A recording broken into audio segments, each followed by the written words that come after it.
Good evening, everyone. I welcome you once again on the second day of Virtual International Multidisciplinary Conference on Recent Developments in Commerce, Management, Education, Humanities, and Social Sciences, being organized on August 27th and 28th, 2021, in collaboration with BARKATULLAH University, Department of Commerce, Bhopal.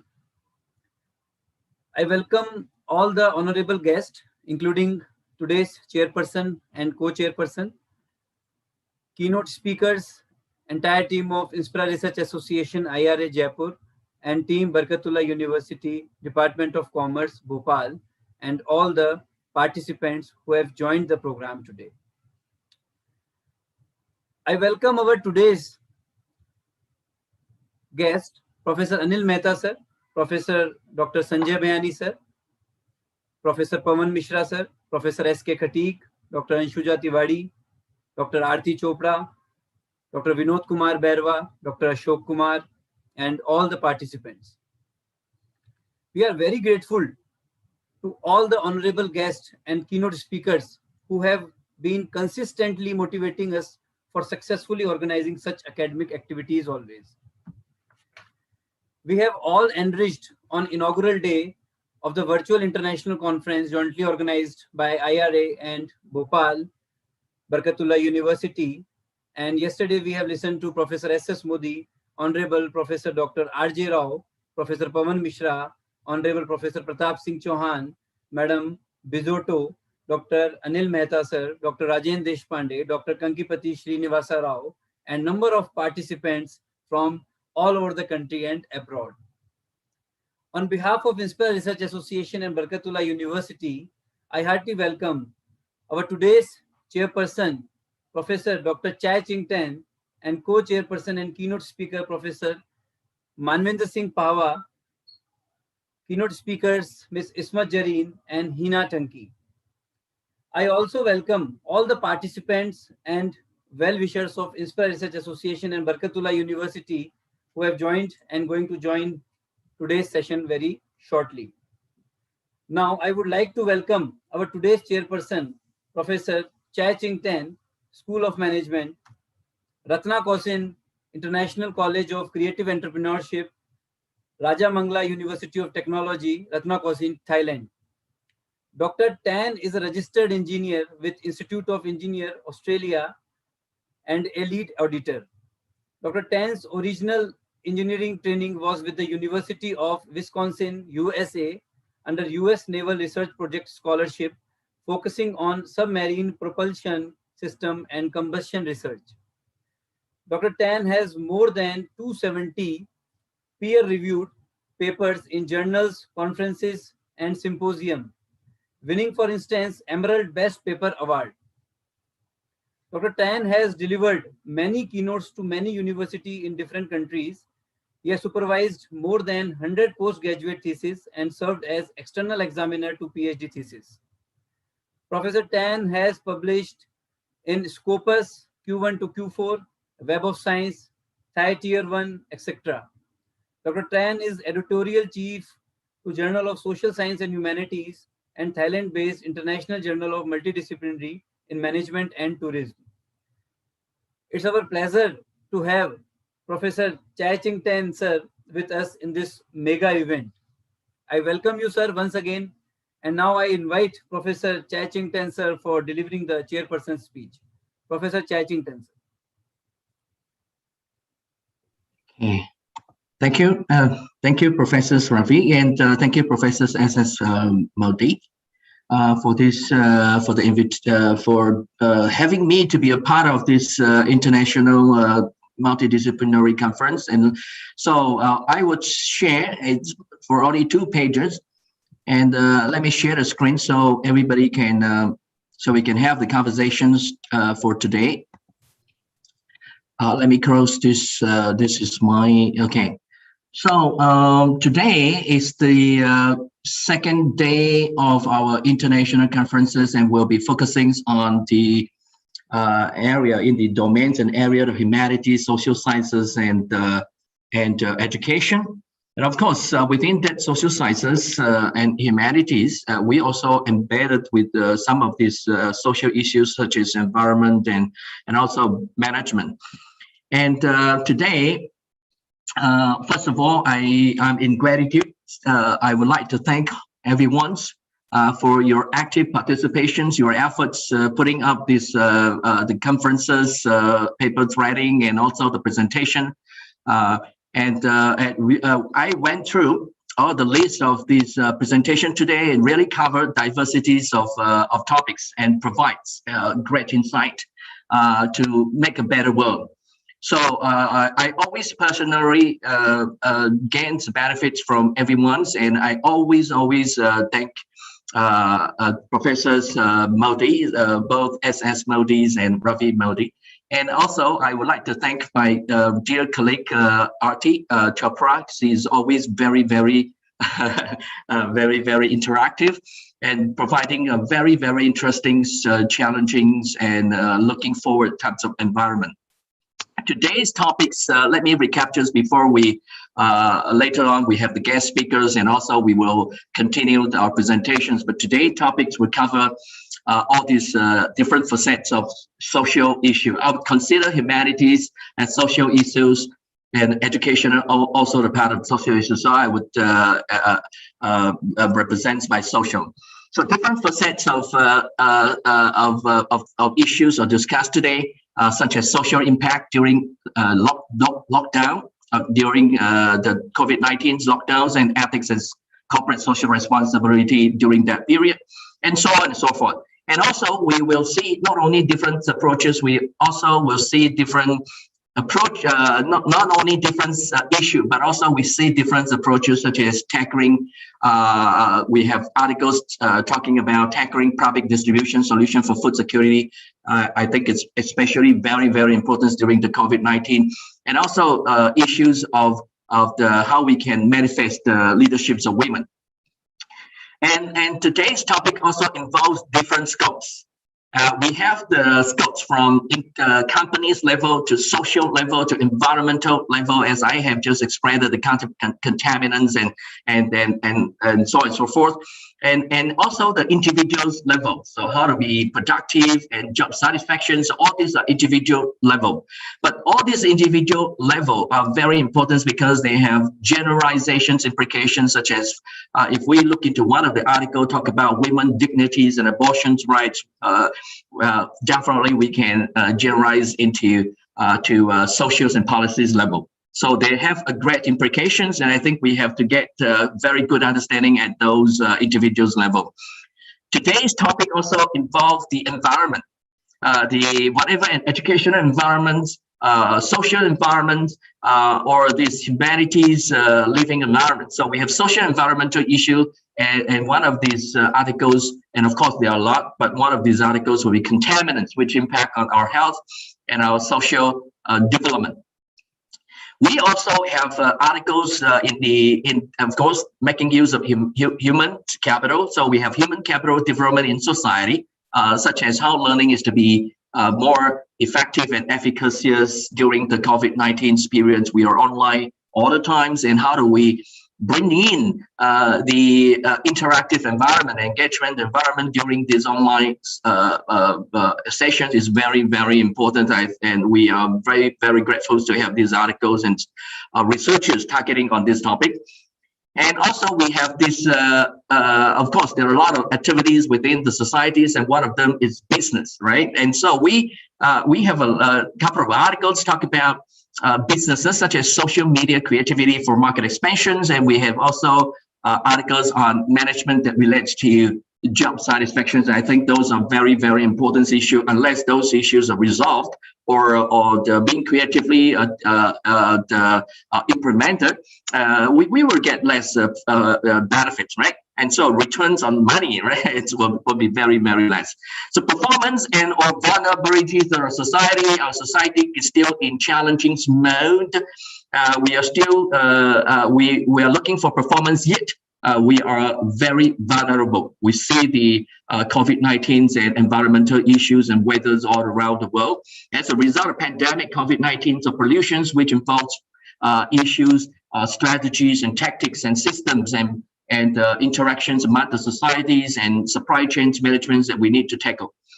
And the time perspective, of course, is today's themes, which is the current snapshot of what's happening today, and also how we're going to proceed, looking forward to the trend and how we can creatively develop the trend and move the trend rather than reactive to the trends emerging in front of us. And so coming to my last page, that is very challenging. All these topics, we are researchers and we are educators. We not only need to involve with all these challenging topics, but most importantly is that we have to facilitate, we have to provide a teachings environment, especially during the COVID-19, and also the research interaction supervision environment in such a way that allow the students to experience flow. So this is a psychological state which is called flow. When the students are flowing with this psychological rate, that means they are ignoring the almost unconscious of the environment. So they are paying attention to the classes. They are very much concentrated on what they're doing, and they are involving with directions, cognitions, behaviors, agentic role, and emotion, and so on and so forth. That is in the middle, the flow.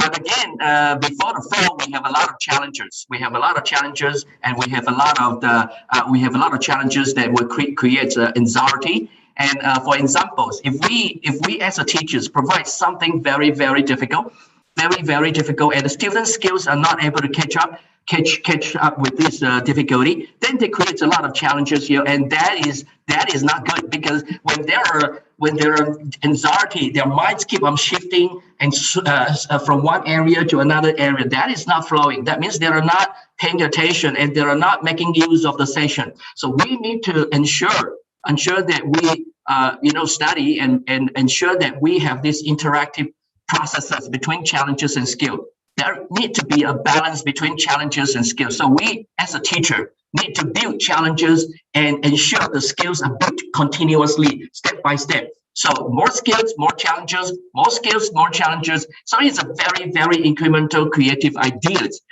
in using this flow theory. And another one is this, when the students are very smart, but if the teachers are not challenging enough, then they get bored, which is on the lower end. So we really have to ensure that the students are not being bored, because psychologically, when students are being bored, again, their mind, their consciousness are not there. They are not flowing with the experiences of the teaching. They're again shifting back and forth from here to there, and so therefore they are again not making use of the session. So it is very important that we have to reduce the anxiety. Well, that is not very difficult. We just take the solution, the factors driving the challenges, and we know we control the challenges, and we also control the skills of the students. So in fact, we can continuously bring the challenges and skill to our interactive mode to provide flow. So students are not in the anxiety area, and they are not in the boring area, and so therefore they flow with it. And I found out during my PhD supervision and master degree for supervision, if we can let them flow, wow, tremendous productivity. They really can maximize in their productive functions, being a PhD students or master degree students, and they can generate a lot of new ideas and go and collect data and analyze it, and analyze themselves and reflect on it. What should they do for further? Or should they go further with the sampling? Should they go further with the chapter 1? Should they go in understanding the context? Should they go in understanding, looking for more information, or in chapter 2, so that they can get a better understanding, a holistic view? So it involves a lot of iterative processes, and it becomes flowing. So that flow is very important. And so I look forward to everyone's presentation, and also looking forward to two very reputable guests. We are very honored to have the reputable guests sharing their research and practical experiences with us. And also I'm looking forward, and we are looking forward to the coming presentation session. Thank you. Thank you so much, Professor Tan. for very impressive and informative speech. Thank you. We feel blessed to have such an eminent academician with us. Thank you so much, sir. And now I would like to welcome our today's co-chairperson and keynote speaker, Professor Manvendra Singh Pahwa. Dr. Manvendra Singh Pahwa, an alumnus of IIMA, is an eminent academician with a rich experience of 21 years, which is a rare blend of academia, industry, corporate consultancy, and research. His area of expertise is corporate finance and business laws. Besides his graduation, post-graduation, and PhD in commerce from Mohanlal Sukhadia University, Udaipur, he is professionally qualified as associate member of the Institute of Company Secretaries of India. He is also LLM MBA with gold medal. Dr. Pahwa has conducted and delivered more than 100 special courses and faculty development programs for a number of government and private institutions, including AICTE, ICSSR, and UGC-sponsored FDPs, UGC HRDC refresher course orientation programs throughout the country on research methodology, pedagogy, personal effectiveness, and work ethics, SPSS, and financial modeling. He has participated at numerous national and international conferences, chaired the session in India and abroad, and his 70 research papers are published in referred national and international journals, including Scopus, conference proceedings, and books. 6 PhD scholars have already been awarded under his guidance, and 8 more are pursuing. From last 6 to 7 years, I think, he is working with Manipal University, Jaipur, and presently professor in School of Business and Commerce. It's our pleasure to have you, sir, once again. We welcome you. We welcome you, sir, on behalf of Inspira and BARKATULLAH University Department of Commerce. And I invite you, sir, for delivering your speech, sir. Professor Pahwa, sir. Thank you, Raviji. Thank you, sir. Yeah, thank you. Am I audible, Raviji, properly? Yes. Yeah, yes, sir. Yes. Yeah. Yeah, thank you. And first of all, before I start anything, I would like to thank Professor S.S. Modi, sir, and especially you, my close and dear friend, Dr. Ravi Modi ji. And besides our guest, Professor Tan is there, and there are other eminent speakers also, those who were speaking yesterday also. I just came login for some time yesterday itself in order to just peep in that what is going on. So I just found that things were very, very interesting and very, very interactive. And congratulations to BARKATULLAH University that such a big platform they have got, and at all India level, such a nice participation, and everything is means par excellence. So actually, I think this is a high time for us to listen to our students rather, because they are 55 students. I have prepared my speech. Particularly, I will be speaking more on the quality of education these days, and because in the pandemic, the quality of education, there is a big question, and a lot of researches are being going on the quality of education while delivering on the virtual platform like Zoom and Microsoft Teams, Google Meets, and all. A lot of platforms are there. So there are some pros and cons regarding that. So we'll be talking on that. But let us, what my request is, Raviji, because we have, I think, 55 participants. So let's listen to them, because they have put their hard work, and they are waiting that when their turn will come. So I hope there is some awards for best papers and all.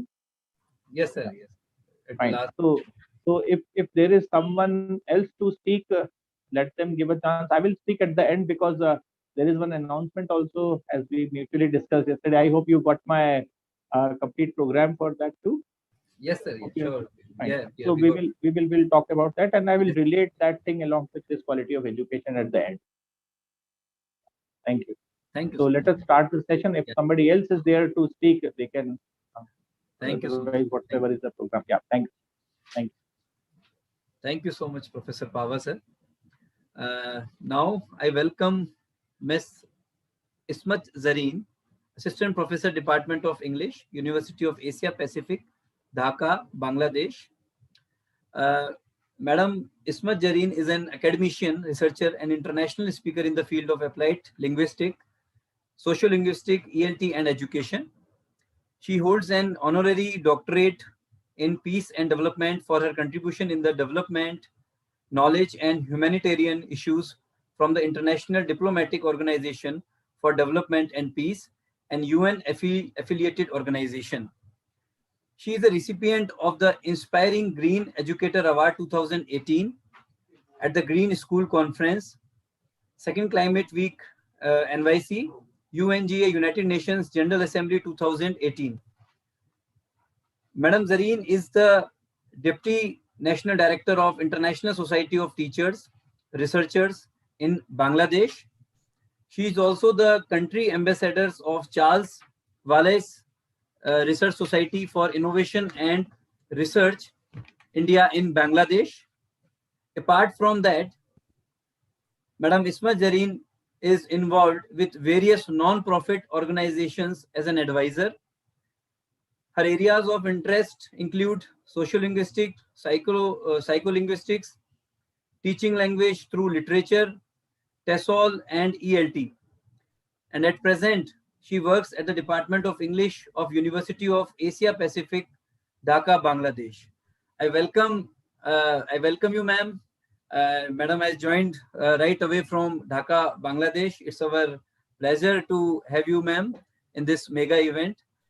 And now I welcome Madam Ismat Jareen to deliver her keynote speech. Thank you very much, sir, for inviting me, and of course for having me in here, and for welcoming me with such a wonderful introduction. So I welcome you all to my presentation today, which would be my keynote speech.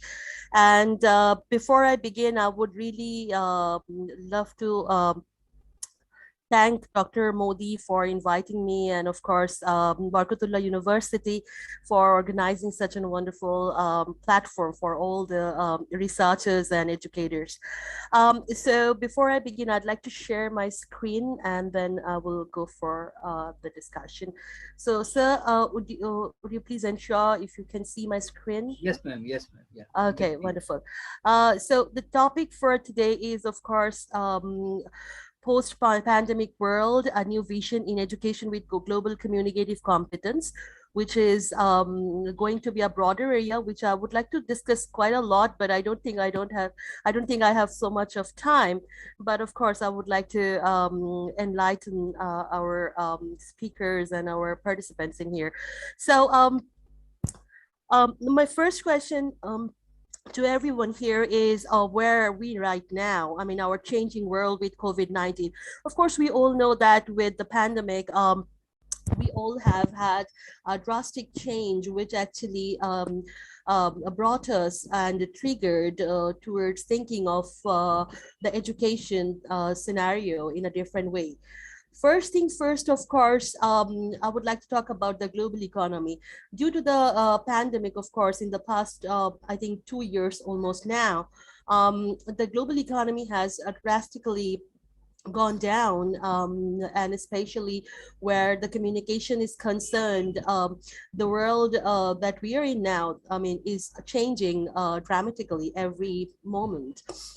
So what characterizes the post-COVID-19 world? I think the post-COVID-19 world is characterized by the complexity of the interconnectivity that we actually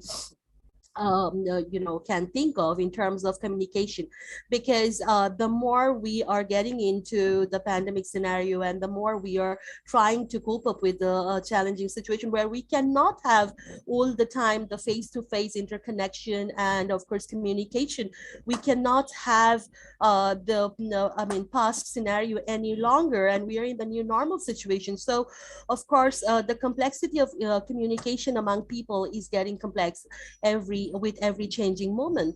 And there are, I think, new dimensions added to the communication, and of course newer layers in those dimensions of communication. For example, if we think of the conference here today, of course we know that we could have like face-to-face face-to-face paper presentations and keynote speeches, where the layer of and dimension of communication would be one. But in here, of course, we are like joining from different environments. Of course, we are in mostly we are at our home, and of course we are from different cultures, and we are connecting from our own backgrounds, and we're not coming in a common physical platform. So obviously the layer of communication and the dimensions are obviously greatly changed.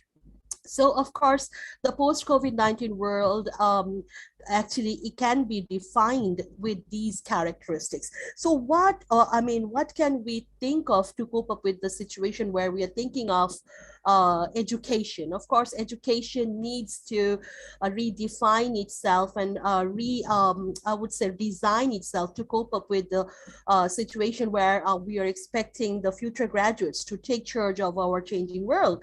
So what can we think of adding in or in reshaping our education? What can we think of to prepare our graduates in future who would be taking the charge of the post-COVID world? So what I found when I was just researching and of course thinking about the newer areas where we can explore to have a new set of skills for our graduates, to make them aware of, and of course to make them capable of. The idea that came up was global competence, or more clearly I would call it global communicative competence, or GCC. So we have been knowing for quite a lot of time now that we want our graduates always to have competence in foreign languages, and especially when it comes to English language. Of course, this is actually predominant. Of course, nevertheless, there are other languages also in the scene if I think of foreign language. So teaching global competence and of course incorporating global communicative competence in the education system, of course in the curriculum and of course pedagogy, as well as in the teaching and learning, actually becomes the new demand of the world for tomorrow. And I'll explain why we are thinking of that, and why we are saying that global communicative competence will redefine the future of education. So moving on, I'll just go a little bit to the background. So obviously we all know that we are in a certain situation where obviously 1 in 5 jobs, of course, are related to international trade, and where we have a multicultural environment, we have global customers, and of course we have employees coming in from a multicultural environment. Of course, we are a part of a global community, but of course we cannot forget the fact that we all come from different ethnological background, as well as the cultural perspectives that we bear as citizens of a particular country. So obviously the global economy actually is about a multicultural environment, of course, and of course where we share different understandings coming from different cultures. Next, of course, so we can obviously say that we are moving on towards the world where though we belong to different communities and cultures, and we belong to different environments where we actually come from, we are, since it's the post-COVID era and we are more connected through online, I think we are borderless. We are becoming borderless every second, if I may mention. And then we are becoming more, our pattern of communication is becoming complex each and every second. So we should be, we are more interconnected. We are more, of course, we are closer to each other. But then again, obviously we need to know how we can ensure this scenario, which is actually going to be comfortable for our future graduates, and where they are actually involved with global trade and economy. So, of course, we know that there have been global and local consequences of COVID. So I'm not going much into that. Of course, we know what situation we are in now. Obviously, there are refugees, problems with refugees. There are terrorism. There are war. There is climate change, of course, and everything, including xenophobia. We all have all these all these hurdles coming in on our way. But then again, we can't skip our graduates to help them and of course equip them with a new set of skills where they are more aware of how to overcome all these differences and come into a common platform and perform as global citizens. So if we have that motto and vision towards education, of course, we need to think of these the new set of skills which actually can be incorporated in the concept which is coming in on our way as the name of global communicative competence. So we actually can ask ourselves a question: is global competence the goal for teaching and learning? Then of course this can be a very crucial part for teaching and learning, because this will create a new pattern for the pattern of graduates who will be equipped with newer set of skills. So if I may think about what is global competence now, there are different theories of what global competence is, and there are different models given by Byram and of course given by Shen. And then there are other models related to the global communicative competence. So I'm not going into all those models, but I'm just going to give you a brief overview of what a global competence can be defined as. So globally competent individuals, as we can see, they will have the knowledge, the skills and dispositions necessary to navigate and succeed in today's interconnected world. Now, what does that mean? So what we expect our individuals in the future world is that they would be lifelong learners. The individuals who were globally competent would be lifelong learners. Just repeat, they will have an appreciation for cultural differences. So obviously they'll have empathy for other cultures. So they will respect their own culture, but at the same time, they will respect others' cultures, and of course they will have empathy as well as sympathy for every particular culture. Globally competent individuals have an ability to understand and consider multiple perspectives. Now, that is again another very important and crucial skill that I think our future graduates should have.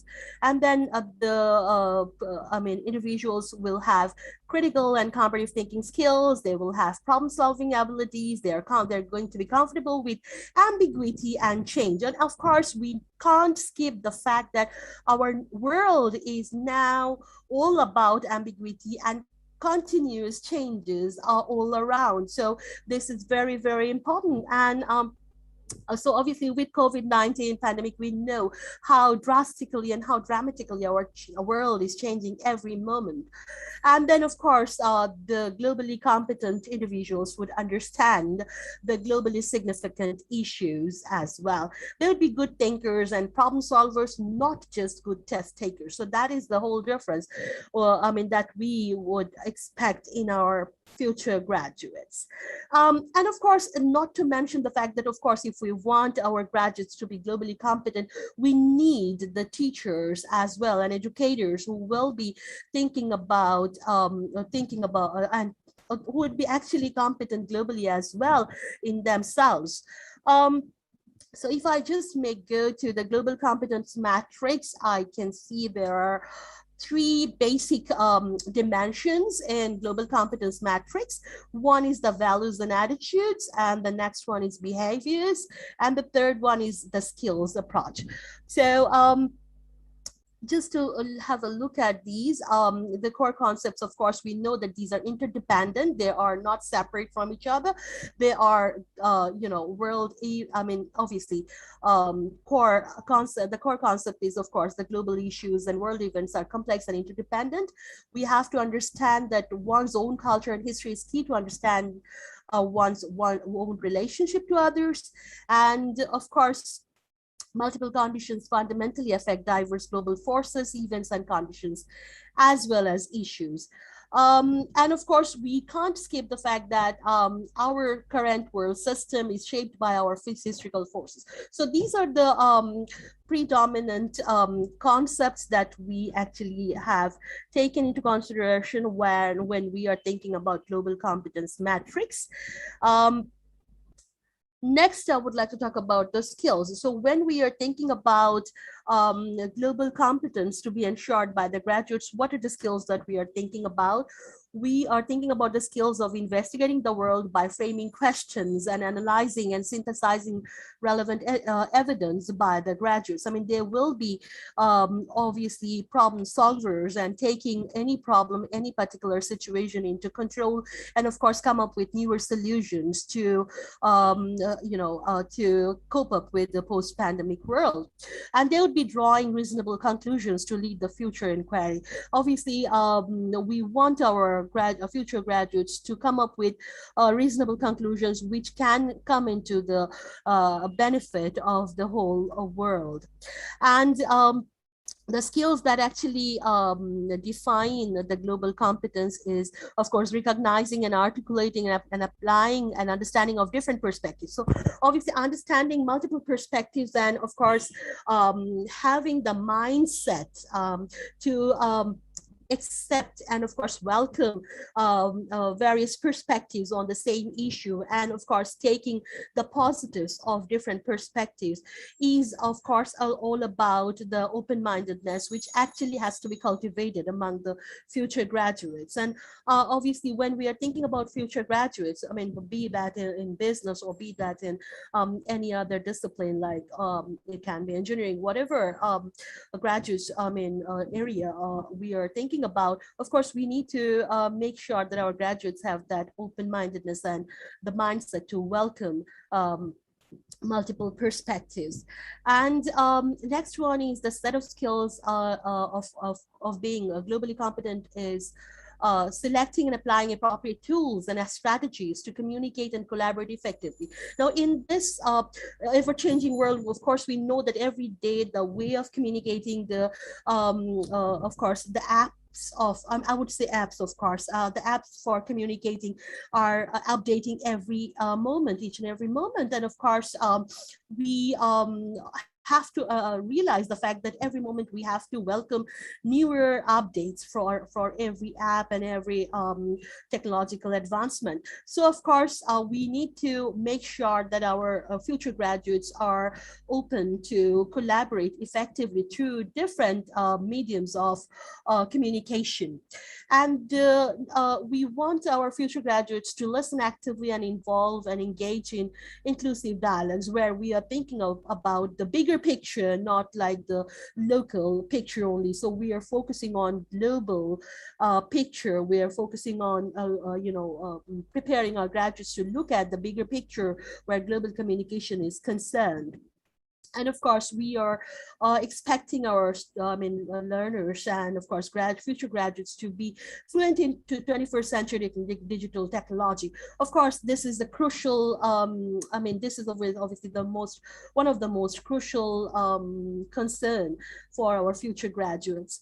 And of course, we want our future graduates to look into and demonstrate resiliency in newer situations. Now, obviously, we know that with the pandemic scenario, we have been coping up with the scenario, but of course we need to prepare our future graduates that any newer pandemic might turn out. And we know that with all the global issues and problems that I have mentioned earlier in the presentation, they can come, more of that can come up, and then they have to be prepared and be resilient in newer situations to cope up.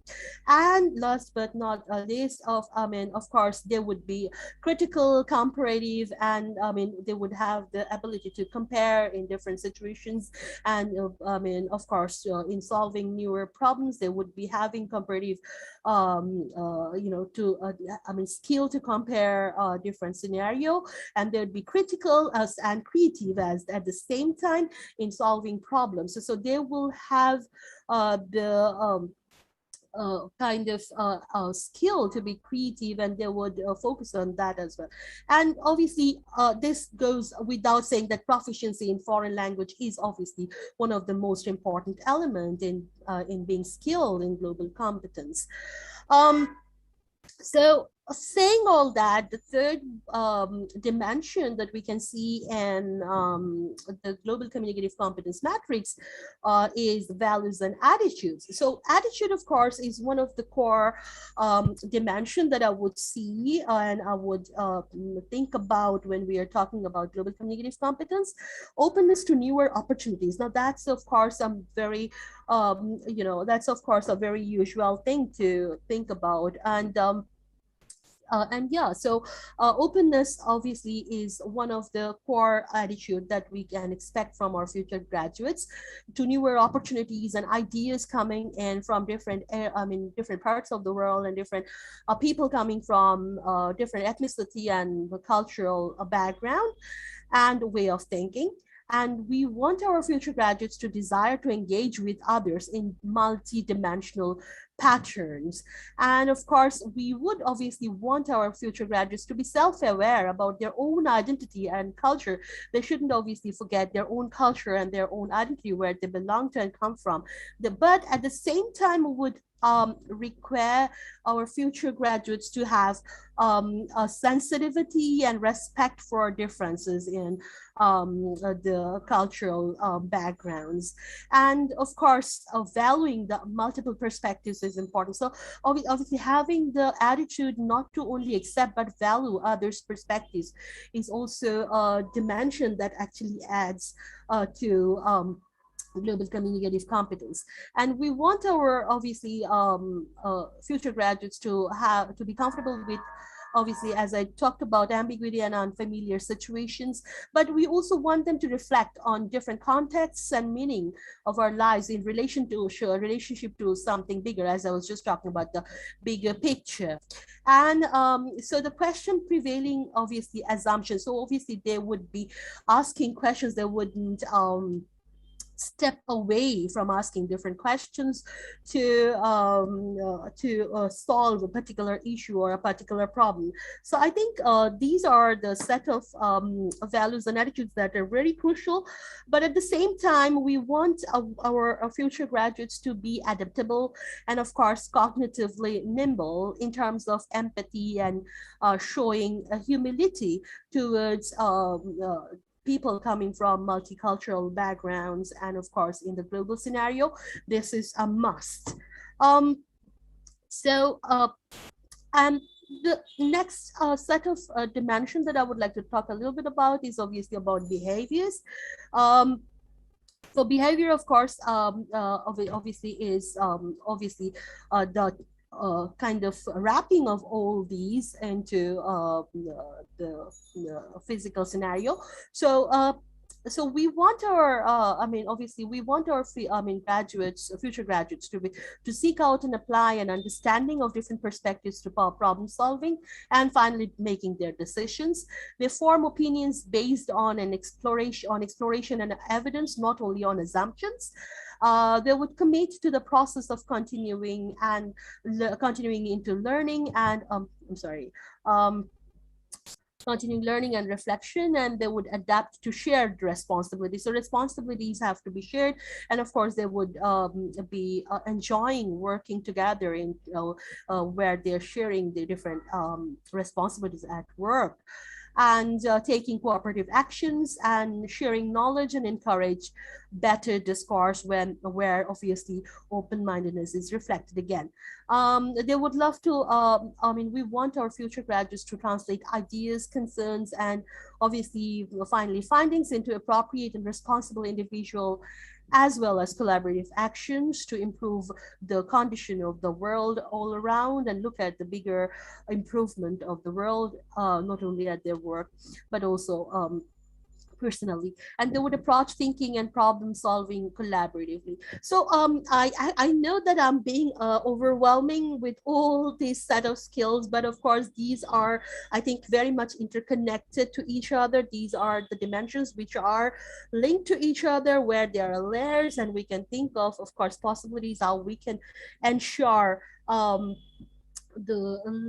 obviously future graduates can actually achieve such kind of such kind of skills. And I would think I would actually say that these are possible, very much possible for us as educators to design our education system in such a way where we can think of a framework where these skills would be inbuilt, and these skills would be incorporated in the curriculum, and would be a part of the curriculum, not only exclusively for any particular course or any particular genre of education. Rather, these would be a kind of inbuilt within the curriculum for each and every paper, where obviously the students will grow up with all these skills, and of course eventually be the newer kind of graduates which we would be requiring for the future world. And so of course I would just like to say that we can go for that. Of course we can go beyond the classroom as well. It's not only if we have it in the education system, but of course it can go beyond the classroom. So if we are thinking of having newer graduates with newer mindset, we can obviously have a practice in every part of the lives of ours as well. So I think with that note, I would like to conclude by saying that maybe global communicative competence is the future of education, which actually can reshape and help us redesign and rethink about the vision and goal of education. So thank you very much for giving me the opportunity to speak before you, and I just hope that you guys have enjoyed my speech. Thank you very much, and if you have any questions, please feel free, and this is my email address. Thank you once again. That would be all. Thank you so much, ma'am. Thank you so much for wonderful speech, ma'am, for wonderful presentation. And I again thank Ms. Ismat Jareen, ma'am, for sparing her valuable time for us. Thank you so much, ma'am, once again. Thank you very much, Mr. Modi, and it was really nice. Thank you so much, ma'am. Thank you so much. Thank you. Now I welcome Dr. Hina Thanki, our today's one of the eminent keynote speaker. Dr. Hina Thanki is a faculty member for MBA program at the Gujarat Technological University's Shri Jairam Bhai Patel Institute of Management and Computer Applications, Gujarat, Gandhinagar, Gujarat, India. She holds a PhD in finance, a diploma in export-import management, and has completed BBA and MBA. She is passionate about data analysis and has undertaken a certificate course on statistical data analysis using SPSS. In the year 2012, she was awarded Junior Research Fellow for being among the top 6% of the University Grants Commission's National Eligibility Test qualified candidates. Dr. Hina Thanki has won many awards for her research work. Currently, she is working as an associate editor for NICM Bulletin, a research journal dedicated to the next sector of cooperative management, and is also on the editorial board of IJBST Journal Group, Coimbatore, Tamil Nadu. Thank you so much, ma'am, for accepting our invitation. And thank you so much for sparing your valuable time. Now, I would like to invite you, ma'am, for deliver your keynote speech, ma'am. Sure. Thank you. Thank you, ma'am. Can I share my screen now? Okay. Just a minute.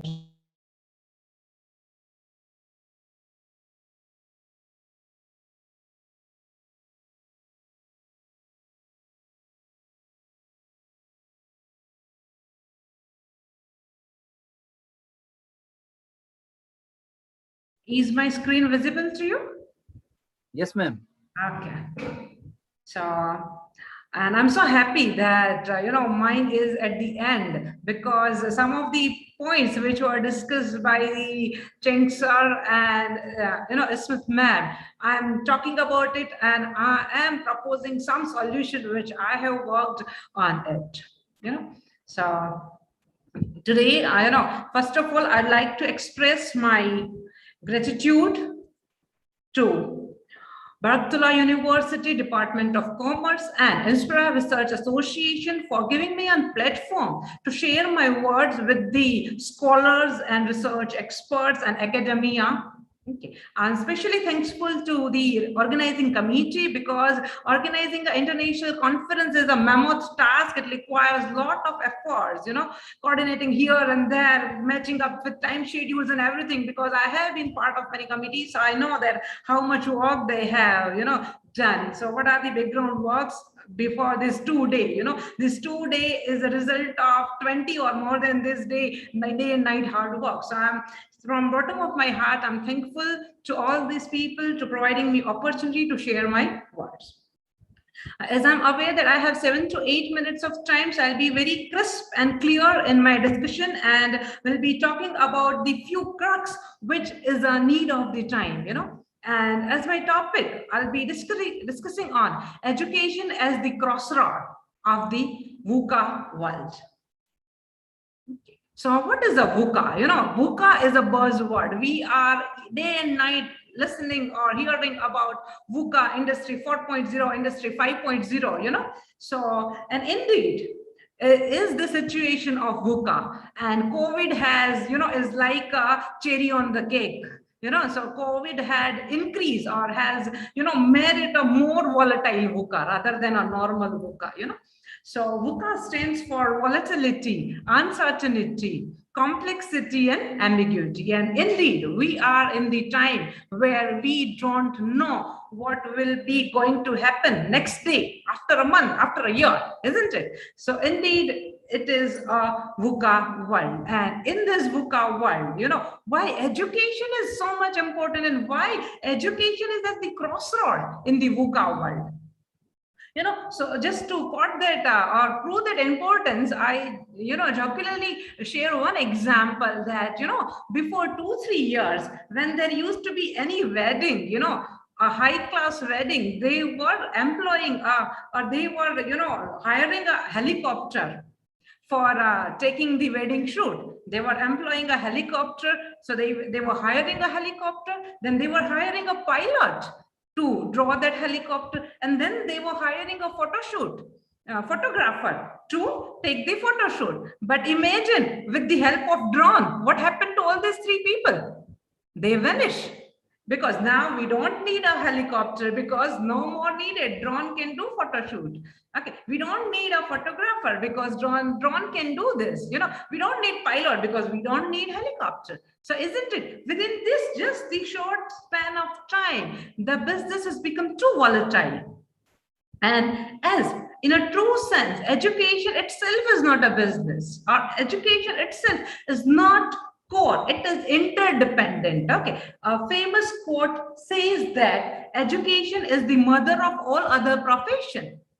And which is very true, that in education, we provide education for all the professions. And that is what is a limiting setback for the education as well, that the demand and supply of the education institute, or need for the education institute, need for the programs, is highly affected by the volatility of the business. And that is why education has come at the crossroad. Education is facing so many challenges in the time of VUCA world. Previously, the generation gap, the technology gap used to be of 10 years, and nowadays a 1 or 2 year period is more than enough for a technological change. So indeed, it is a volatile, uncertain, complex, and ambiguous world. And how to survive? What are these things which can help our education sector to survive more? We really find a way and more better way. So before I move further, my question to all of you is that, who is the core stakeholder of the education? You can type in the chat box if you wish that, who is the core stakeholder of the education, to whom we are there to serve?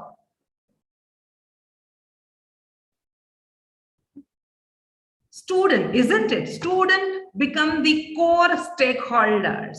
In all the business, generally investors are the core stakeholders. As I'm a person from finance, that clicks to my mind. Okay, but in education sector, our core stakeholders is not the business owner, but the student community is our core stakeholder. And the second stakeholder, is the society at large, that as the education institute, what we are able to give to the society or a business to development of the other business at large. So the responsibility of the education sector is so huge. So what is demanded from the education sector? What is the core demand from the education sector is that, are we able to generate the employability in the students? Are we focusing on 100% result or 100% employability? Okay. Are we focusing on 100% result of the students or passing ratio or 100% employability? And indeed, employability matters because most of you have heard the news that nowadays most of the developed countries or most of the organization, MNCs, they are offering jobs to even drop out if they have the skills, isn't it? So the aim of education should be employability and not the passing. Impactful teaching, we are dealing with the generation who is a YouTube generation, who is a Google generation, who is a video game generation. Okay, so they are not liking the chalk and board teaching. They are not liking if they are not participative, if they are not part of the teaching. So are we able to do this? So this is what is expected from the teaching, that are we create impact out of our teaching? Impactful research, what kind of research we are able to deliver to the society. Okay.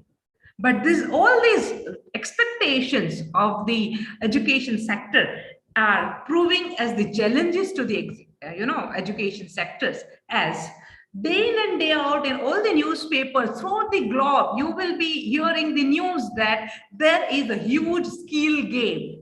What we teach and what is required by the industry at a far extreme. We are not matching. The education sector has failed, somewhere. They have failed to meet the employability. They have failed to match the skills. The research output is lower. Okay, education is not substantially contributing to the innovation, to the new business ideas, to the development. And no innovation in teaching and pedagogy, So we are somewhere failed to attract the interaction or interest of the younger generation, who is, as I mentioned, that who is a YouTube generation, who is a gaming generation, who is a Google generation, not the generation which were used to be a recipients of the education. Now they equally want to be participative in the creation. So these are the challenges, and what probable solution I could see. Okay. After referring to too many research reports on Harvard and McKinsey for the VUCA world, okay, I have identified two strategies which, if we implement in the education sector, I'm sure that we will be able to match or will be able to solve the challenges which are really faced by today's education era. So my suggestion is not create or develop. Okay, so I am proposing the solution as co-create and co-develop. So what I mean by co-create and co-develop? Co-creates the teaching pedagogy, where involving the student as a part of the learning process, not the recipients of the learning. There are ample of good articles and strategies you can find online on many research journals, on Harvard, everywhere, that how to co-create. What are the strategies you can employ to make the student as a part of the learning process and not the recipients? Co-create the research along with the industry. Don't do it alone, only academic research. If you want to bring an impactful research, involve the academia industrialist into it. Involve the industry. Go to industry, ask them what are their problems, tie up with them and try to bring a research that will really help or have a impactful research. And the next strategy which I'm proposing is co-develop. Co-develop your pedagogy along with industry by taking the help of daily help, or involve your pedagogy like such a way that it's a part of industry exposure and a part of classroom teaching. Prepare your syllabi, prepare your university or college syllabi with the help of industry. This will help you to foresee the changes, foresee the skills required by the industry. Okay, and collaborate with industry on a day-to-day basis. This will increase the employability, and this will, and by increasing more of the internship, by increasing more of the live project in the collaboration with the industry, will help the student to increase their employability. So I'm proposing, or I'm seeing this co-create and co-develop as the proposed solution to achieve or to survive in a VUCA world.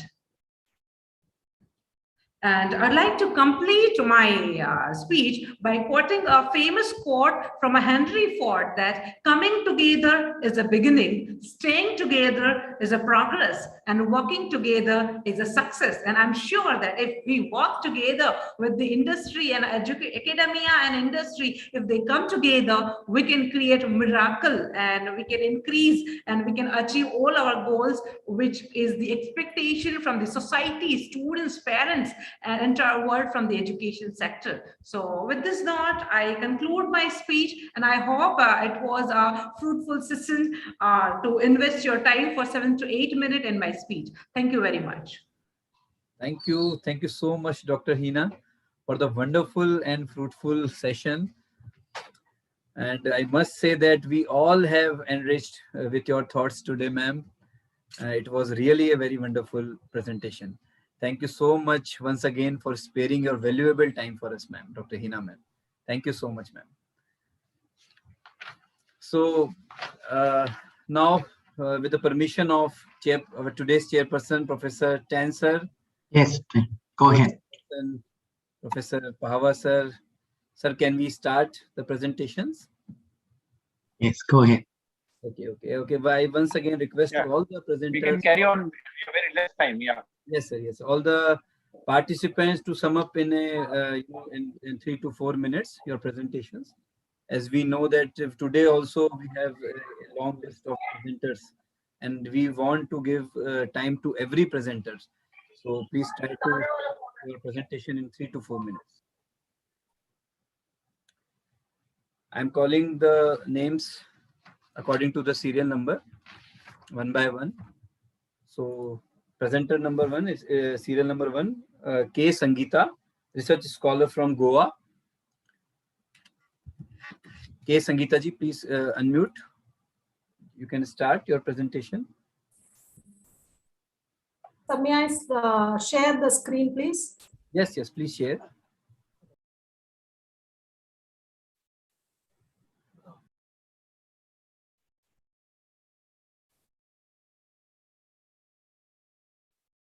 Is the screen visible, sir? Yes, ma'am. Yeah, it's visible. Sir, is the screen visible? Yes. Okay, so I'm starting. A very good evening to all the dignitaries present and my fellow paper presenters in this international conference. The topic of my paper is contract labor system in industrial units in Goa and anatomy of the job satisfaction level of the workers. Just day before yesterday, that on 26 August, the Union government launched e-Shram portal for the registration of the unorganized workers. And contract labor is a very big segment of this workforce. No doubt that there are various laws and acts which work towards the welfare of the contract worker. But what is the ground reality? Are they really satisfied with their job, with this labor in the industrial units? This, the two-factor theory of Hertzberg, which says that responsibility, recognition, nature of work, pay, and working condition are the factors influencing job satisfaction. So what I have mentioned, leave the pay facilities, which also affects the job satisfaction level of the contract.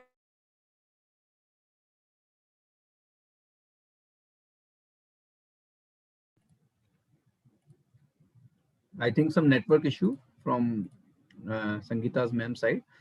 I request all the participants to please make sure about their connectivity issues, because Zoom required a very good network connection. Otherwise, you cannot present your paper very efficiently. Anyways, Pava sir, we can consider her presentation. Can we? Dr.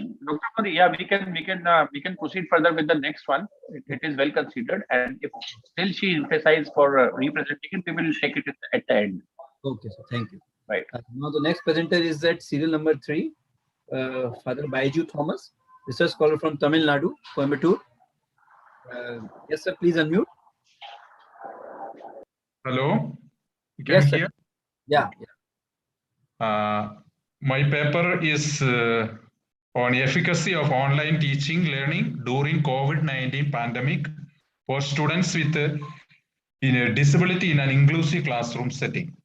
Introduction. The COVID-19 pandemic developed a comprehensive awareness of the reality of living environment.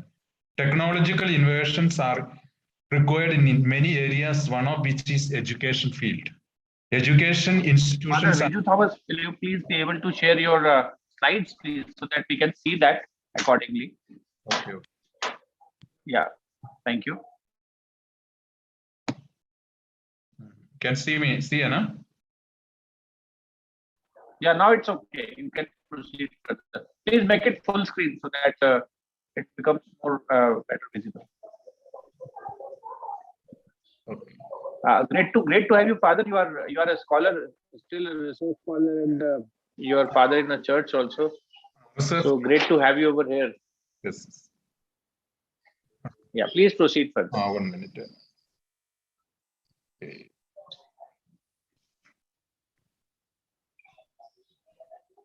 Okay. Second point, the notion of online teaching learning. In this context, online learning teaching, which allows many people to take part in an online lessons, are delivered on website through the use of modern teaching methods. The students with disabilities are increasingly adapting online teaching opportunities. Study programs are needed to keep these children interested in schools online. They have discovered effect field from information on students with disability, which can help learners participate. Teaching learning on online learning. Online teaching learning can also be a helpful approach for students and teachers to engage as persons do not have to communicate personally. Online teaching learning is an educational process that takes place throughout the world. The study can also support the development of an online teaching learning strategy through the presentation of information on the number of strategies that have been employed to produce classes, time spent on work and tasks, time for lessons, and the consideration, proposals, and needs, and wants of students with a disability for online teaching learning in an inclusive classroom setting. Preparedness for online teaching learning among disabled students. The school lockdown. Father Thomas, sorry to interrupt you in between. What are the objectives of your paper? Can we go on the objectives? It is not a research paper. Okay. So I will go further. The challenges on online teaching learning: adaptability, technical matters, knowledge of computers, management of time, motivation for oneself, and styles of learning. These are the challenges faced by the teachers. Benefits of online teaching learning. One major benefit of online teaching learning is that children understand more than simply curriculum. Online teaching learning is helpful for self-regulated students. Online teaching learning provides an opportunity for students at a timetable and place that needs specific instruction needs. Inclusion of students with disability on online teaching learning. Many other factors related to students and staff were also identified concerning this reduced amount of inclusion, including such lack of students with disability. Father, sorry to interrupt you. Can you please conclude? Okay. because we are running. Yeah. Conclusion. The COVID-19 outbreak has adversely affected education and employment in India. The central government initial step is the context of teaching learning was close schools. To learn more in an inclusive classroom setting for students with disability, effective online teaching learning strengthens and extends programs. Objectives and challenges the process by which students achieve this objective and acquire information. Thank you very much. Thank you, sir. Yeah, thank you, Father. Yeah, one more thing, just an input. Whenever we are presenting a paper, at least we should have some of the objectives. That objective of this paper can come out of the conclusions which you have just now presented. See, yeah, why? Because you are a research scholar, you will further be doing research. So my humble input to you is that, so whenever we are presenting, at least have some objectives in the mind, because a listener will be listening that in that context, right? So whenever you are concluding it, so whatsoever are your conclusions, may you write your conclusions first, no problem, but have the objectives inculcated so that the loop actually closes at the end. Okay. Right. Thank you. Yeah. Thank you, sir. Thank you very much. Thank you. Thank you. Thank you so much. Thank you. Raviji, we can have next participant. The next participant is at serial number 6, Dr. Meenu and Miss Amandeep Kaur. I think Amandeep Kaur is going to present. Amandeep ji, please unmute. Yeah, please start. Good evening to all. He's from Punjab University. He's a scholar, Punjab University, Chandigarh. Yes, ma'am. May I share my screen? Yes, please. Is it visible? Yeah, Amandeep ji, Punjabi paper present karoge या हिंदी या फिर English करोगे? No, sir. I present in English. Carry on. Yes. First of all, good evening to each and all. And I am Mandeep Kaur from Punjab University, Chandigarh, and I am a research scholar.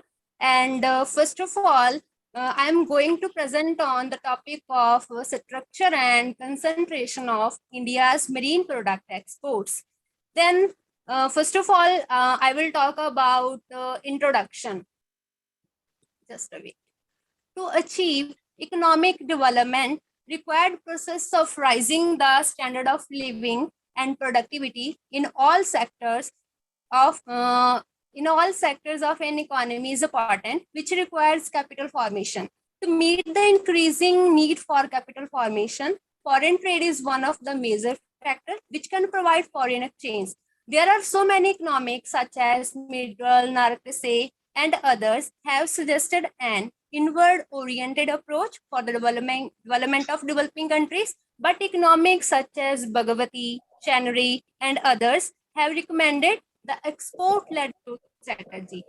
Then Indian marine product exports were initiated near about 1938. The marine product exports is the major contributor in the agriculture export of India.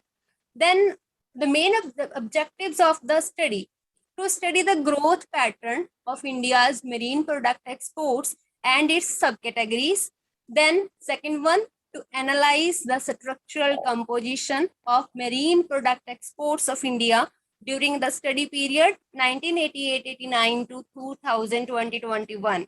Then third one, objective of my study is to examine product concentration of India for the study period. And I'm going to skip this one slide just because of shortage of time. This is related to review of literature. Then data sources. Mainly, this one study is depends upon the secondary sources which compiled from Marine Product Export Development Authority and Imcrd and World Bank for the purpose of GDP.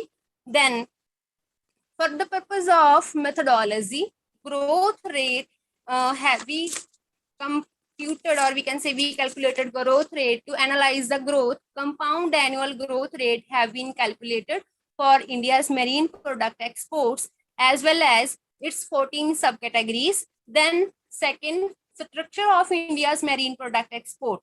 To analyze the structure of India's marine product exports and its subcategories, we find out the share of marine product exports in India's total exports and in GDP, and the share of subcategories of India's marine product exports in total marine product exports and in total exports of India.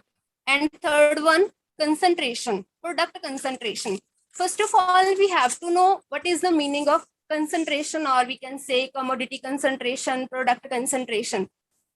Commodity concentration aims to determine if total marine product exports are dominated by a small number of leading marine product export subcategories. And for this purpose, we use three indices. The first one, concentration ratio, and the second one, Huff-Windle index, and third one, comprehensive measure of concentration. Then, this one section is related to scenario. Before going to analyze the structure, we try to analyze the important aspects by considering share of total exports in GDP, share of marine product exports in GDP, then percentage change in marine product exports, the percentage share of marine product exports in total exports. As you see here, the share of marine products in GDP fluctuated between 0.1 to 0.2%. Then the share of marine product exports in total exports declined and remained near about 1 to 2% in last few years. For example, from 2005-06 to 2020-21. And we have a negative percentage change in the marine product exports for last few years. For example, from 2015-16 to 2020-21. Then this one slide is related to growth of India's marine product exports and its subcategories. First of all, here as we see, the highest growth rate is indicated by the category number 1604, and this is a subcategory of marine product export, and the lowest share of marine product exports is indicated by the category 0511. And this, as you see here, all other categories have highest, and we can say positive share, just instead, or just a wait. Yes, and India grew.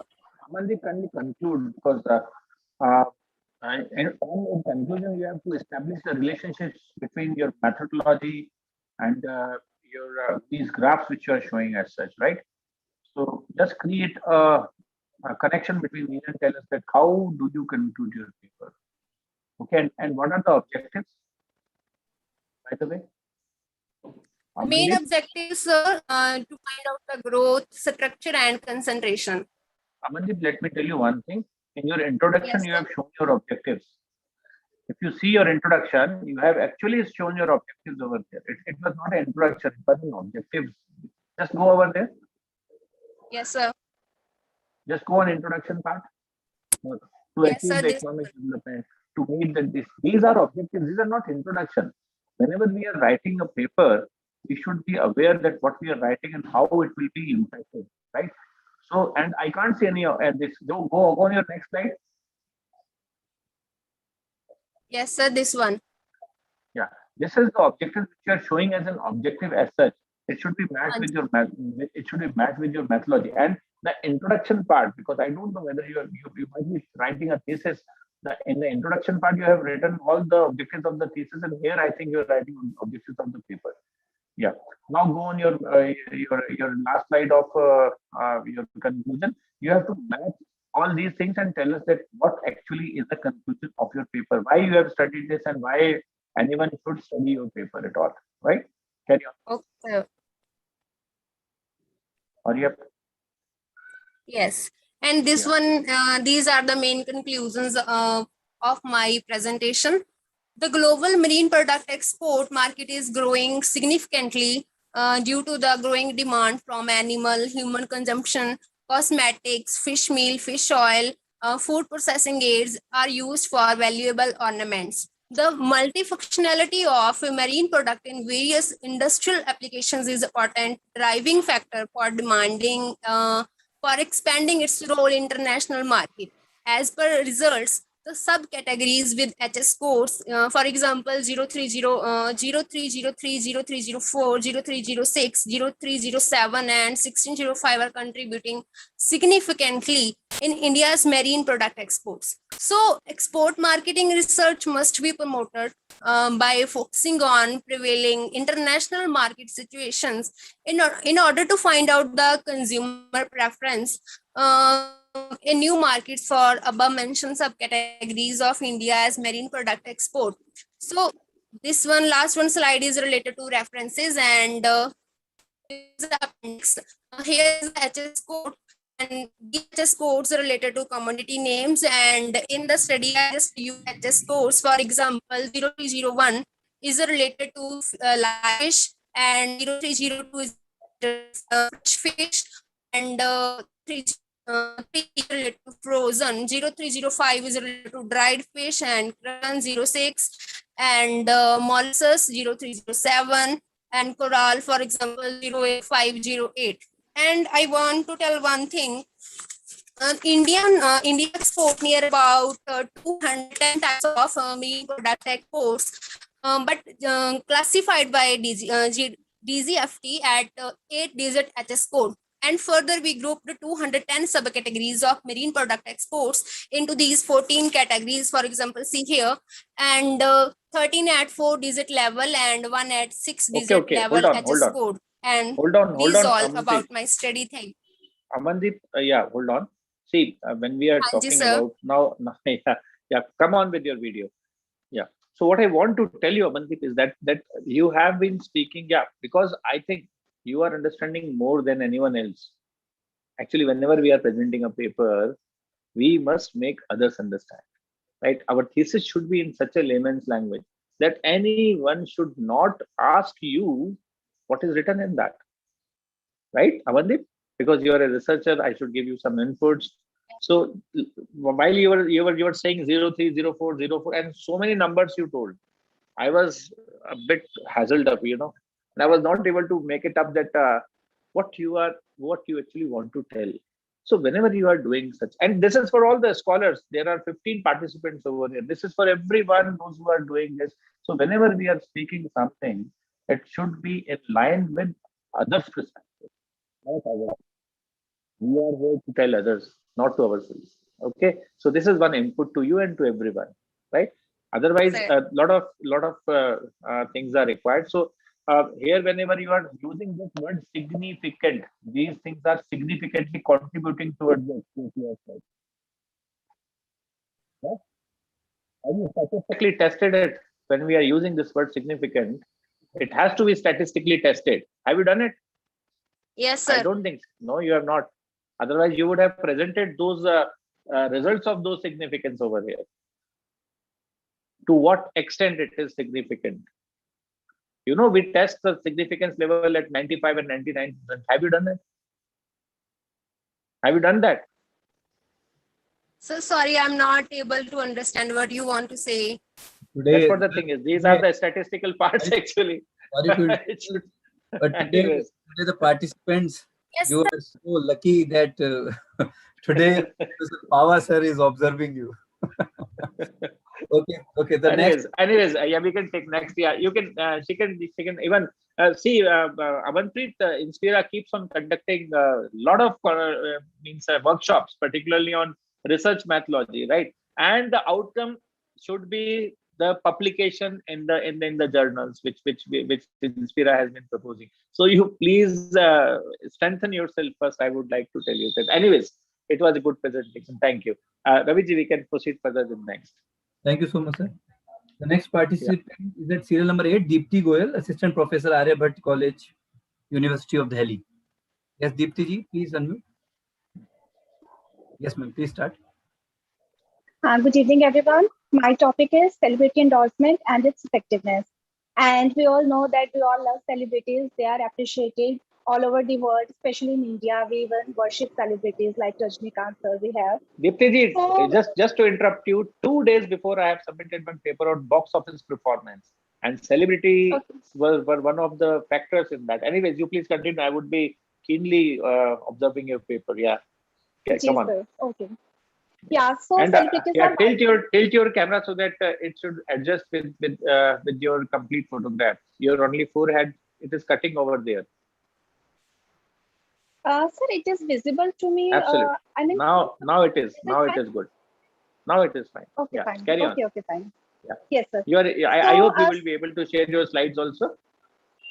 Right, sir, Dipti? I haven't prepared Carry it on. because it was not mandatory, so I didn't prepare Fine. it. No problem. That will be good. We will Okay, have a dialogue then. Fine. Ji, sir. So celebrities are liked and worshipped all over the world, and they have attracted attention from academicians and practitioners all over the world. And because they are so much liked by the public that marketers widely use them for endorsing their products.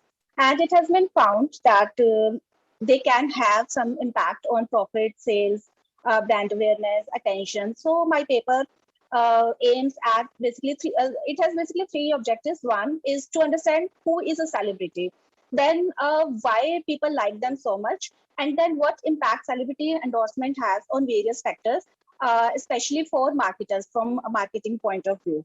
So this is a review-based paper, and secondary sources have been used like journals, articles, internet blogs, etc. So coming to the first objective, like who is a celebrity?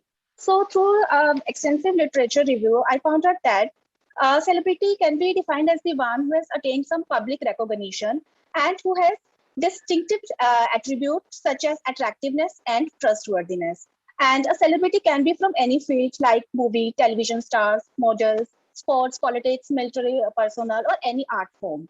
And he has known to the public for some achievement which is beyond the area related to the product.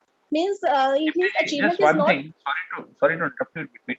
What is the objective of your review paper? How will you be able to, That's again, first. you have to match it with the conclusion. Means how you have calculated, just want to know that. Yeah. Yes, sir. What is the Our first objective is to define who is a celebrity. Basically, we use this term every day. So, who is the celebrity? First objective is this. And then another is why we like celebrity so much. And then third, that whether celebrity endorsement has some impact on factors like attention, recall, and purchase, financial impact. Like this, I'm trying to find out. So, to celebrity, we can say that means someone who has attained a public recognition. He has some special attractiveness, some achievement, and some clearly defined personality. So it can be said that he's extremely good at something. So why do we like celebrity so much? So the basic answer which literature told me that people take celebrity as a reference group.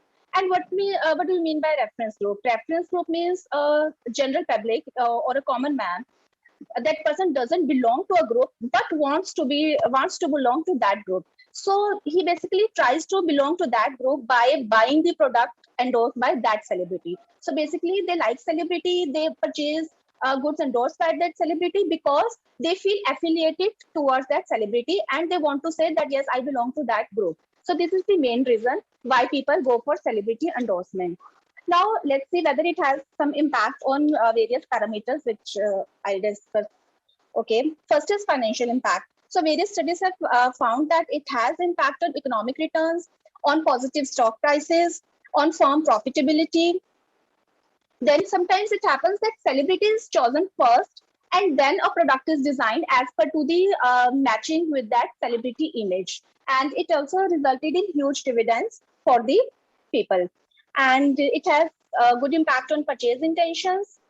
Then we have whether it has any impact on attitude towards the brand, then yes, it helps in promoting new brands, repositioning of old brands, and promoting well-established brands. It can add new dimensions to the brand. Even if a brand image gets tarnished, then the possible solution can be celebrity endorsement. And celebrity endorsement can even change the personality of a product. It has impact on brand association as well. Then attention and recall. It has been found that celebrities are able to grab more attention and better memorability of the ad. There is high message recall also. And such advertisements are more believable, means people believe when celebrities say something. And it has high message recall and significant attention from the customers. Then another factor is transferring of cultural meaning.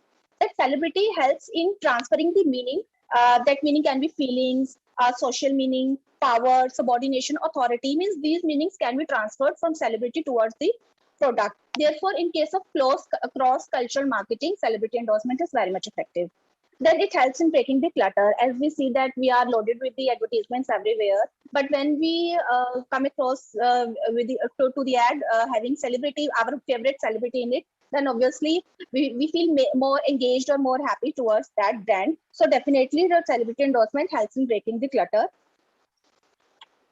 Then cultural prejudices, it helps in breaking the cultural prejudices like space, time, language relationships. So it has significance in global marketing scenario. And then there are some other supplement impacts, we can say, like as compared to expert, a celebrity is more attractive. Therefore, celebrity endorsement makes the ad and product also more attractive, and such products are favored by the customers.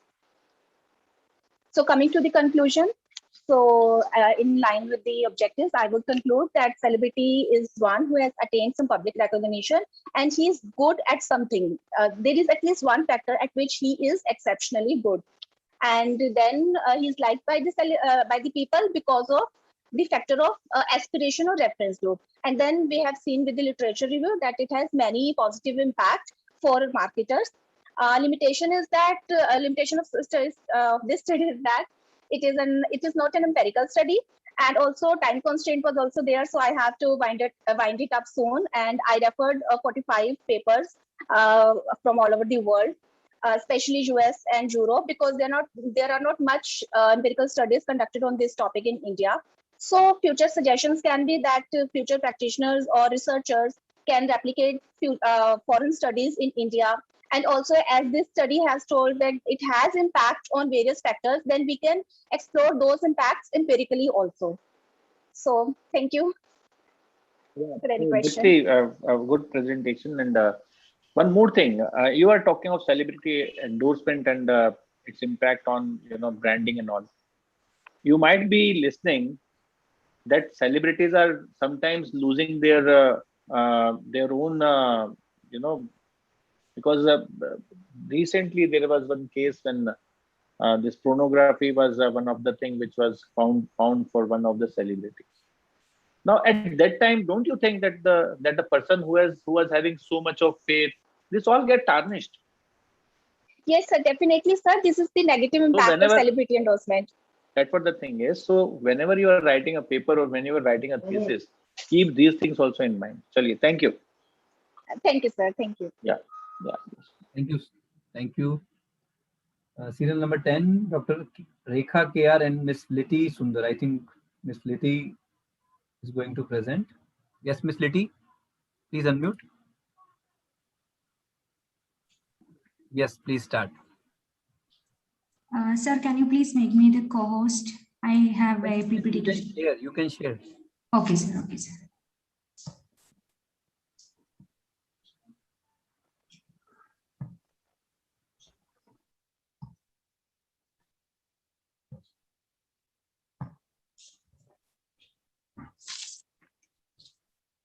Respected chairperson of the session, resource persons of the conference and delegates from different parts of the world, a warm good evening to one and all.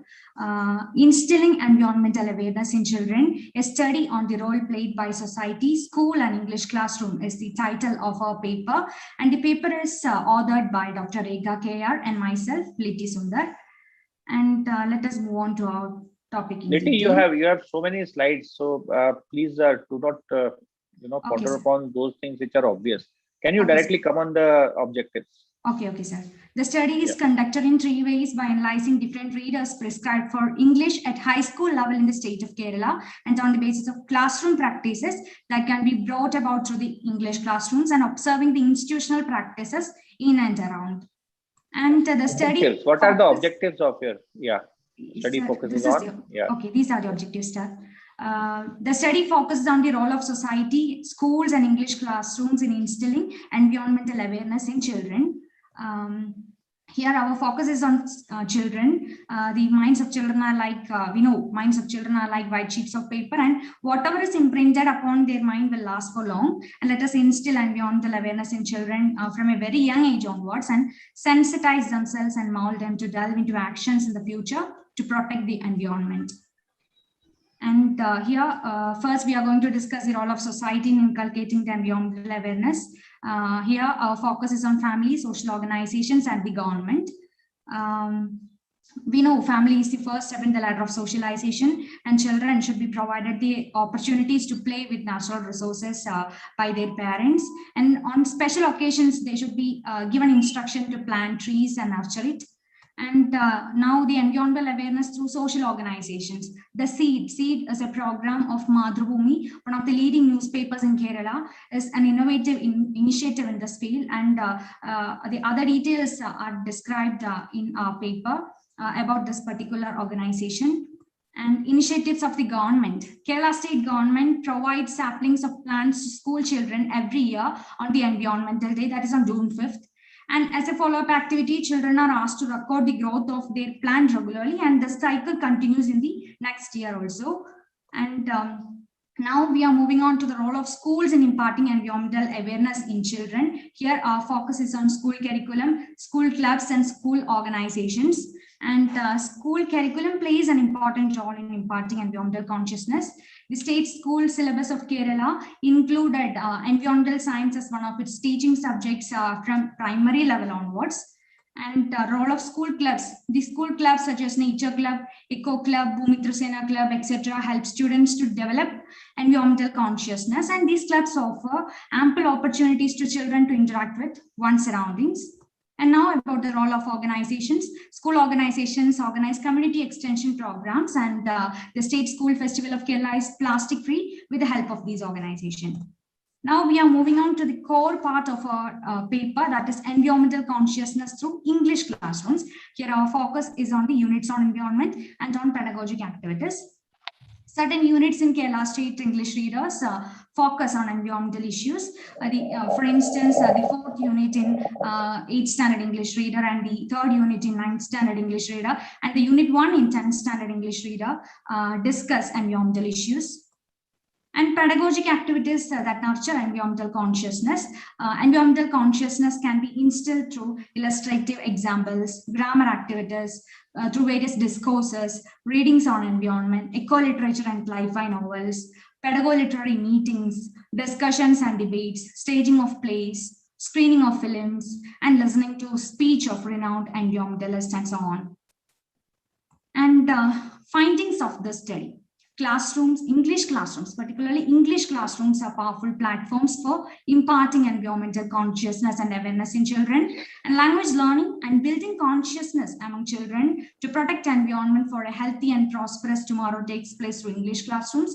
And these type of awareness instilling programs in and outside the classrooms will help the learners to sensitize themselves and to delve into actions in the future to protect the environment. This is all about our presentation. It's all about our paper. Thank you all.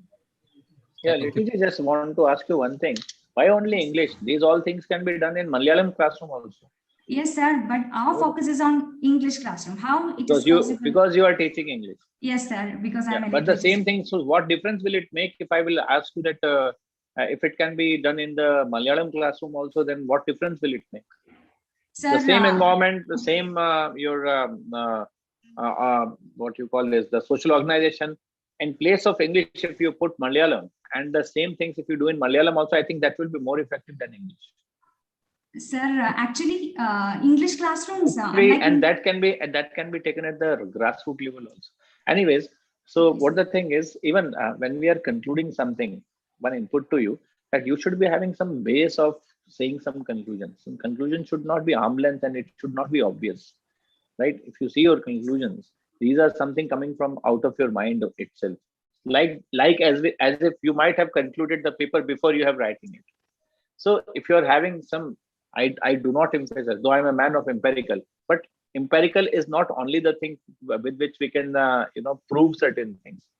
There are some very good qualitative research techniques, like ethnography is one, grounded theory is another one. So you can concentrate on those and just try to give your paper a very good shape.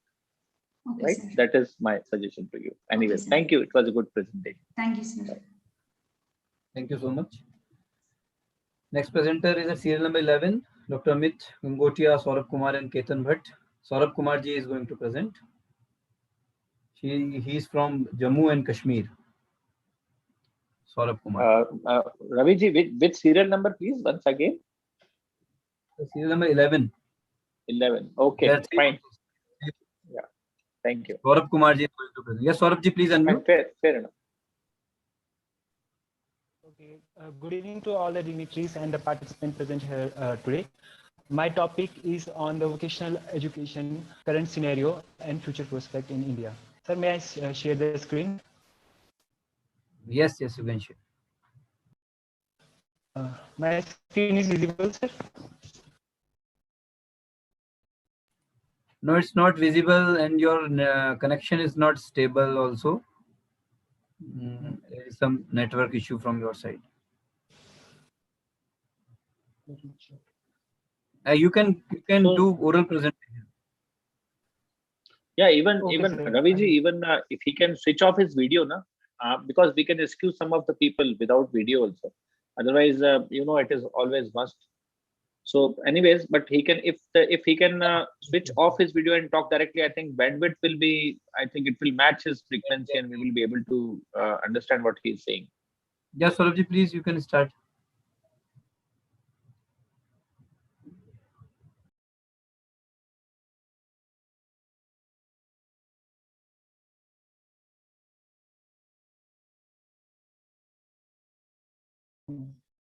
Okay, sir, am I audible? Please start. Yes, sir. Today my topic is vocational education in India, current scenario and future prospect. As we all know that India is the second most populous country on the globe, and we are having the 65% of our population is the youth. But despite of having this huge population, we are currently running in deficit in terms of skilled manpower and trained workforce. Only 2.3% of our total skilled force has undergone into some kind of skill training. So in recent years in country, expansion of skill industries happened, like travel and tourism, aviation sector also, etc. And to overcome these skill gaps, vocational education emerged as an effective tool. So vocational education aims to install some specific skills into learner for a specific industry, for example, tourism and travel industry, hospital industry, or jewel industry, etc. So considering the point, many countries like India, Romania, Taiwan, Turkey, Indonesia introduce the vocational course in their modern education system. So what is the difference between the vocational education and the conventional education?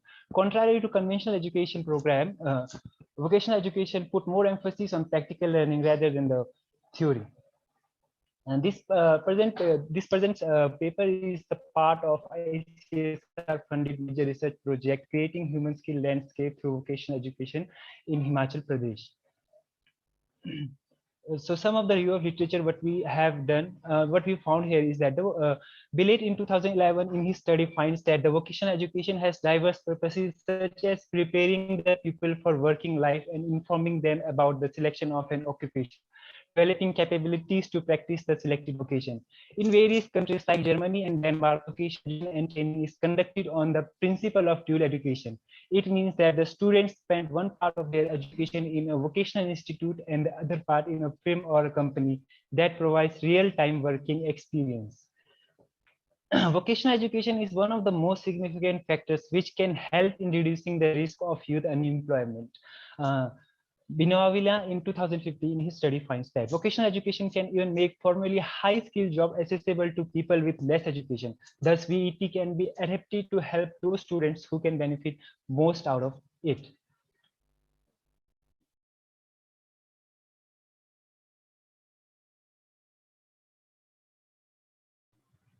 Okay, sir. We can consider this presentation. I think some network. Yes, sir. Yes, sir. I am back. Sir, my question is. Actually, time is. We don't have much time. We have considered your presentation. Thank you so much. Thank you.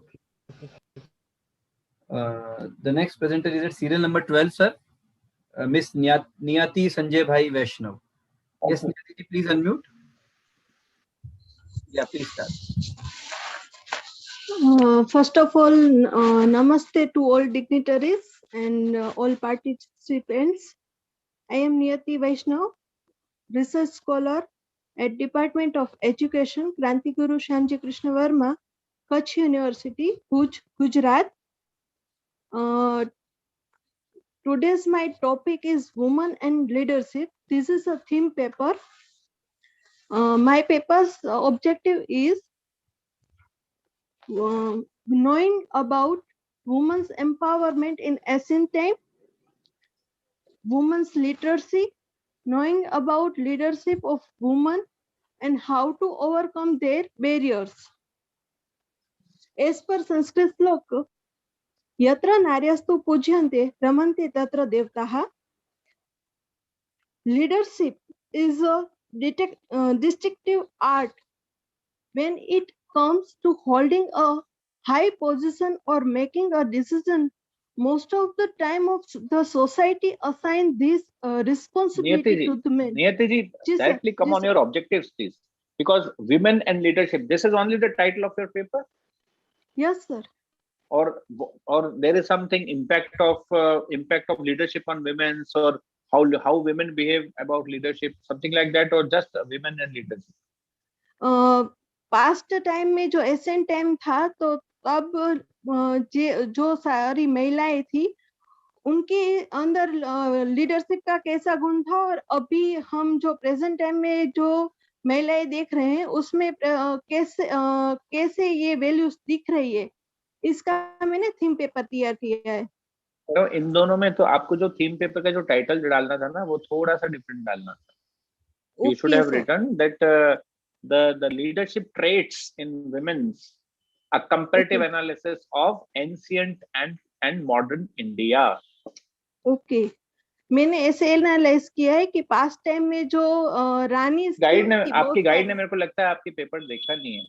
Anyways, अब आप अच्छा वही present करने वाले थे और suddenly मुझे present करना है। पर बिना देखे अभी अगर देखा होता शायद ऐसा टाइटल होता नहीं। एनीवेज, अब इस टाइटल को इम्प्रूव कीजिएगा। कैसे करेंगे?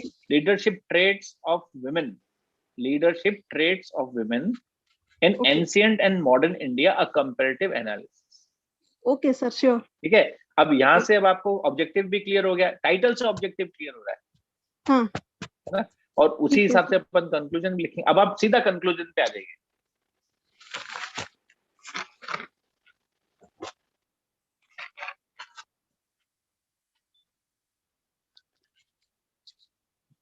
पास्ट टाइम में जो सारी रानी थी, as per the Gujarati poet नाना लाल सेठ, नर ने निपजावनारी नारी तू नारायणी, ऐसे गुजराती में कहा गया है कि जो आदमियों को पैदा करने वाली नारी है वही नारायणी है।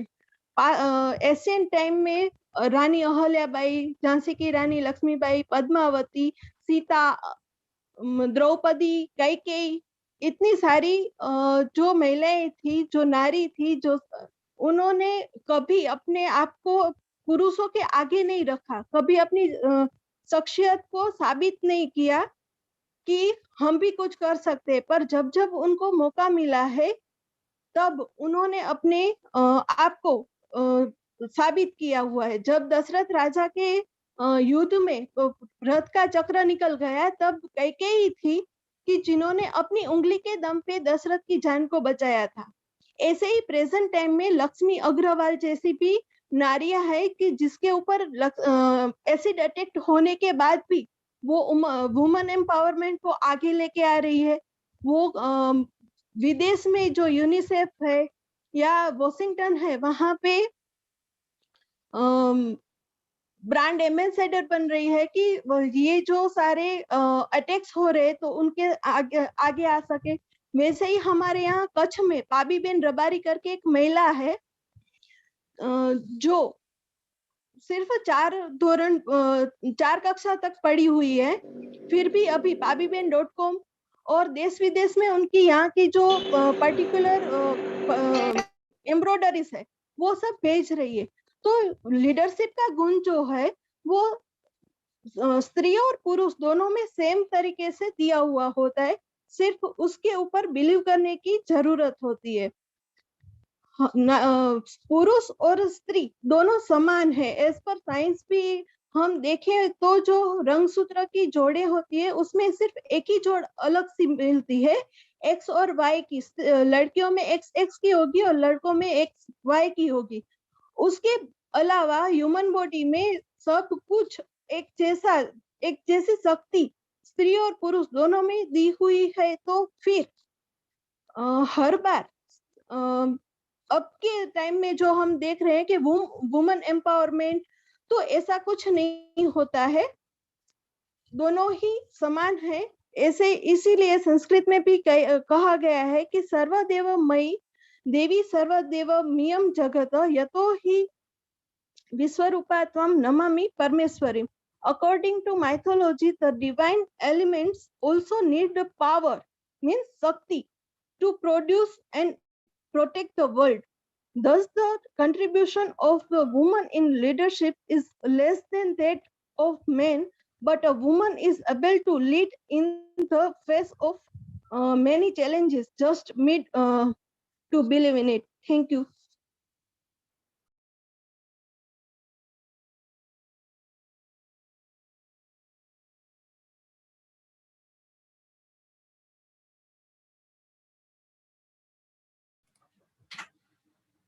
Yes, thank you so much.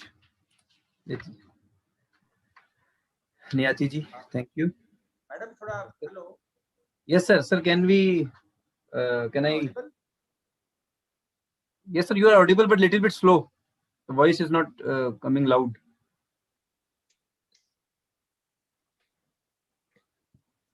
सुन पा रहे हैं मुझे? सर बहुत धीरे आ रही है आवाज आपकी.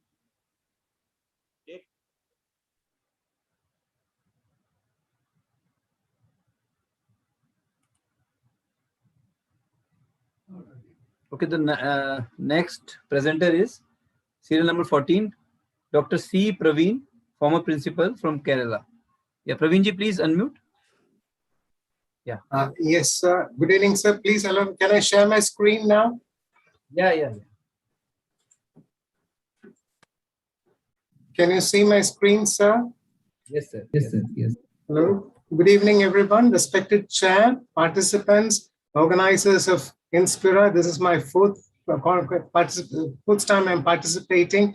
Each time it has been a learning experience during this COVID time. You must appreciate the efforts of Inspira for organizing this. Thank you so much for inviting me.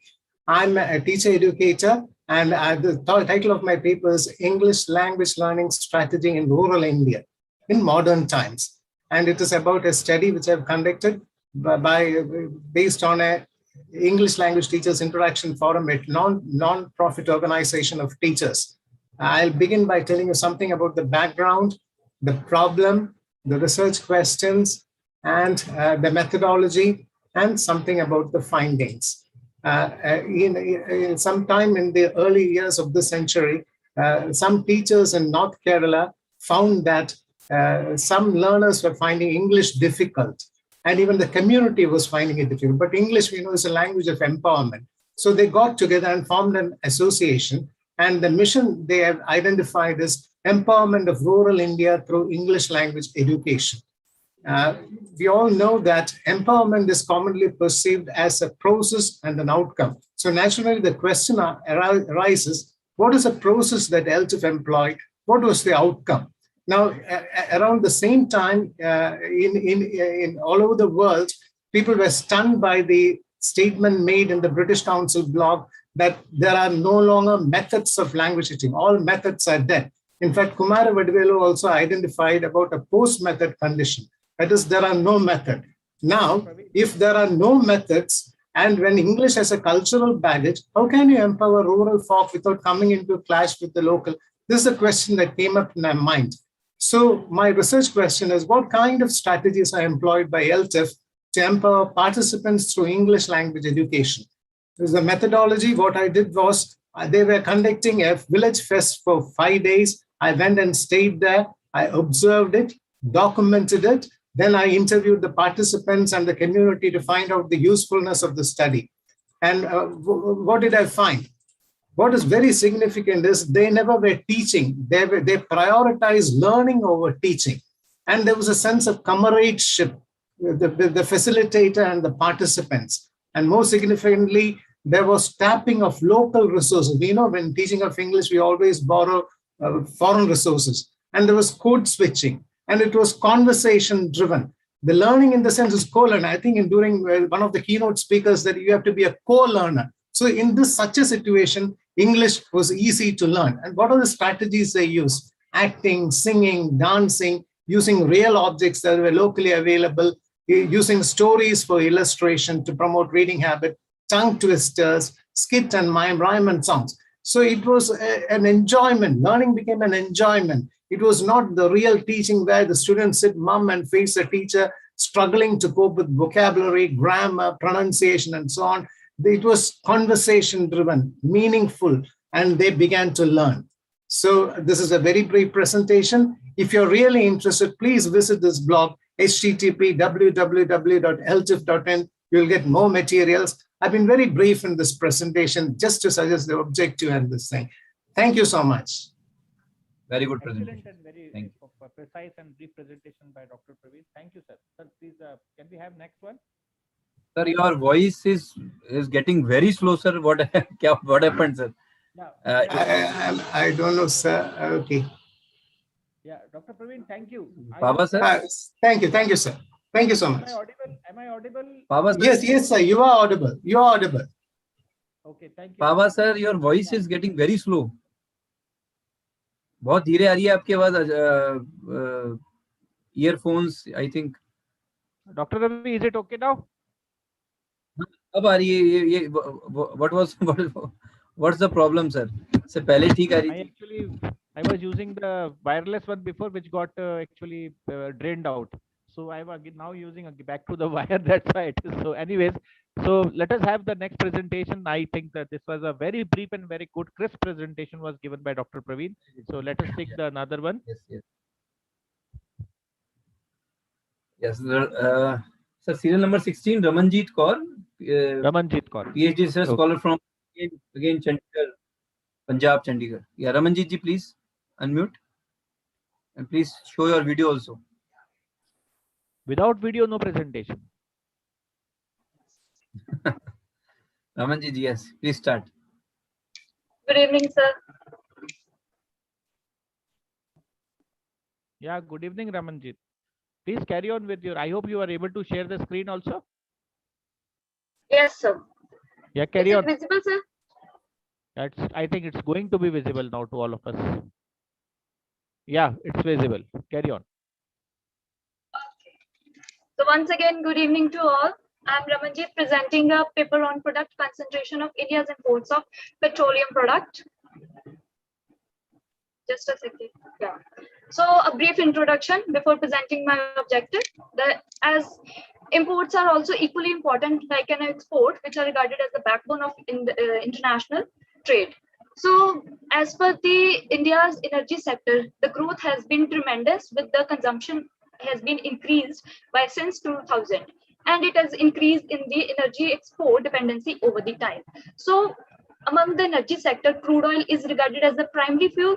Similarly, its products which have been refined, such as the liquefied petroleum gas, gasoline, diesel, etc., they are also important for the higher economic growth. On the objectives, keeping in mind. Yes, sir.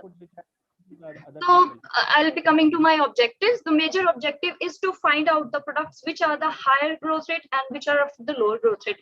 Similarly, measuring the trends also for the study period 1996 to 2020, and to find out, my last is the objective, to find out the concentrated products in the country.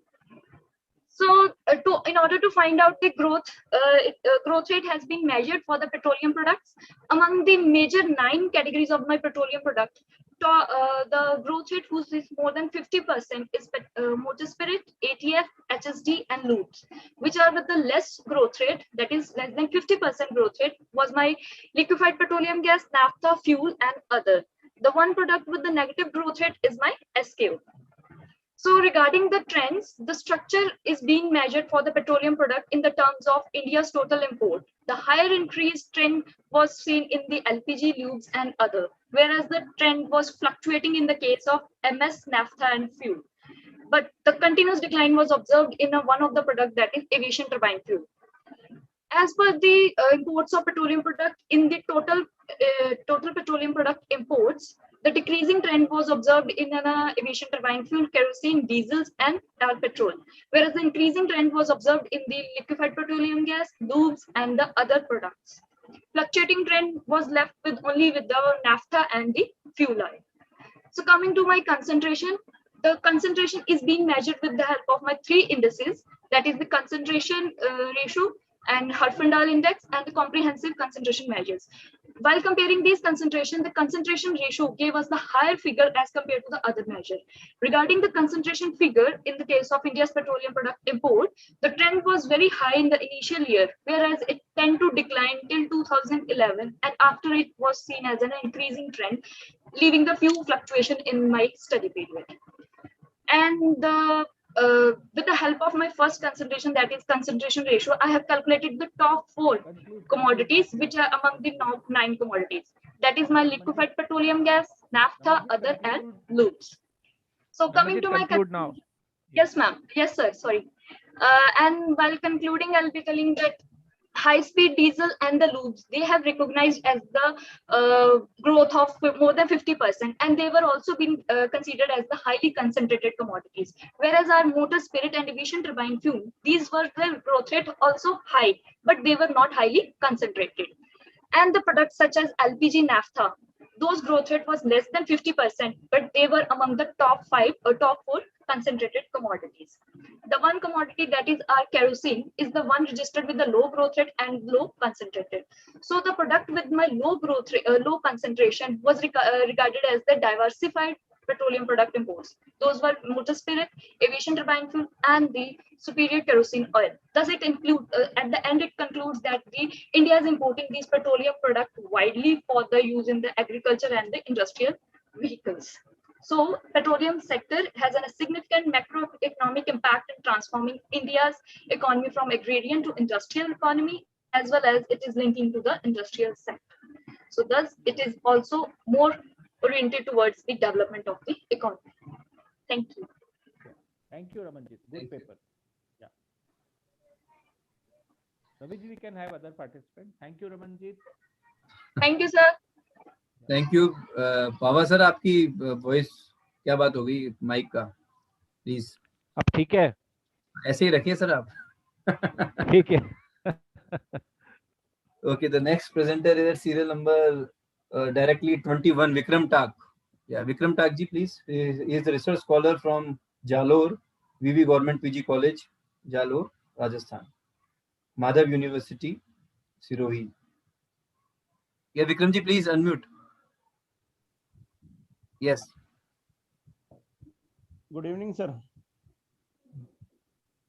Continue.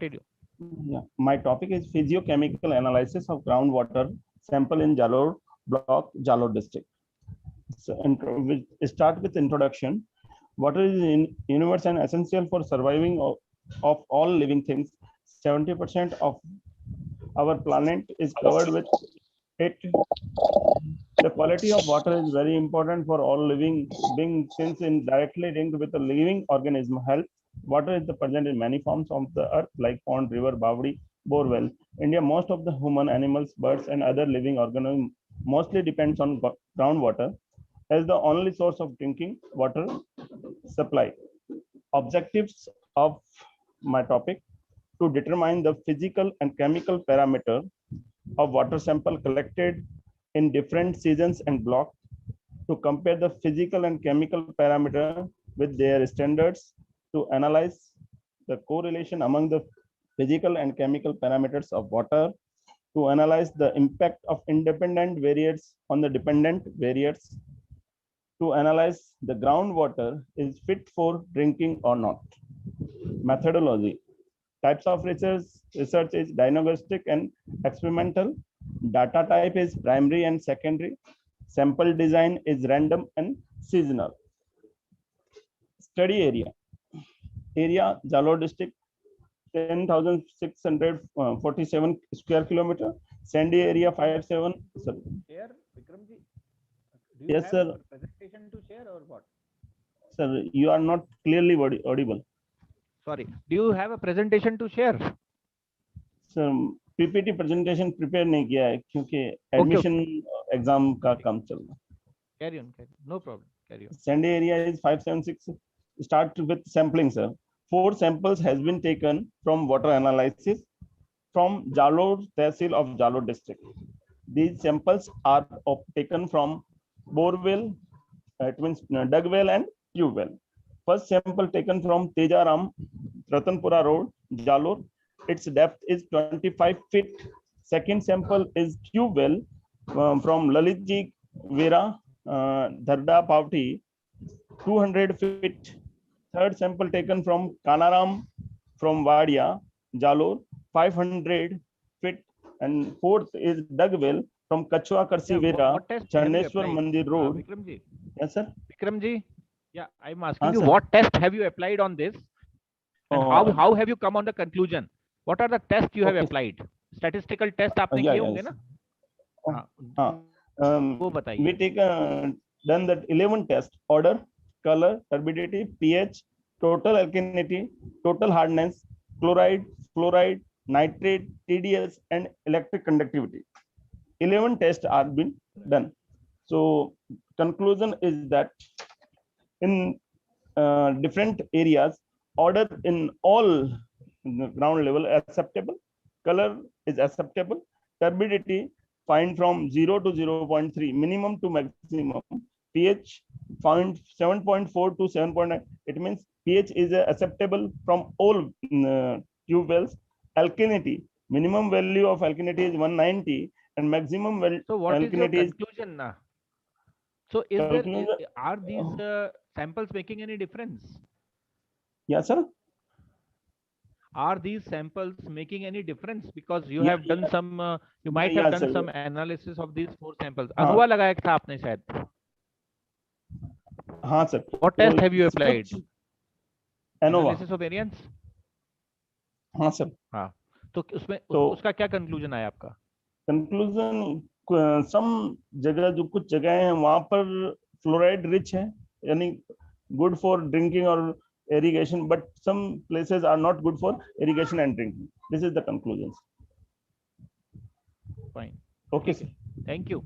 Thank you. Thank you. Thank you. The next presenter is serial number 22, Manjeet Chaudhary, Research Scholar, Himalaya University, Arunachal Pradesh. Manjeet Chaudhary ji. Yes, please unmute. Manjeet ji.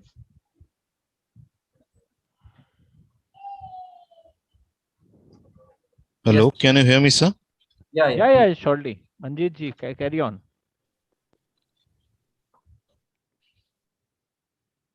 Again on water, some study on water again. Yeah, Manjeet ji, please carry on with your work. Sir, good evening, sir. My previous researchers has provided a study regarding the water test. My topic will be the same, but my study is in the basis of microbiological surveillance, sir. Okay. So, sir, my topic is actually what the thing is, context is different, but I think the same one, similar one. So, please come on your with your objective directly go on your conclusion, because methodology will, I think, will be the same. ANOVA you might also have applied. Right? Yes, sir. But so go on your objective and we will directly see how will you be able to conclude it. Right? Yes, sir. Carry on. So what we tried to do is we had taken the test in a district which is nearby to the river Brahmaputra. So we tried to monitor the water quality of this area. So what we are trying to find is the water is contaminated with fecal contamination or maybe the total coliform. So what is the what test we had done actually is a most probable number test. So in that, so that, hello? Yeah, carry on. Yes, sir. Yeah, so we did the test to assess the rate of water contamination in the district and to identify the causative organism for the contamination of this water of this area. Fine. So, sir, let us see how you conclude it. This is all done. I just want to see your conclusion, how it has come up. Yes, sir.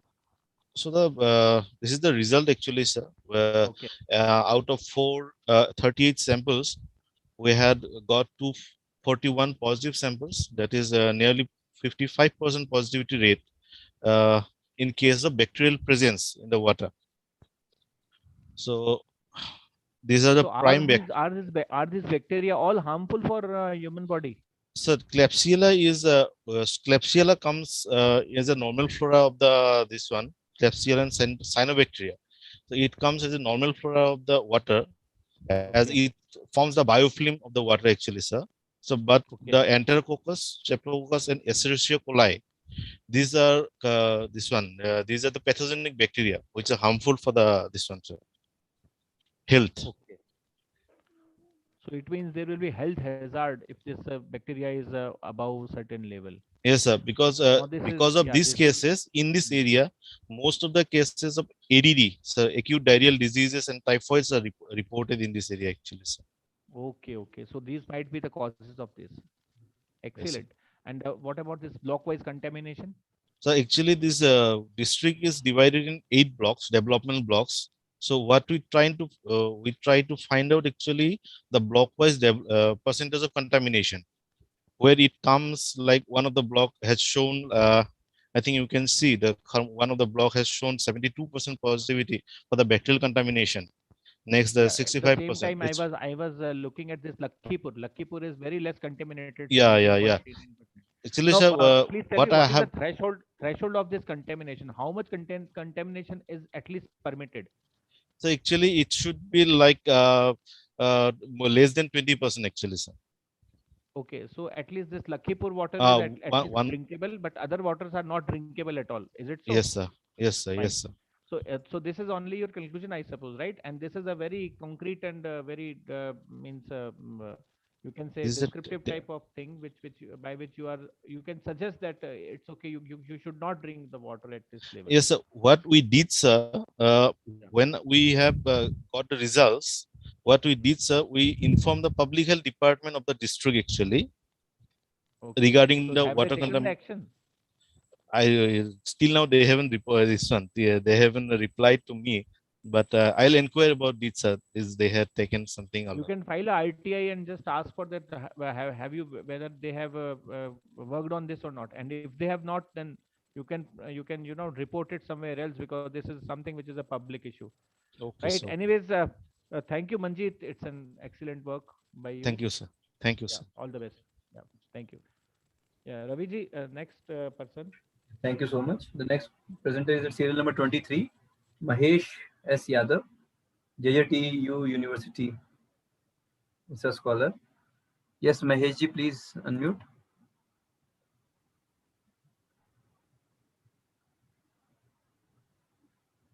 Mahesh ji, please unmute. Unmute kariye, unmute.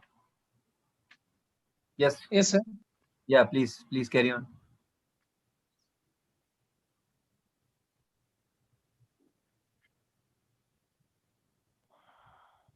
Mahesh ji, are you going to present your paper or not? Yes, sir. I try to share my screen.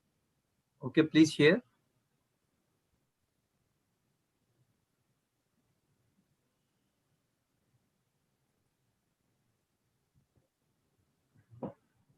You can go with oral presentation if it is not. Yes. Yeah. Yes, sir. I can try the oral presentation. Please continue. You can speak orally also. We will be requiring only your objectives and your conclusions, right? Yeah, Mahesh ji. Sir, I think. please take some other participant. Yes. However, your voice is also not audible, so please. Sorry. So, Modi ji, please give some chance to some other candidates so that we can proceed further, and Mahesh can be taken afterwards when his bandwidth will be okay. Okay, sir. Okay. The next presenter is at serial number 25, Lalita Yadav, research scholar from Alwar. Yeah, Lalita ji, please unmute. Unmute. Yeah, please start. Good evening, all. My name is Lalita Yadav. I am. Lalita ji, you are not visible. Your ceiling is visible only. We can see your beautiful curtains. Yeah. अब दिखाई दे रही है, sir.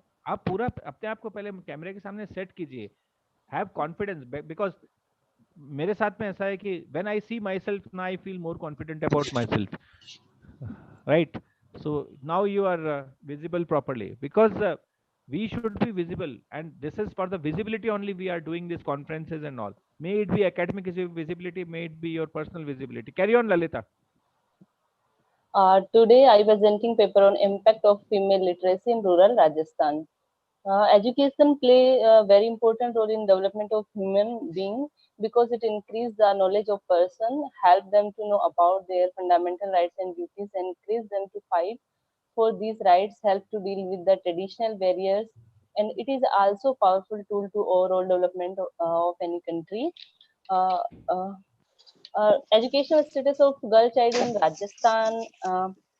Total literacy rate in India is 74, almost 74%, where as in Rajasthan is only 67%. Male literacy की यदि हम बात करें तो इंडिया में 82%, where as in Rajasthan 80%. Female literacy rate in India is 65%, where is in Rajasthan is only 52%. My study objective is to understand the institutional mechanism and services available for promoting girl child education in rural Rajasthan, to identify the potential barrier of girl child education in rural Rajasthan, to examine the reason behind of girl child dropout at secondary and high secondary level in government school of Rajasthan. And this study examine the effect of literacy on women on health, knowledge about health, fertility, infant mortality, and health. Lalita, just go on your objectives and then on your conclusion. Come on. Sir, what are your objectives? To understand the institutional mechanism and service available for promoting girl child education in rural Rajasthan, to identify the potential barrier of girls child education in rural Rajasthan, to examine the reason behind to girl child dropout at secondary and senior secondary level, and last objective, this is a study examining two effect of literacy on women's own health and fertility, infant mortality, and the health of daughters. See, so many objectives you have taken, and the last objective is totally different from the previous three objectives. So let us see how you have concluded it. Go on the conclusion part. Let us see that too. Yes, sir. Any statistical tool? You have used any statistical tool, Lalita ji? Yes, sir. Tabulation and उनकी table बना के उनका explanation किया है. हाँ, तो मैं अब आपको एक सजेशन देता हूँ, खाली टेबल नहीं, गो फॉर क्रॉस टेबुलेशन. इसमें क्या होता है, कितनी बार जो है ना एक चीज का इम्पैक्ट दूसरी चीज पर आपको क्रॉस टेबुलेशन से पता लगता है. And still if you want to see the significance of it, you can apply chi square test. Right? Yes, now go on your conclusion. I want to see your conclusions. How have you concluded it? Rural area of Rajasthan, to understand the institutional mechanism and potential barrier in promoting girl child education. 78% parents are sending their male child in private school for study, whereas the 88% parents are sending their female child in government school for study, and 31 girls are aware about the career opportunity, and 69% of girls are not aware about the career opportunity. Other than 30% of girls said that school is far from their home. 16% of girls are facing difficulty for transportation unavailability. 16% of girls are facing family reason in getting proper education, and as per the study, majority of the girls child respondent are married before of the 18 year, and which is one of the most important reason for girls to being drop out from a school. And lastly, मेरा जो last objective था उसकी results मैं बता देती हूँ. Women tests are changed for become literate, so that they prefer to have fewer children to allocate more good to daughters. Literacy gives women more power in decision making within the family. Men who are married to literate women have different and more progressive taste. They favor more control on to fertility or a smaller family size, and are willing to allocate more good Thank you. Two daughters. Thank you. Yeah. Raviji, please, next participant. The next presenter is at serial number 27, Shazia Hasnain, Assistant Professor from Kolkata, West Bengal. Yes, Shazia ji, please unmute. Yeah, please carry on. Please start. Good evening, one and all. I'm sharing my screen now.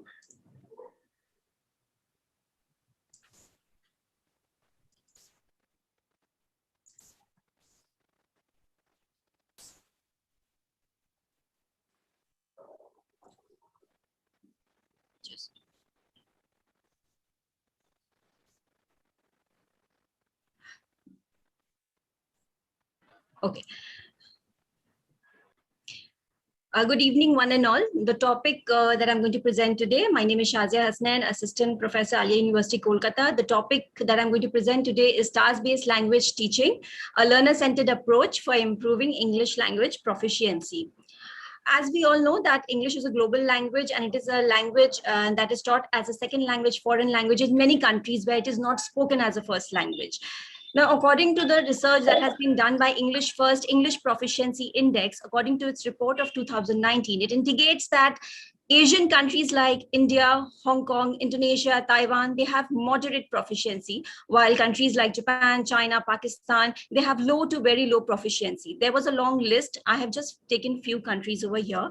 My emphasis will be basically on India. Like what are the reasons why the English language proficiency is low, particularly among the vernacular background students, among the students who are learning it as second language. First of all, in our country, we find there's a lack of uniform medium of instruction, and as such, English medium instruction varies considerably in the country because there are many schools that have English as a first language, and there are many schools that have English as a second language as well. Now, secondly, the second reason that we find is that lack of proficiency in the English language, the kind of teaching approaches that are followed in the classrooms, particularly in the vernacular schools, it is found that grammar translation method is still followed. It is a traditional approach. It is good in some ways, but then in the higher classes, if it continues, then it does not help the students in developing the communicative skills. Thirdly, we find that the researchers have already emphasized, they have researched and found that when the learners learn the second language, it is best when their mind is focused on the task or the activity that they are doing rather than on the language form. If we are emphasizing continuously on the accuracy of the language, and the students, they become very conscious and they are not able to focus both on the meaning means whatever they are going to perform, as well as on the accuracy of the language, as it has been said by Prabhu, Krashen, Eli, and Mangubai. Now, the objectives of my study basically are, as I've already stated the problem, the objectives basically in this paper, I'm trying to explore the theoretical basis of task-based language teaching, having seen some of the papers on task-based language teaching, that it is a very popular approach and many researchers have, done their work on this. Sajjaji would like to understand what is the methodology of exploring the theoretical basis you have used. Formal methodology. Yes, sir. Sir, basically, since it is my thesis topic of my thesis, so what I've done is I have done a lot of review also. So on the basis of the reviews of the empirical papers that has been already done before by the researchers, on the basis of that, I am trying to extract the theoretical basis, why it has become a very popular approach worldwide. It is being followed in many countries.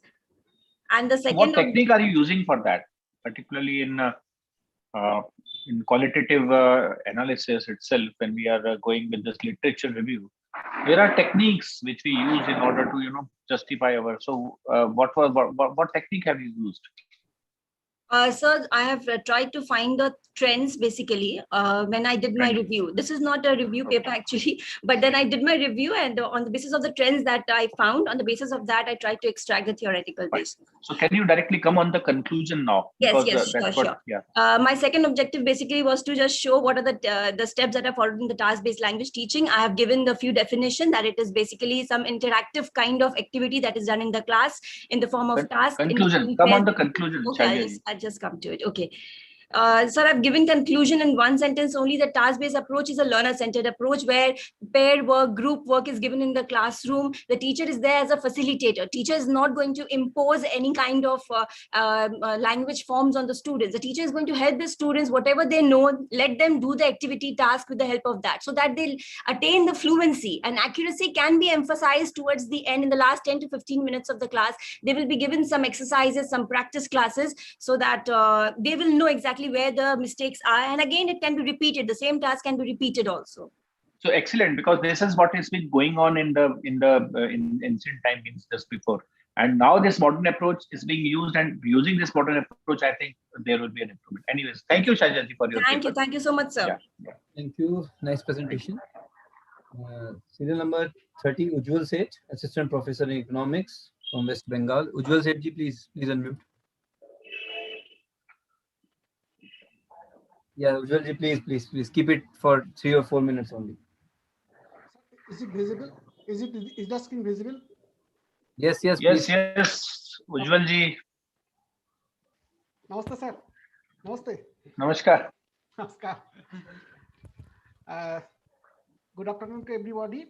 I am Ujjwal Seth. I am going to present the paper, Vulnerability in the Unorganized Sector in India. Okay. So what is vulnerability? Just 1 second. So vulnerability is regarded as the inability to withstand income shocks. Okay, so this is true to the functioning element approach, that is income. This is basically the income approach. So in this approach, the emphasis is on the to judge income and on the consumption, so as to record their impact on the individual well-being. Now, it was Professor Alfred Marshall who declared long ago that economics inquire how a man gets his income and how he uses. Ujjwal ji, please go to your objectives, because we have already gone through your topic. Objectives, and then a little bit of methodology, because you are good at that, I understand. Yes, sir. And then we will go with the conclusion part, right? Okay. So my objective in this present paper, my objective is to calculate the vulnerability on the basis of the production-related factors, not income-related factors. And secondly, to find out the position of states of India with respect to this vulnerability index. So here, I have used the NSSO data, NSSO 73rd round data, which is basically on the unincorporated or non-agriculture enterprises, which is collected between July 2015 to 2016. This is the latest round on this topic. And here, though the NSSO data gives 36 states, but I have only taken the major 22 states. Okay, so what are the basis of selecting these major states? Sir, these are basically the important states, actually on the basis of income and their diversity and their population size also. Right. So let us see what test you have applied. Sir, these are the factors that are considered in calculating the vulnerability. So I have considered 2 factors basically, general factors and the operational factors. So general factors are the proportion of the farms having less than GVA, that is gross value added per labor, below the. So I hope you have identified these factors from the literature review. Is it so? Sir, literatures are there, but these are, I think, in this case, the factors are new because the approach is very new.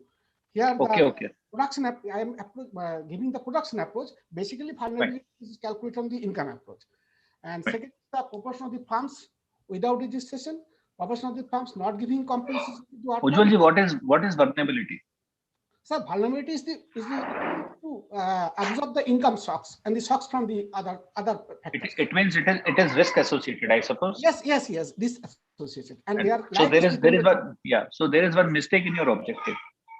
Vulnerability or risk is never calculated. It is only estimated because it comprises of the probability part. You understand? Okay, sir. I understood. We have studied this probability part in one of the workshops also. I should change the calculator part will not be there. I estimated. Okay. Thank you, sir. Now let us come on your conclusion part. Let us see how you have. I am going to now methodology part here.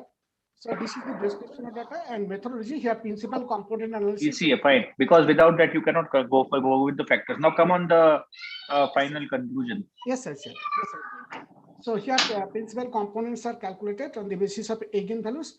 Here we see that only more than one value is up to component 5 and 5 to 7 has is less than one value. And here is the eigenvectors. And we have used Raychaudhuri-Haldar method to calculate the index. Now you have used PCA? Yes. PCA, principal component analysis. Yes, sir. Okay. This is the method. And this is how the weights are calculated. How many factors you got eliminated? 7, sir. 3 factors. 3 factors eliminated. Okay, sir. This is the method how we have combined to calculate the index, and this is the final result. This is the index. So we find here that the Odisha tops the list, followed by Chhattisgarh, Arunachal Pradesh, Uttarakhand, Assam, etc. So 9 states have the more than average value of the vulnerability index, and rest of the states are less than average value of vulnerability index. So here we see that the Odisha tops the list. The mean value of the index value is the 0.437. So out of the 22 major states in India, 9 states have index value more than average. So here we have calculated the vulnerability on the basis of the production rather than consumption. So this is because basically the small unorganized firms, the consumption may be smoothed by loans, gifts, and other non-economical transfer. And few variables have been selected for the exercise of the purpose. It is not claimed that the variability are comprehensive. However, this seems to be more pertinent for the resistance. Yeah. And data reveals that. Thank you, Ujjwalji. Thank you, sir. Thank you. Good, very good. Yeah. Can we have next presentation? Thank you. So serial number 29, Vendrila Biswas, Assistant Professor from West Bengal. Yeah. Vendrila ji, please. Vendrila. Please start your video, Vendrila ji. And mute. Okay. So just wait for. So I can't share. The video is not opening, sir. Yeah, but I'm sharing the screen, sir. Problem. Okay. I'm sharing the screen. Just wait. So is it visible, the screen, sir? Yeah, you are presenting through mobile, I suppose. Yes, sir. I'm presenting through mobile, sir. Then what you can do is you can just make it horizontal. Okay. So it will automatically become a full screen one. Make it horizontal. Yeah. Okay. Is it okay, sir? Yeah, it's going to be okay now. Yeah, now it's okay. Yeah, is it okay, sir? Carry on. Yeah. Okay. Carry on. Okay, sir. So this is the topic that I have. I think it's a subtle art of Vendrila, let me tell you, this is the problem, because when you are presenting with the mobile, your the video is sometimes not visible. Anyways, carry on with it. Please directly go on your objectives and then on your conclusion. We have very, very less time. Okay, sure, sir. So just to mention, the topic is about the compressed 4-day work week that is going on right now during this post-COVID era, or during this COVID era that we had. Okay. So this is, I'm directly going on to the objective of the study. The objective of the study that we wanted to find out that the factors that actually what is contributing towards this compressed 4-day work week right now. So what are the factors identified? So we have just derived the factors from the literature review. And the second one is how those factors are having an immense impact on the human qualities and insights and creativity. So these are the two primary objectives of my study. So I'll just directly go to this. These are the hypotheses. There are in total 5. Directly go to the conclusion. How you have concluded it. So it's a conceptual framework, and these. From here only we can understand. This is just before going on to the conclusion, sir. Got it. And I hope you should. Have you used confirmatory factor analysis or? So yes, sir. Confirmatory factor analysis. This is the goodness of fit test that I have done, and next I have used the convergent validity, and I have done this discriminant analysis. After that, we have found out. Come on the conclusion directly. Okay, sir. So these are the findings that I have got. In all the findings, among the 5 findings, we have got that one thing. If I show this result, you can understand, sir. Over here, one. Over here, you can see that H4, hypothesis 4, that is working on feedback. That has been rejected, sir, because it is right now during this post-COVID or COVID era, this working on feedback is actually not going to help in the compressed 4-day work week. The rest of the factors are going to help out, sir. And we have used psychological well-being as a moderator. So in that moderation, we have seen that 8-6B, which tells you that, seeing company as a brand. I've taken this as a factor, seeing company as a brand. So that factor is going to enhance. No, go on the final model. Go on the final model on the basis of the CFA you have prepared, where it is slide number 25. It isn't slide number 25. Go on slide number 25. Okay. So this is the structural model that has been, PLS has been used, sir, to find out the moderation as well as. Now come on the conclusion. Come on the conclusion direct. So this is the conclusion, sir. Conclusion, I just want to highlight the last line that we are in this VUCA world, which all of us know that. So during this time, Thank you, Vendrila. Thank you. It was an excellent paper. Yeah. Thank you, sir. Thank you, sir. Raviji, can we have a next participant? Tapasi Das Gupta, serial number 31, Assistant Professor, Department of Commerce, ICFAI University, Nagaland. Tapasi ji, please unmute. Yeah, please start. Namaste. Namaste. Please start. Good evening, respected chairperson, event organizers, and my fellow presenters. So the title of my paper. Let us do not waste time in all the formalities. Let us go on your objective. Just tell your objective. See, listen. The title of your paper, objectives and conclusion. We will be going with that. You're okay with that? Okay, sure. Yeah, sure. Okay, so the title of my paper is Customer Satisfaction with Sales Promotion Measures in the Indian Banking Sector, with special reference to SBI main branch, Dimapur district of Nagaland. The objective of my paper is to analyze customer satisfaction with sales promotion measures of SBI main branch on the basis of customers' demography. The main hypothesis is the variation in mean score of demographic profile of customers is not significant. And corollary hypothesis. How have you concluded it? Okay. Objective I have understood. Okay, I use one-way ANOVA. Okay. Yeah. Okay. Fine. Carry on. Okay. So actually, so the corollary hypothesis, the demographic profile, from there I have selected gender, age, marital status, academic qualification, monthly income, present occupation, and experience in availing banking services. So I have used one-way ANOVA. And is it a paper of your thesis, I suppose? Is it a paper of your thesis?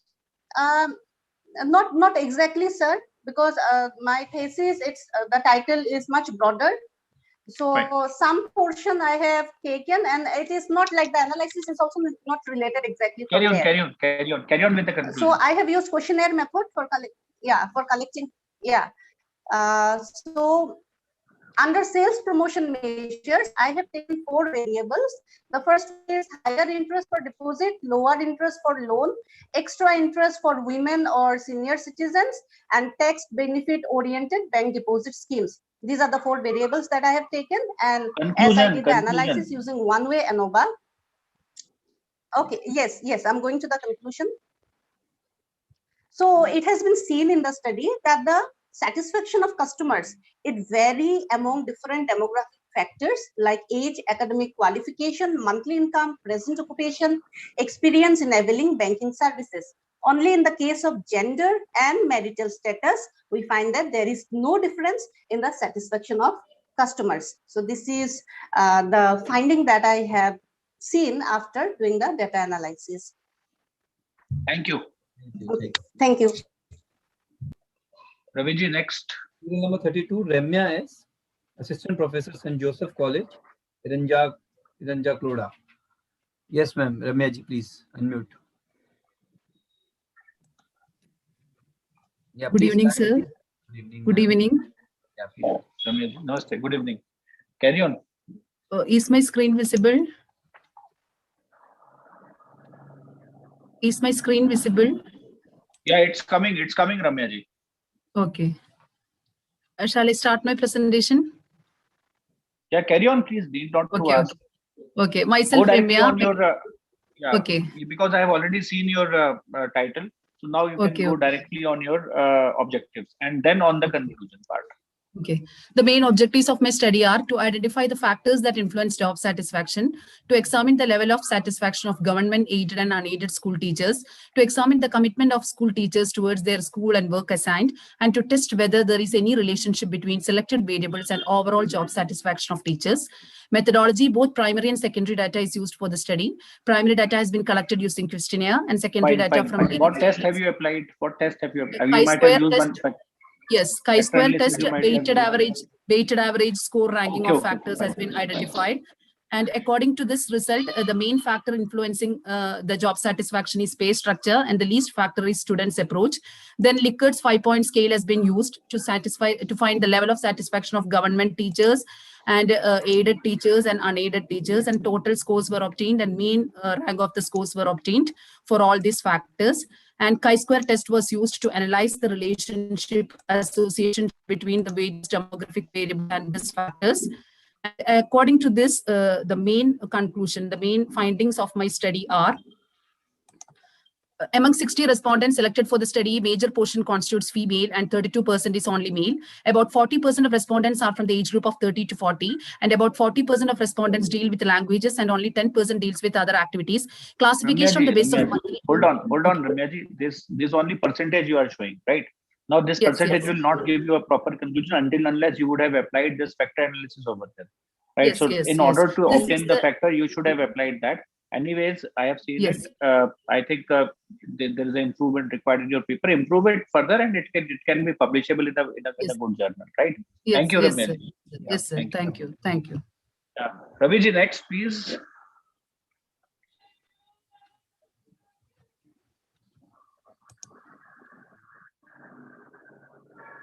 Yeah, thank Dr. you. Ravi. Yeah, next.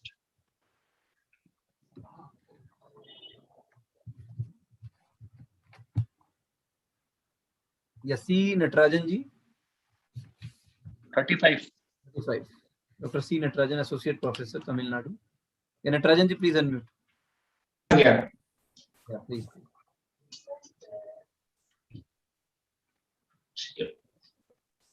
Natarajan ji, please start. Good evening, sir. Yeah, very good evening, Natarajan sir. Sir, I am Dr. C. Natarajan, Associate Professor of Commerce, Annamalai University. Now I have been deputed to a government arts college in Tamil Nadu. Actually, this paper is my working paper.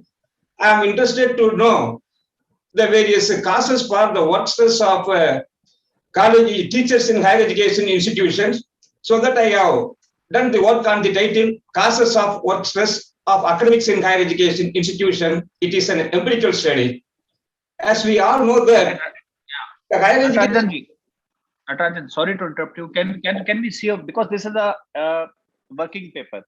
So some yes, of sir. the objectives might not be finished also, because a long paper you might be doing. So particularly for this paper, what are the objectives you have used? I would like to see that. Can you go on your objectives part? So the objective of my paper is, yes, to identify the causes of work stress of academics in higher education institutions in Dharmaburi district.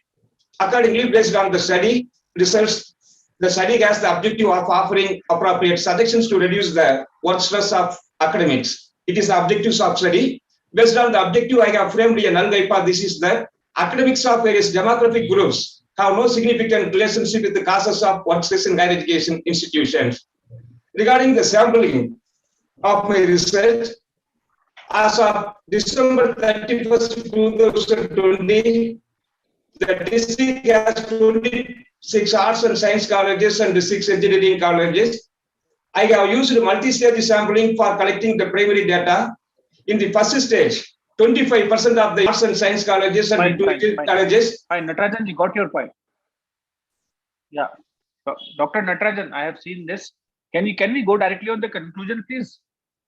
So with the help of sampling, I could understand what methodology you would have applied. You have used questionnaire method and secondary data you have already used. T-test you have applied in one way, ANOVA, because that's what your hypothesis tells, right?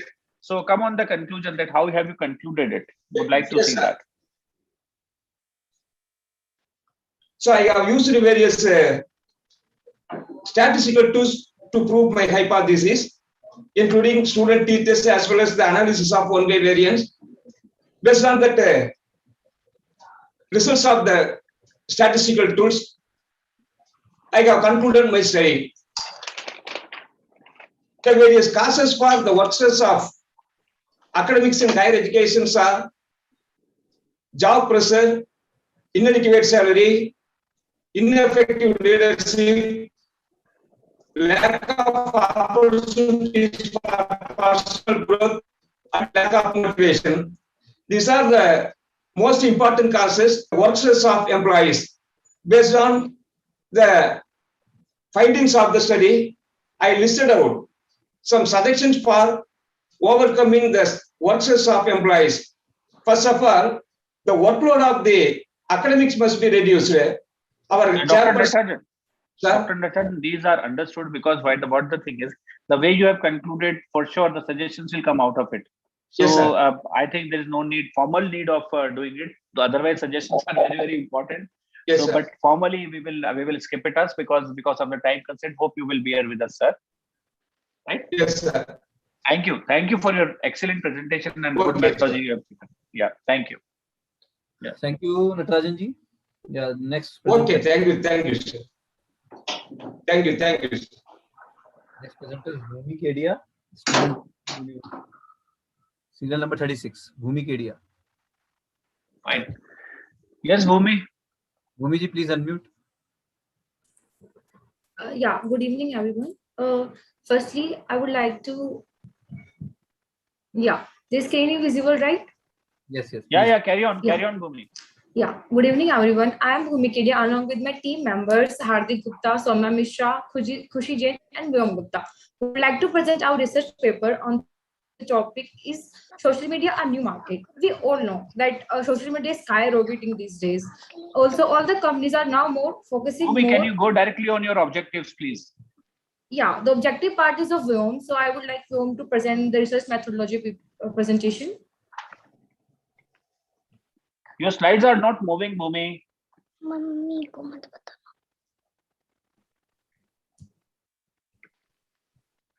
your slides are not moving. Yeah, just a second, sir. Anyways, what you can do is you can just read out your objectives and let us see how have you concluded it. Okay, that I think will be okay with you. Yeah. Yeah. Please start, Vyom. This is your part.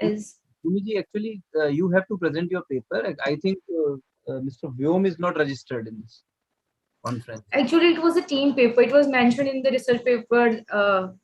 Okay. You can allow, but we cannot give him presentation certificate without registering. Okay. Yeah, that is the policy of every conference, Bhumi ji. And better in future, whenever you present somewhere else. Otherwise, do not include. We can put 6 or 7 names in one paper, and only one candidate can present, and all will get the certificate. This cannot be happen, ma'am. But we can allow Vyom to present, but later we will talk.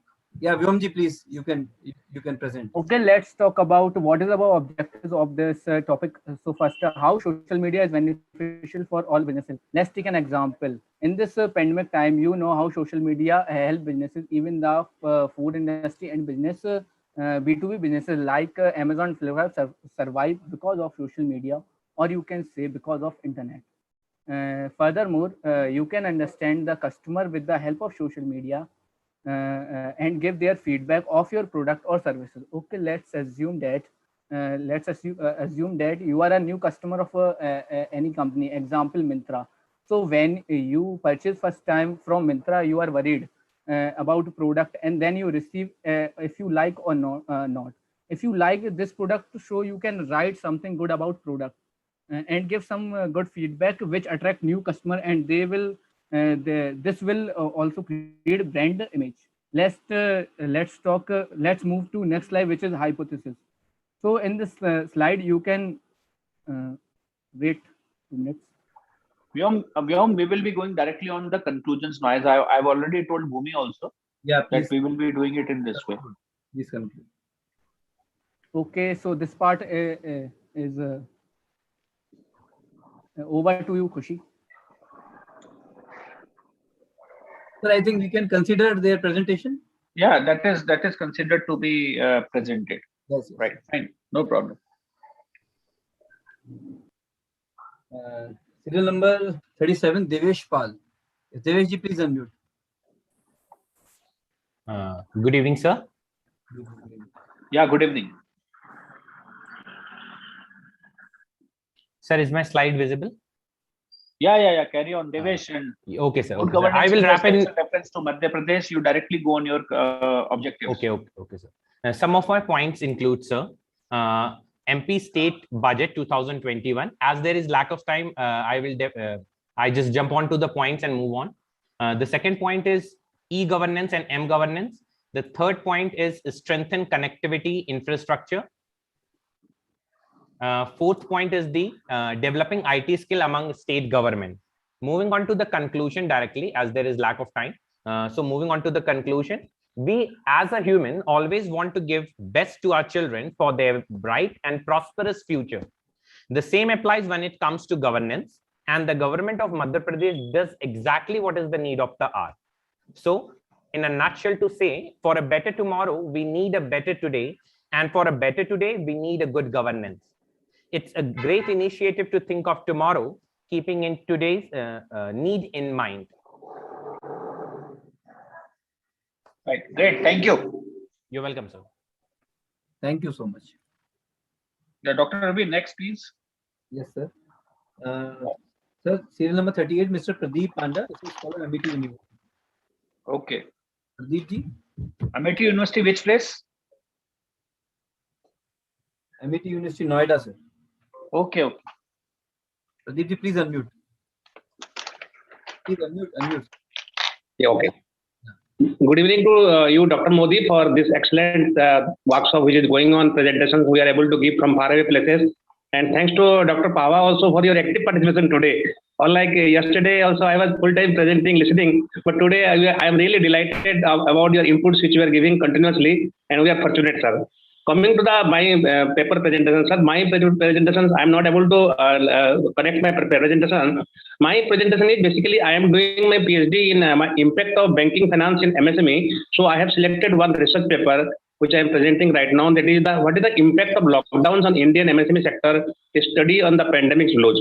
So I will come directly to the, I will not go into so details about this thing. As we all know, there are 63 million MSMEs there are in India. And India is planning to bank upon very heavily on the MSME sectors, and when India is going for a 5 trillion economy, so in MSME sector is going to play a very big role. And recently the government has also classified the MSME definitions, which has almost covered 99% of our enterprises in India.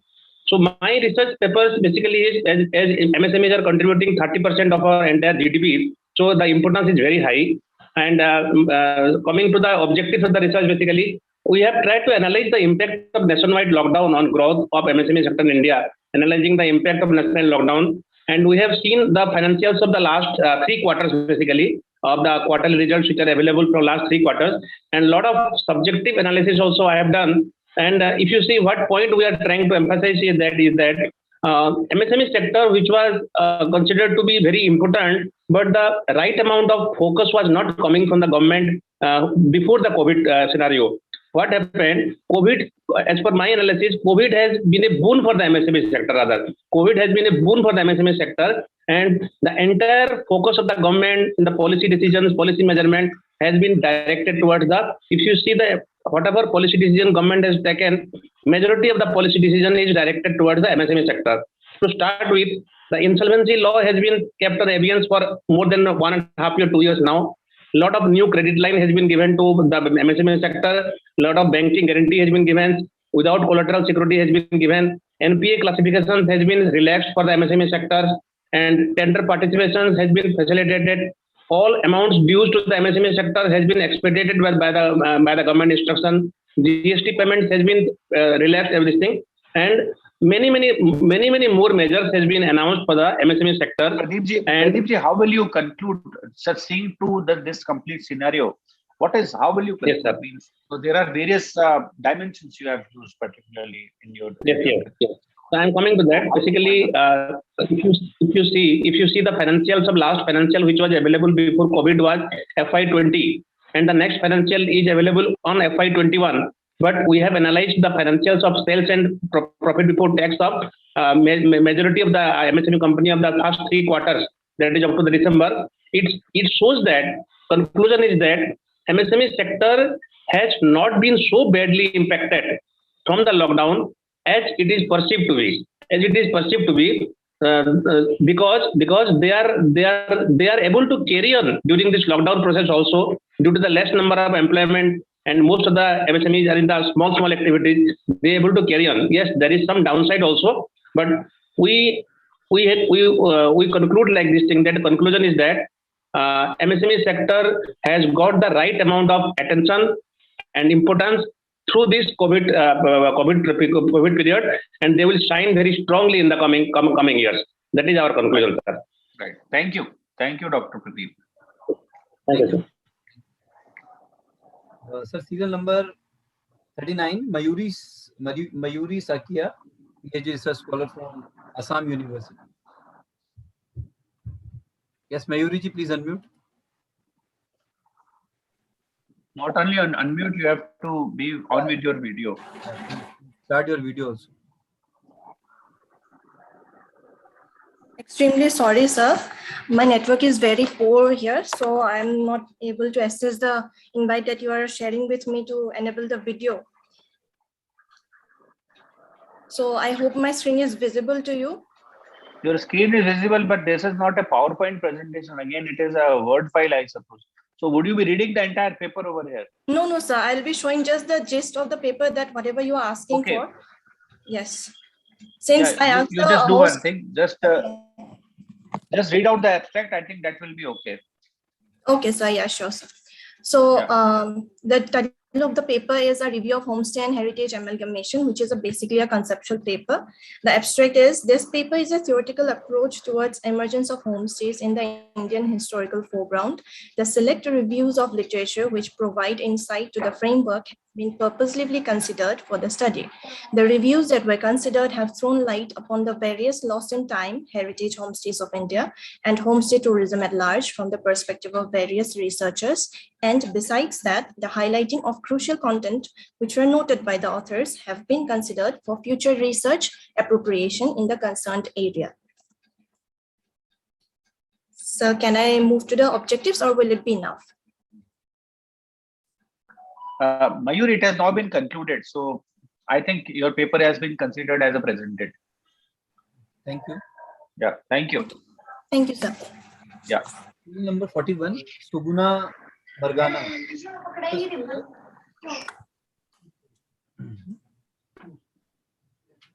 41, yes, Doctor? Yes, sir. Suguna Margana. Yes, Suguna ji, please unmute. Suguna Margana 1. I think that's a misprint, I suppose. Yes, sir. Yes, that was misprint. Anyway. Suguna ji, please. Sir, I'm sharing my screen, sir. Yes, Sugnaji, directly cloud computing, why business should adopt cloud-based computing. So I think a lot of work has been done on this. I think you are you are from No, BBST. sir. Good evening, sir. My name is Sugna Margana. I'm research scholar from Geetham Institute of Management. My topic is corporate governance disclosures with respect to housing finance companies. Okay. Sorry. Yeah, I just read one line before that. Anyways, carry on, please. Yes, sir. So what is corporate governance? Objectives directly. Coming.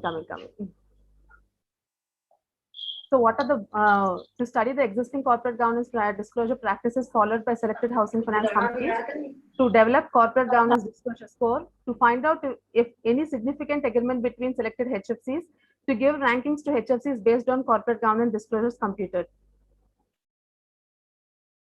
And data is collected from 5 major housing finance companies. The main criteria which is used is deposit making companies, and with a non-probability sampling have been used. Canfin Homes, HDFC, Repco, LIC Housing Finance, and GIC Housing Finance companies have been taken into account. And methodology. The corporate governance sections were extracted from annual reports of the company. An unweighted approach is employed for the study. Sugnaji. Yes, sir. Sugnaji, what was the criteria of selection of only those companies in the previous slide? Deposit taking companies, sir. Okay, these are, but there are many other deposit taking companies. Why have you considered only these? What is the basis of that? Nearly we have 8 companies, sir.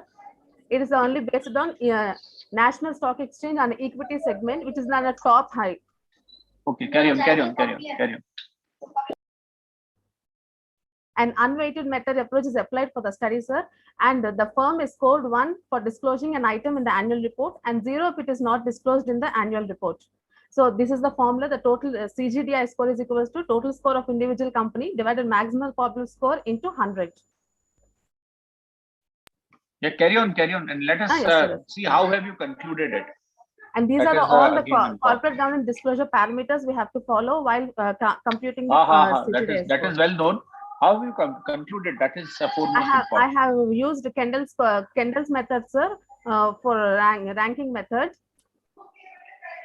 I have used 5% significance level and significance value is 0.009. So null hypothesis is accepted, and there is a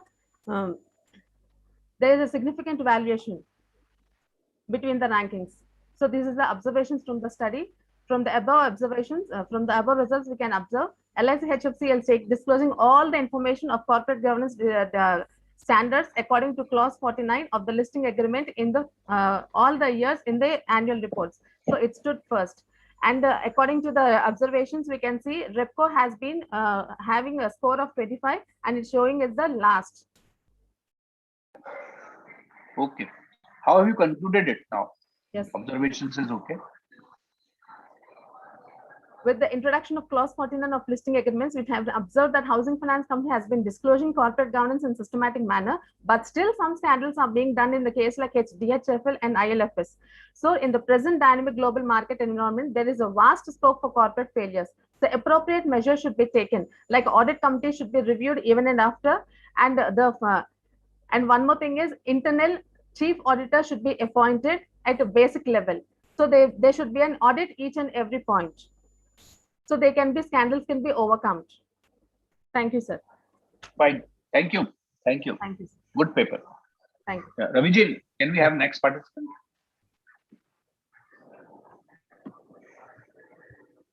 So serial number 43, Dr. Darshana from Kerala. Darshana ji, please unmute. Good evening to all and all. Shall I present my screen? Here, heavy rain is going on. I don't know whether it is. We can see you. No problem. You can please share your screen. Yes. That actually shows a good infrastructure in your place, because still, if the rain is going on, still you're on with your both audio, video, and your presentation. That's great. Okay, thank you. Okay, thank you. So the title of the study is the relationship between social rejection and depression among transgenders. So the structure of my study is like this. I directly skip into major objectives of my study. The major objectives: to study the level of depression in transgenders, to study the relationship between social rejection and depression in transgenders. So the hypothesis is there exists a high level of depression among transgenders. There exists no significant relationship between social rejection and depression among transgenders.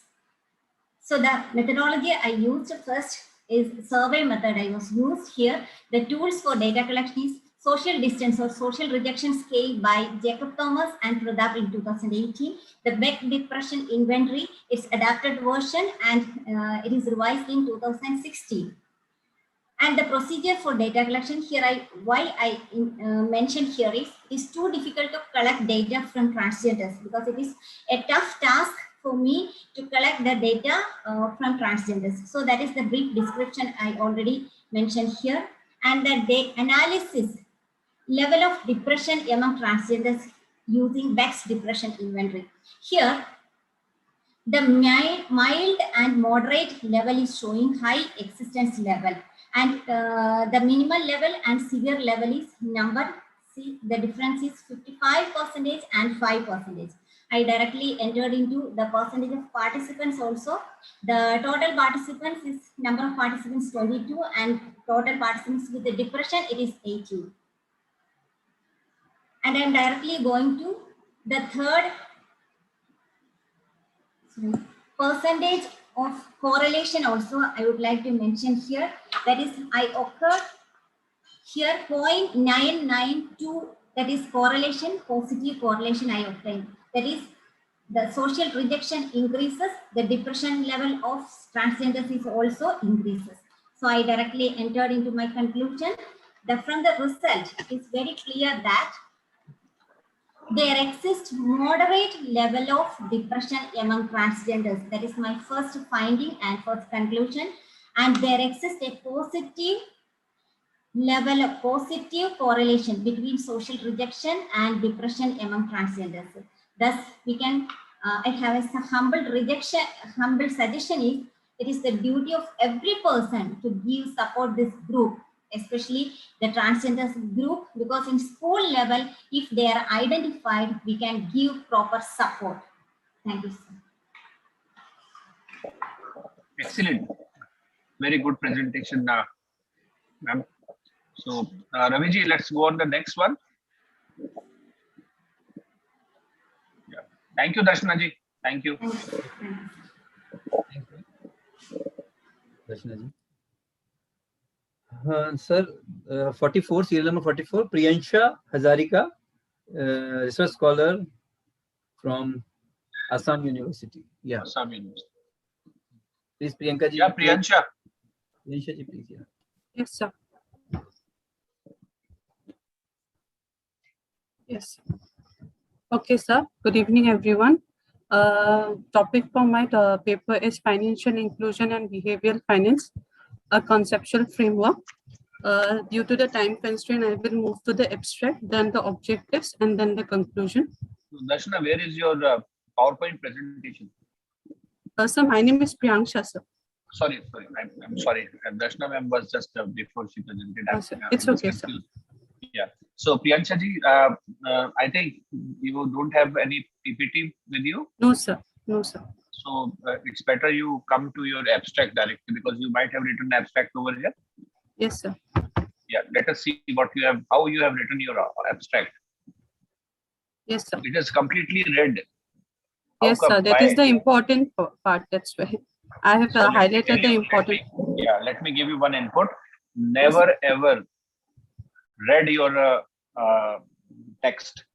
Okay. It is considered as a negative one. If it is so important, you can do it with green. You can do it with blue. You can bold it. Okay, never ever do it. Okay, you can read out your abstract. Yeah. Okay, sir. Financial inclusion defines a phenomenon of shifting paradigm from unbanked to banked, that is having access to formal financial services by all the individuals, irrespective of gender, class, status, and income. We have observed that all individuals do not have access to or live in denial approach to the financial institutions to avail the basic financial services due to different behavioral biases. That is where the role of behavioral finance comes into the play. Behavioral finance is a new age finance which takes into consideration human behavior and perspectives, which explains the motive or reasoning pattern behind the financial decision making of an individual, because having only ownership of a bank account cannot be considered as an exact indicator of financial inclusion. In other words, behavioral finance explains the various nuances of finance from behavioral perspective of human psychology. This paper aims to develop a cause and effect conceptual framework initiative dealing with financial inclusion and behavioral finance. That is, how different behavioral biases impact financial inclusion.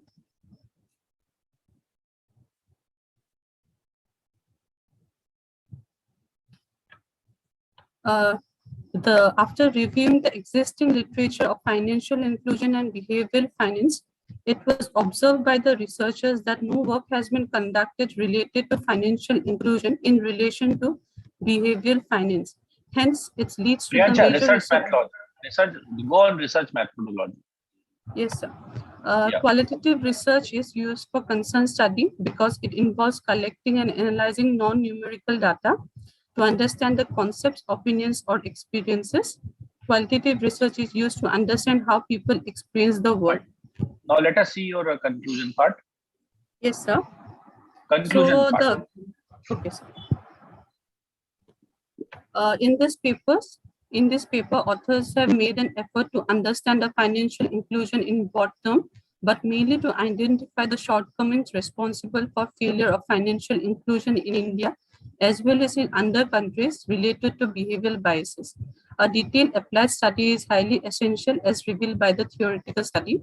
To conclude, behavioral aspect of finance should be considered as a solution to mitigate the shortcoming of financial inclusion or financial exclusion, because human psychology or behavior plays a great role in financial decision making of an individual, whether it be opening a bank account or using the bank account or availing the services offered by the bank, because mere opening of a bank account cannot justify financial inclusion as a whole. Thank you. Thank you, Priyanshu. Okay. Raviji, next paper, please. Thank you so much, ma'am. Amit Maheshwari ji, serial number 48. Dr. Anshuja Tiwari and Amit Kumar Maheshwari, research scholar, CRIM, Barkatullah University, Bhopal.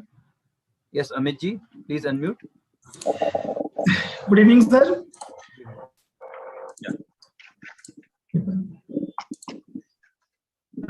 Can I visible my slides?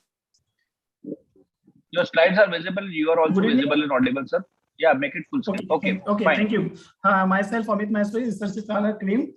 Today, my topic is a study of financial performance of District Central Cooperative Bank, Ujjain, MP. The introduction: cooperative banks are backbone of the rural credit delivery system. Rural credit cooperative in India, well organized and mechanism provided. Sir, directly go on your objectives. Yes, sir. Okay. Just one more slide.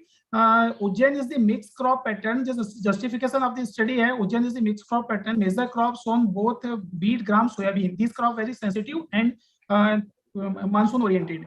And the objective are analyzing the growth rate of financial parameters of the balance sheet of the bank, evaluating the banking financial ratio, contributing the financial performance of the bank, and giving the suitable suggestion for improving the performance of the bank. It means you have used ratio analysis in order to do your work, right? Yeah. Yes. Yeah. So let us see the conclusion now.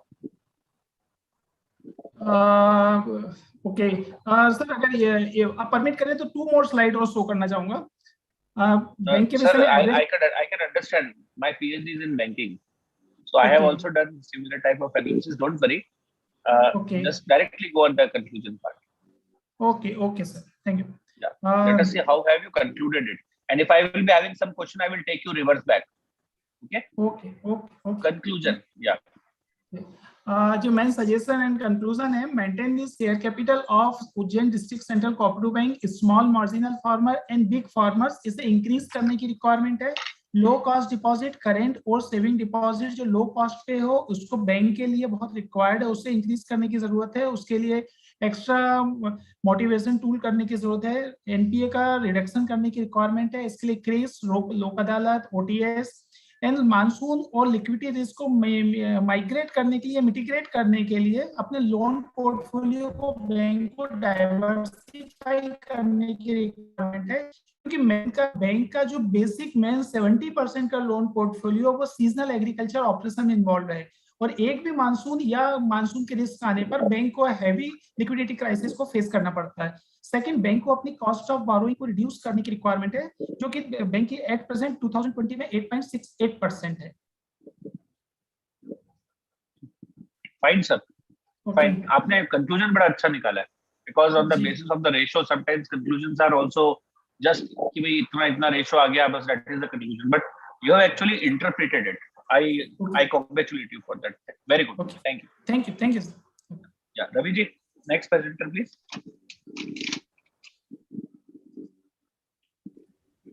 Thank you. Yeah, Dr. Sushila. Actually, Dr. Sushila Kumari is written here, but she has written Sushila Huda.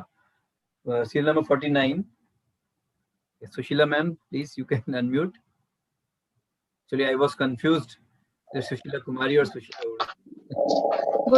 Good evening to all, sir.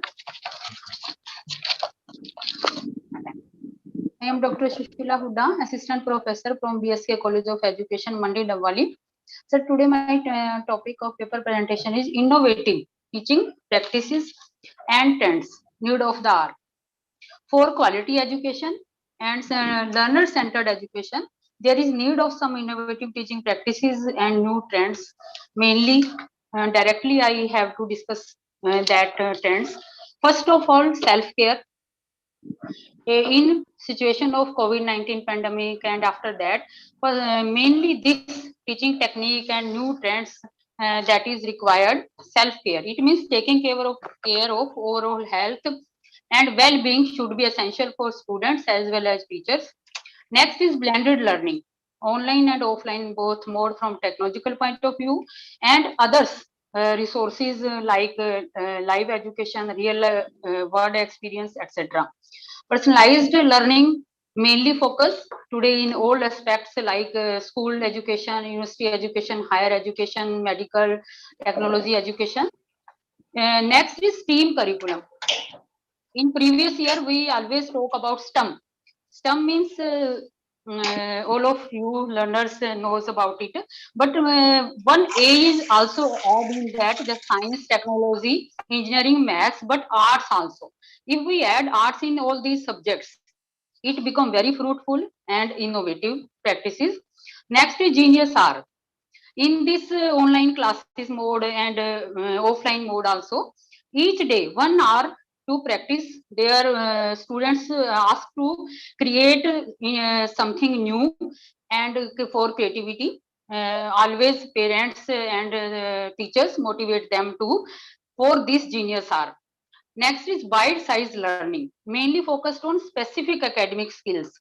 In this Google times, all of us have many resources, many informations about us. So students have to choose and select bite-sized learning for their academic skills. Next is social emotional learning. In this area, social emotional learning is also useful like other cognitive approach. And next is gamification for interesting learning, and learning makes joy and fun. Next is experimental learning to encourage them to learn outside from the boundary of the classrooms and schools. And in the last, madam, what is your conclusion finally?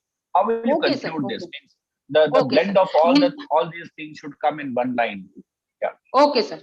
Flip learning also important, and at the last, I want to discuss 6 thinking hat strategy, which is my PhD topic also. It is also innovative teaching methods which is used to in education, technology, and management. There are 6 metaphoric hats, and these are different colors mode like white hat, red hat, green hat, yellow hat, and red hat.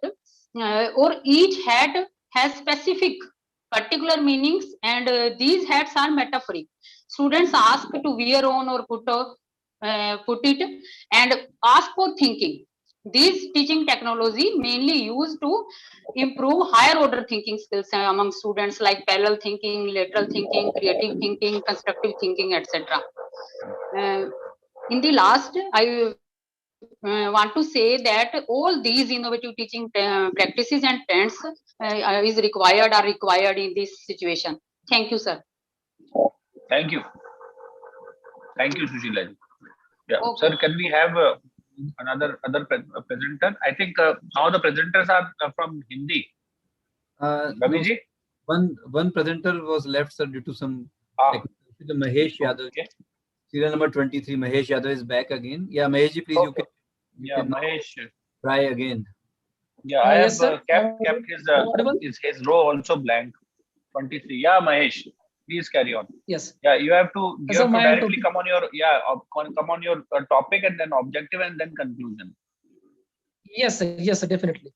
So myself, Mr. Mahesh Yadav, I am presenting this topic. Name is a production technique of a biodiesel from algae plants to control the energy crisis. This is my topic name. What is my objective is there to select the best species of the algae, and to extract the oil, extract the lipids from that algae, then conversion of that lipids into the pure biodiesel, and then conversion of that pure biodiesel into to make some 4 types of blends with the pure diesels, and then further scope of that pure that's blend is used for the CI engine.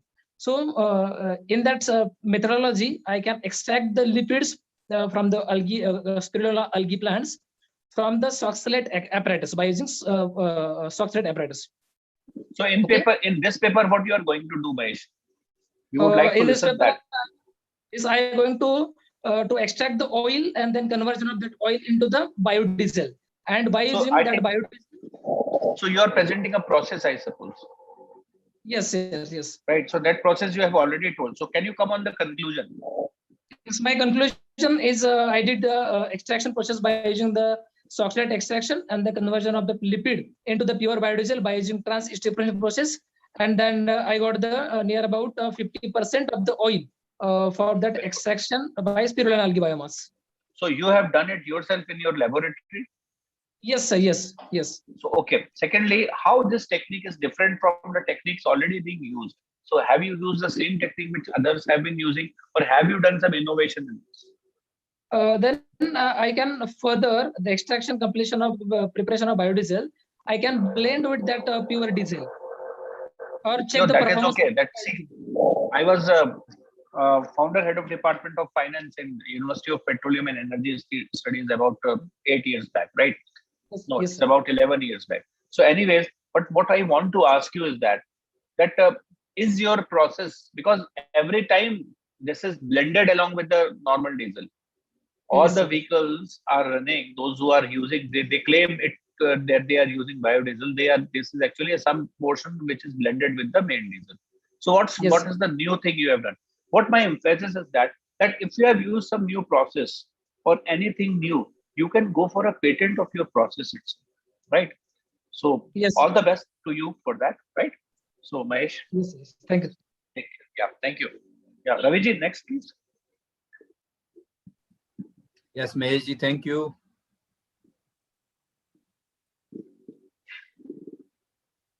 Sir, serial number 56, Rameshi Meena.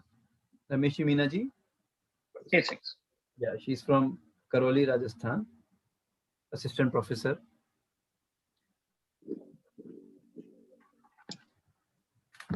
Yes, Rameshi ji, please unmute.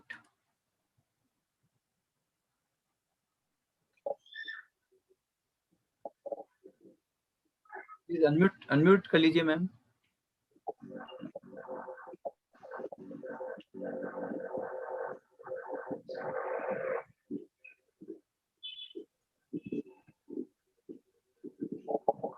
Good evening, sir. Yeah, good evening. Good evening, Ramesh ji. Sir, screen दिख रही है? हाँ, screen पे मैं दिख रहा हूँ. Sir अभी शेयर.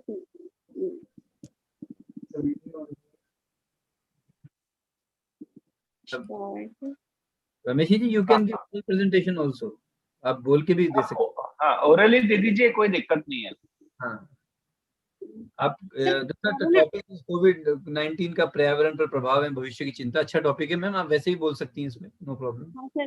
सर ये कोरोना वायरस का एनवायरनमेंट पर जो प्रभाव पड़ा है, ये दिख नहीं रहा ना, इसलिए मैं आपका ये इसको. हाँ, अब बोलिए मैम. या सर ओरल बोल देती हूँ. यस. हाँ, आप अपना वीडियो ऑन कर लो और ओरली बोल लो, वो ज्यादा अच्छा रहेगा. जी सर. हाँ जी मैडम. जी बताइए. कोविड-19 है जो कोविड-2 फैमिली कोरिनिविडो सदस्य से जुड़ा है, जो इसमें 2 फैमिली है, कोरोविनी और टोरोविनी. कोरोविनी के 4 जेनेरा है, अल्फा, बीटा, गामा और delta corona virus. Delta corona virus का अभी प्रेजेंट में जो केस सामने आए हैं कुछ, और ये जनवरी 2020 में इसका पहला केस भारत में मिला था, और ये मार्च 2020 में इसको WHO ने कोविड-19 को महामारी घोषित किया. जैसे जैसे कोविड-19 महामारी दुनिया भर में तेजी से बढ़ी और जीवन के लिए एक खतरा पैदा हुआ और इसका पर्यावरण पर भी एक बहुत बड़ा प्रभाव पड़ा, जिससे कुछ महीनों में दुनिया ने अपना रहन-सहन बदल दिया और लॉकडाउन के विभिन्न तरीकों के कारण हमारे जीवन में भी अनेक बदलाव आए, जिससे कोविड-19 के सकारात्मक और नकारात्मक दोनों ही प्रभाव पर्यावरण और रमेश जलवायु जी, पर रमेश जी, परिलक्षित मैं हुए। आपसे एक निवेदन करना चाहूंगा। मेरा जी, सर। निवेदन ये है कि ये इसका भविष्य के ऊपर अपन सीधा आ जाए, मतलब इसके कंक्लूजन पे आ जाए हाँ सीधा। जी sir.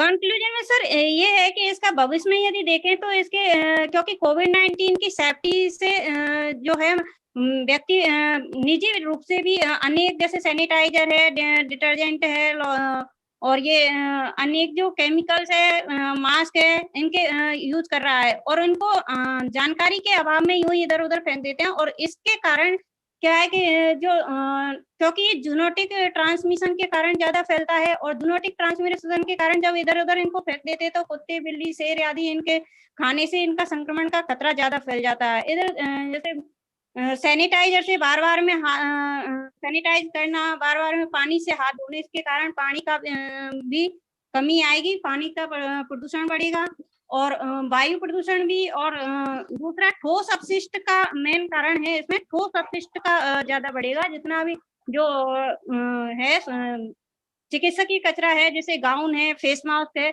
Face mask different type के फेस मास्क का आजकल यूज़ किया जाता है, N95 सर्जिकल मास्क है और इनको इतना ज़्यादा इनको थ्रो किया जाता है कि ना हाँ, इतना सॉइल अपशिष्ट बढ़ रहा है और इस सॉइल अपशिष्ट का तो अब इसका जैसे क्या भारत किया जैसे जाए? देशों में अगर हाँ, इसका अब क्या किया जाए? अभी सर बढ़ तो सब इसका जगह ये रहा है। जी, बिल्कुल बढ़ रहा है सर। इसके लिए ये किया जाए कि ना एक तो सिस्टमैटिक लोगों को जागरूक किया जाए कि इनको जो मास्क है इनको यूँ ही नहीं फेंका जाए और इनका ना एक निस्तारण होना चाहिए। जो सॉलिड वेस्ट अपशिष्ट है, अपशिष्ट का निस्तारण एक सिस्टमिक ढंग से होना चाहिए सर। ठीक है, बहुत खुशी हुई कि आपने ये पेपर लिखा और आपके इस पेपर के थ्रू जो है ये गवर्नमेंट तक ये बात पहुंचेगी तो उसको उस पर जरूर एक्शन लेंगे। Thank you madam, thank you. Thank you sir, thank you sir. तो रवि जी, ये और कोई Actually, उम्मीदवार? we have given chance to every presenters. Everyone have presented very beautifully. And if someone is still left for presentation, they can raise hand because I'm not able to find the names.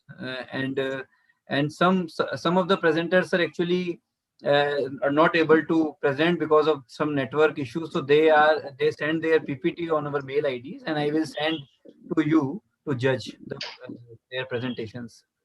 Fine, that will be fair enough, no problem. Consider their presentations so that we can Yeah, give surely that will be fair enough. Yeah, them presentation can be done. Yeah, sometimes just because of some technical glitch or maybe some personal problem, they are not able to present, but they are very keen to present sometimes.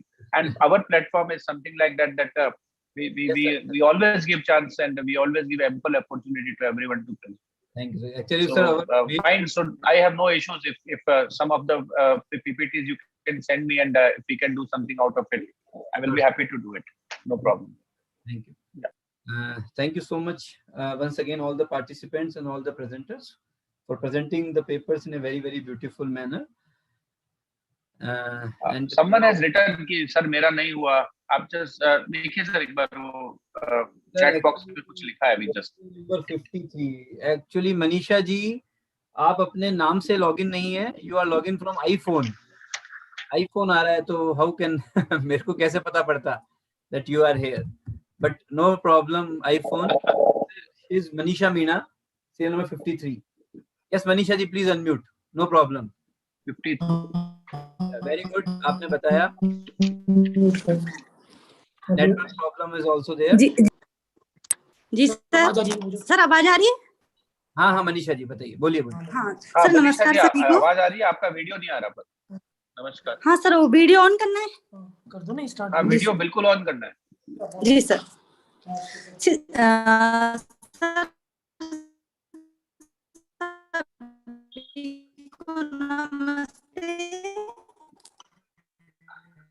Manisha ji video off कर दीजिए आप, मेरे को लगता है video की वजह से शायद हम आपकी आवाज भी नहीं सुन पा रहे, वीडियो को ऑफ कर दीजिए, आपके वहाँ बैंडविड्थ की थोड़ी दिक्कत है सर आवाज आ रही है? हाँ अब आपकी आवाज बहुत मधुर है, आप आवाज ही दे दीजिए, कोई दिक्कत नहीं है, आप बताइए अपन। सर मेरा टॉपिक जो है वो है तिमनगढ़ एक ऐतिहासिक धरोहर, जो हमारे राजस्थान के जो करौली डिस्ट्रिक्ट है उसमें पड़ता है। सर इसमें मैं बताना चाहती हूँ कि यहाँ का जो इतिहास है वो क्या है और उसकी वास्तुकला की क्या विशेषताएं हैं। तो सर इसके जैसे कि हम सबको पता है कि राजस्थान राजा महाराजाओं का भूमि रही है और यहाँ पे जितने भी राजा महाराजा रहे हैं उन्होंने बहुत से दुर्ग और किलों का निर्माण कराया है जो उनके निवास स्थान हुआ करते थे।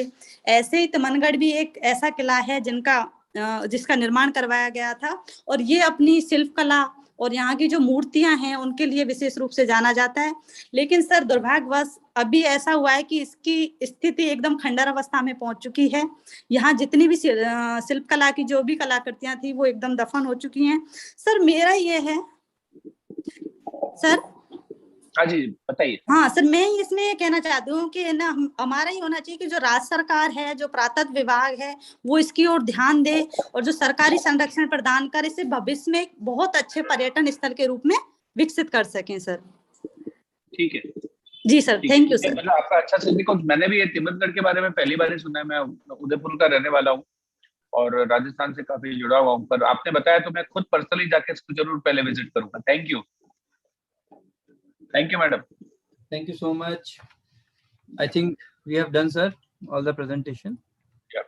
And I would like to invite Professor Chai Ching Tan sir, chairperson of today's जी sir, thank you sir for his chairman's remarks. Yes, Professor Chai Ching Tan sir. Thank you. And first of all, I would like to thank everyone and all the presenters that present their papers very, very well. And that is contributable to and our gratitude to Professors Manvinda Singh's power. Professor guides the sessions extremely well. The messages I sent to also Dr. Zati Chopra about professors, and very sharp, concise, focused, precision, insightful, and he guides the students in numerous things that I think all the students has to bear in mind. And one of them is the title. The title has to reflect consistencies with the contents, and also your objective and your methodologies and your results and conclusion has to be consistent. And so therefore we can go straight. If we are consistent, we can go straight into our objective, and then straight into our results is also constant. And then in conclusion, it's very one statement go as recommended by professor. So it's very clear. So everything we have done is in consistency, and that makes our conversations very smooth, very smooth. So congratulations to everyone, efforts and very good effort, and really indeed a very good presentations today. Thank you. Thank you, Professor Tan, and I'm thankful that you have accepted my friend request also on Facebook. Thank you. Thank you so much, Professor Chai Ching Tan sir, for patiently listening to all the presenters. And Manvinder sir, I must say, Professor Tan is always with Inspira. Great. Thank you. That's really great. Thank you, Professor Tan sir. Thank you. Now, sir, I would like to invite Professor Manvinder Singh Pava sir, co-chairperson, to speak few words about all the presenters, sir, about all the presentations. Yeah. So thank you, Dr. Modi, for giving me this opportunity. So actually, like every time I do, I have actually prepared one complete sheet. I would like to just show it over here. This is a complete sheet which I just prepared meticulously for all the presenters, those who have been presenting over. So the presentations were full of enthusiasm, and even I liked the last presenter, even when she was so keen to present, and she presented it in the way that it's a mera reh gaya. So I like that spirit also, and all the presenters have done a very great job. And it looks from their own work, the original work which they have done.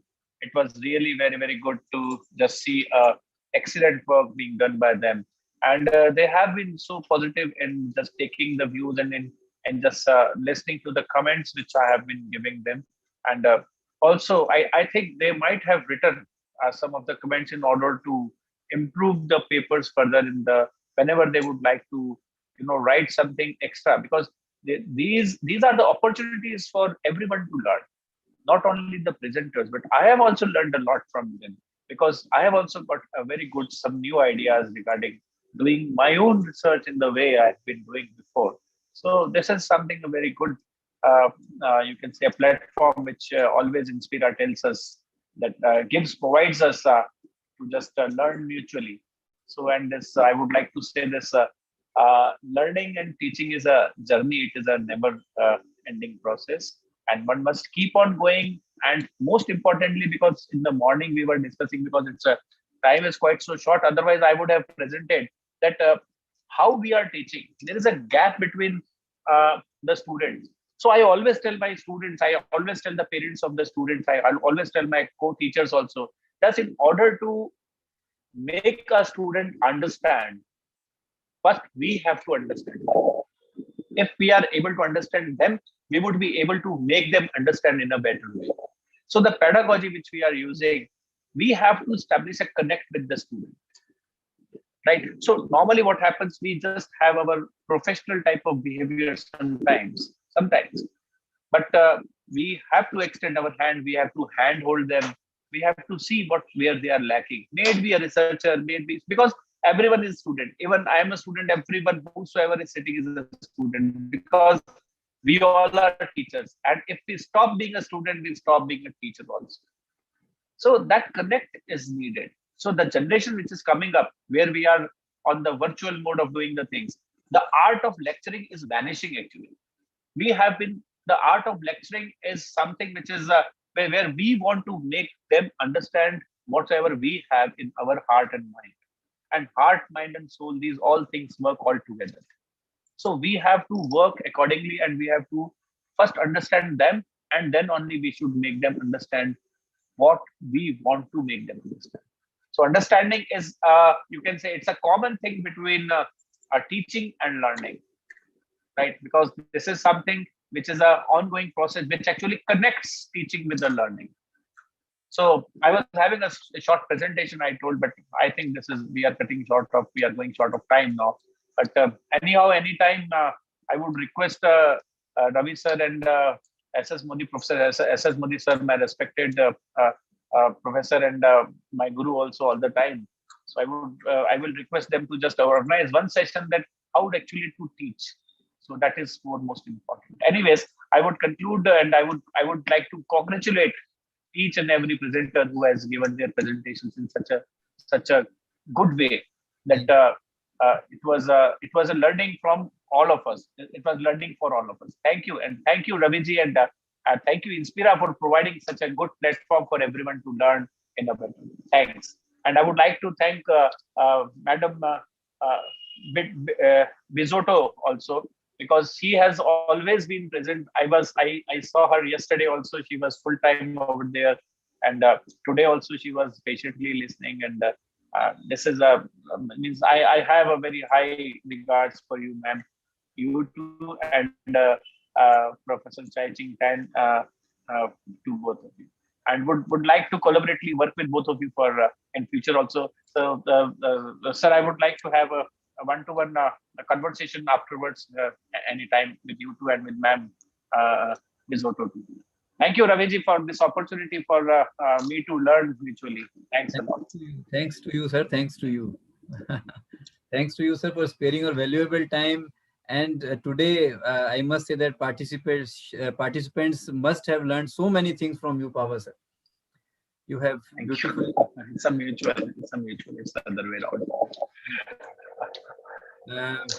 Bizotto ma'am, I welcome Bizotto ma'am once again, and I would love if Madam Bizotto speak few words. Madam, would you like to speak few words, Madam Bizotto? Please unmute, ma'am. Yes, ma'am. Thank you a lot. Thank you, Professor Shan. Thank organization. Is amazing. Amazing. Thank you. Thank you a lot. Thank you so much, ma'am. Bye-bye. Thank you so much, ma'am. Yeah, thank you so much. And now I would like to invite Dr. Anshuja Tiwari, my co-conference organizing secretary, associate professor, Department of Commerce, Barkatullah University, Bhopal, to speak few words about the conference. Yes, Anshuja ma'am, please unmute.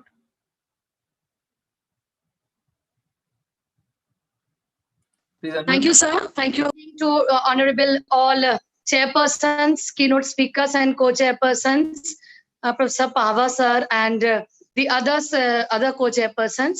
With due respect to the my guru, Professor S.S. Modi ji, and who has been a mentor and motivator for all of us for more than almost 3 decades. So, with all the regards to him, and with all the gratitude and regards to all the co-chairpersons, dignitaries, and panelists who were there in the conference, with all the due regards to the conference director, Professor Pawan Mishra sir, and Professor Modi sir, co-organizing secretary, Dr. Ravikant Modi ji, all the members, the secretary of Inspira, all the members of the organizing committee, for such a significant and a marvelous conference. This has been a very, very important and significant conference related to most of the papers in 2 days, as we are continuously listening for 2 days, were relevant with the impact of the COVID-19 issue. This pandemic has created a trauma among all the people, all the learners of economics, commerce, and management like me and all. But this conference has proved that this is not actually the situation where we all have to be demotivated. It is a situation when the human capital of India can make the things in this way. If we can join our hands together, the research is that platform which can actually transform any of the situation of the economy. So this multidisciplinary conference has proved that India has a lot of avenues, and the energy of youth among us can be rechannelized, and a proper re-engineering can be done by all the stakeholders, maybe the government, maybe the policy makers, maybe the faculty members, maybe the learners like us, and definitely we will lead the global economy. I am heartily and my heartfelt congratulations to the entire team of Inspira. My heartfelt gratitude and thanks to all the members who have directly and indirectly related to it. And my gratitude in regards to all the academicians who have actually contributed their paper, and they have made the papers in such a significant way, which is not only important for us, but very, very important and significant for the policymakers also. I'm sure, I'm confident that the recommendations of this particular conference will lead to certain fruitful conclusions, and definitely will make the changes in the regulatory framework of the government. And of course, the field of economics, commerce, and management, as we all know, is the golden field, and will become again very, very beneficial for all the learners in future. I'm grateful, I'm thankful to all of you for such significant conference, especially Professor Modi, Dr. Ravikant ji, the members of Inspira, Head and Dean, Professor Pawan Mishra ji, my former Head and Dean, Professor S.K. Khatik sir, and all the co-members of the organizing committee for such great, wonderful conference. I'm very thankful to give me this opportunity to be a part of this significant conference. As we all know that throughout of India, and not only in this country, but throughout of the globe, Inspira has become a name. This renowned name has been associated with our Department of Commerce, Barkatullah University, Bhopal today. So this is a great dream, which dream has come true, and Department of Commerce has become also a landmark in the field of commerce and management. Thank you so much for all of you for such important deliberations. A special thanks to all the co-chairpersons, keynote speakers for their special remarks and the way they taught all of us. Definitely all the research scholars and paper makers will definitely be benefited of it, and they will make the research papers into their guidelines in near future. So I'm 100% confident that again, if we join our hands together, it is not only this pandemic, it is not the global meltdown. whenever any kind of this situation will come in the economy, we all can put our hands together and we will reach to the global heights, and India will once again become the golden bird. Thank you so much to all of you. Thank you. Thanks a lot. Thank you so much, Dr. Anshuja Tiwari ma'am, for the wonderful words, for your wonderful words. Thank you so much. And now this is the time, this is the moment I think you all are waiting for. And before I invite our Joint Secretary, Dr. Aarti Chopra ma'am, to announce Academic Excellence Awards and Best Paper Presentation Awards for yesterday's session, I request all the participants, it is mandatory to start their videos. Otherwise, I will not invite Dr. Aarti ma'am to announce the awards. So please, it is a request to you all to please start your videos so that we can take some screenshots also. We can post it to social media. Thank you so much. Madam, welcome ma'am, Dr. Aarti ma'am. I would like to invite Dr. Aarti Chopra ma'am, Joint Secretary, Inspira Research Association and Principal, Bhavan's College of Communication and Management, Jaipur, for announcement of Inspira-IRA Academic Excellence Award, July 2021, and Best Paper Presentation Awards for yesterday's session. Dr. Aarti ma'am.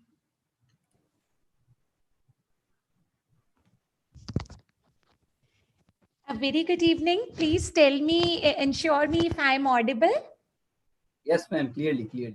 Okay. So, respected chairperson, respected co-chairperson, keynote speakers, management and team of BARKATULLAH University and Inspira Research Association-IRA. A very good evening to one and all who is a part of this mega event. I thank the organizing secretaries, both the organizing secretaries, Dr. R.K. Modi and Dr. Anshuja ma'am, to endow me, to bestow me the privilege, pleasure, and delight to declare the awards.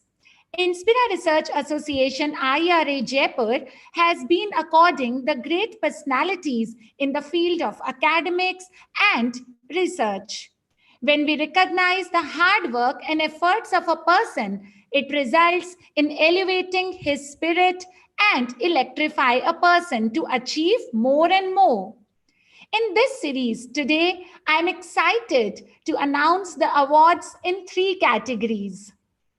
And then the awards for the best paper presenters for both the days. I'll announce for yesterday, and then I will request Dr. R.K. Modi to announce for today. As the president of IRA mentioned in his opening remark yesterday, Professor S.S. Modi, he told that IRA is a registered organization for the promotion of multidisciplinary research with its varied activities like hands-on workshops, FDP, MDP, national and international conferences, talk shows, motivational sessions, and the journals of high repute. So coming back to the awards now, this time we had received 27 CVs for the nomination, and our jury had a real tough time selecting best 6 out of them because all of them are so elite. One has done great achievements in one field and another person has great achievement in another. So with great difficulty, our jury has been able to select few of them. So the first category of awards is Young Researcher Award. In this category of Young Researcher Award, 2 awardees will be there.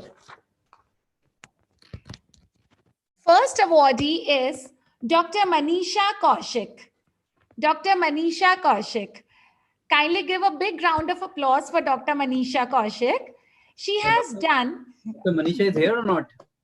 Is she there? Dr. Manisha, are you here right now with us? I think she no problem. Okay. So we can do one thing, Ravi sir. If any one of the awardees is present, okay, Manisha ma'am has written in the chat. Manisha ji in the list. Dr. Manisha is here. Okay. Manisha ji, please, can you unmute?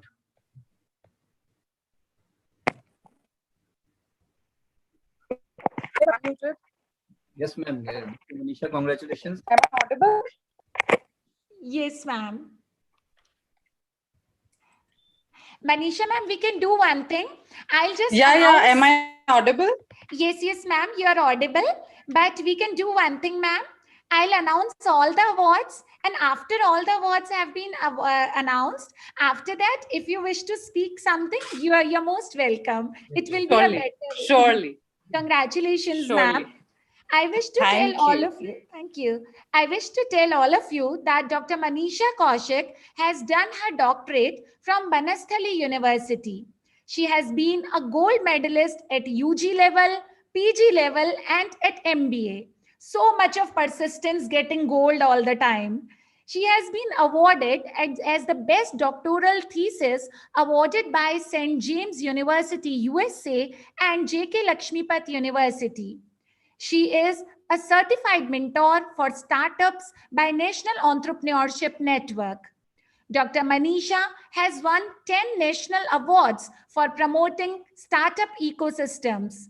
She has been awarded Rajiv Gandhi Award in UN Development Program.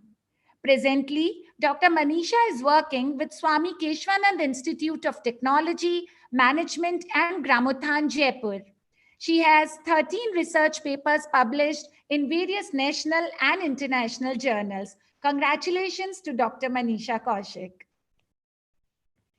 So now, the second awardee in the same category, that is the Young Researcher Award, the second awardee is Ms. Shefali Shukla.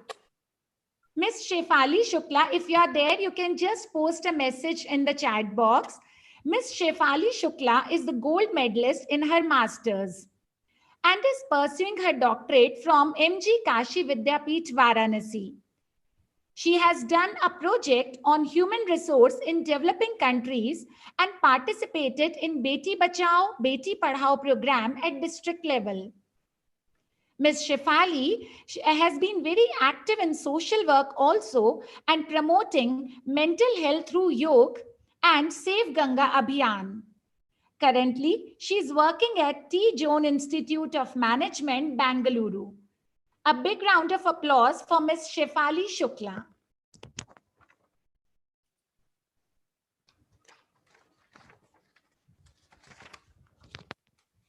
Now we come to the second category. The second category of awards is the Best Scholar Award. In the category of Best Scholar Award, the first awardee is Mr. Raja Ghosh. Mr. Raja Ghosh, if you are present right now with us, just post a message in the chat box and Dr. Ravi Modi will definitely see to it. Mr. Raja Ghosh is Assistant General Manager at a PSU power sector for past 26 years. He is a qualified cost accountant. He is a qualified company secretary. He is a qualified chartered financial analyst, and he has cleared all these exams in his first attempt only. He is a gold medalist at MBA. He is certified forensic audit professional. He is a certified arbitration professional.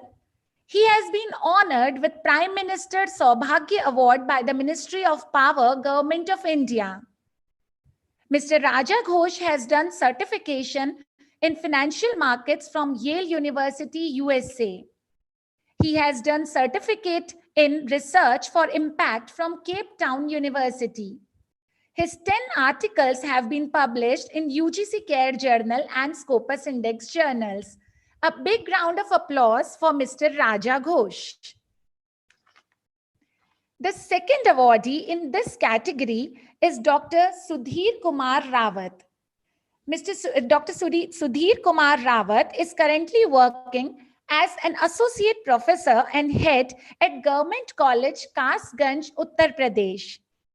Dr. Sudhir has done his DNYS from All India Nature Cure Federation program. He has his specialization in fisheries. He has 30 years of teaching experience, including paramedical and administrative experience. He has received Baba Saheb Ambedkar National Fellowship. He is the member of Board of Studies. He is an honorary Animal Welfare Officer for Animal Welfare Board of India. He has attended more than 40 national and international conferences. Dr. Sudhir is very active in social work, including adult literacy, anti-polythene, plantation, polio vaccination drive, etc. A big round of applause for Dr. Sudhir. Now, I come to the third category. The third category of awards is the Best Researcher Awards. First awardee in this category is Dr. C. Natarajan. Dr. C. Natarajan, sir, if you are present there with us, I just saw you a few minutes back. If you are there, please type just a message in the chat box. Dr. C. Natarajan is working as an associate professor at PG and Research Department of Commerce, Government College, Dharampuri. He has 119 MPhil scholars and 31 PhD scholars who have been awarded degrees under his guidance. He has 92 papers published in national and international journals, and he has authored 11 books. That's a great number. Sir, it was really very difficult for me when I was going through your CV to find out what is important to speak, because we have time limitation. It was very difficult me to find out because your CV is so bright. He has been invited by various institutions to act as a keynote speaker and resource person in more than 50 national and international conferences. He has presented 170 papers in various conferences. Dr. C. Natarajan has visited countries like Nepal, Sri Lanka, Thailand, Malaysia, and Philippines for his academic purposes. He has achieved various awards like Dr. Radhakrishnan Gold Medal, Bharat Jyoti Award, Glory of India Award, Rajiv Gandhi Excellence Award, and so many. So a big round of applause for Dr. C. Natarajan. And now, the next awardee in the category of Best Researcher is Dr. Darsana BG. Dr. Darsana, we just heard your research paper also, your presentation also. She is from Thiruvananthapuram, Kerala. She is the principal at Bidriya B.Ed College, Kerala. She has written a book on technopedagogy in teachers' education, and you will be surprised to know that her book has been translated into 6 languages, that is Italian, Spanish, German, Russian, Portuguese, and French. She has developed an e-content on educational growth for the government of Kerala. She has presented her research papers in numerous national and international conferences. She has obtained 5 master's degrees, and she is an educational consultant in many institutions of Kerala. A big round of applause for Dr. Darsana BG. So, Ravi sir, will it be okay if some awardee wants to speak first, or shall I announce the best paper presenters first and then they will speak? Let them speak, ma'am. First, yes, please. yes. You must have got bored listening to me only. Congratulations to all the awardees. If someone wants to speak, they can speak. They can unmute themselves. Dr. Ravi, can I speak? Yeah, Manisha ji, please.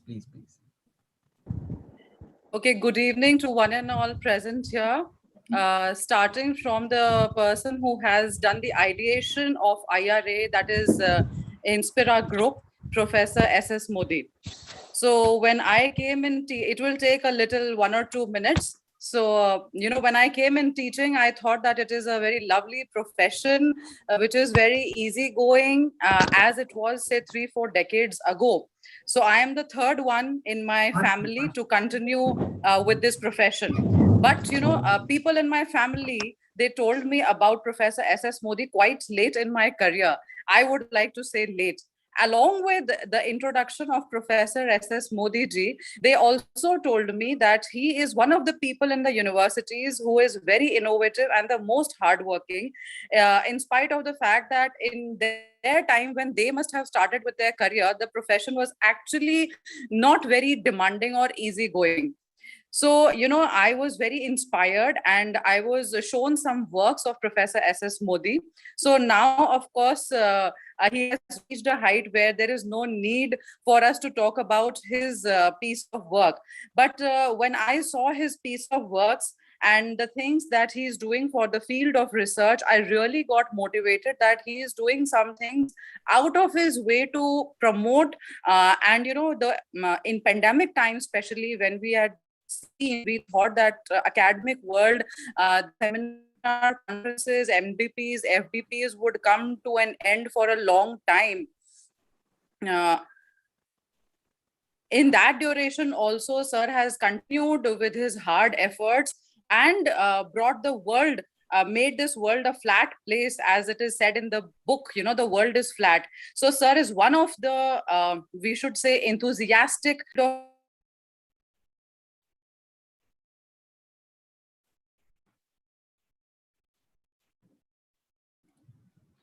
Dr. Manisha, you are muted.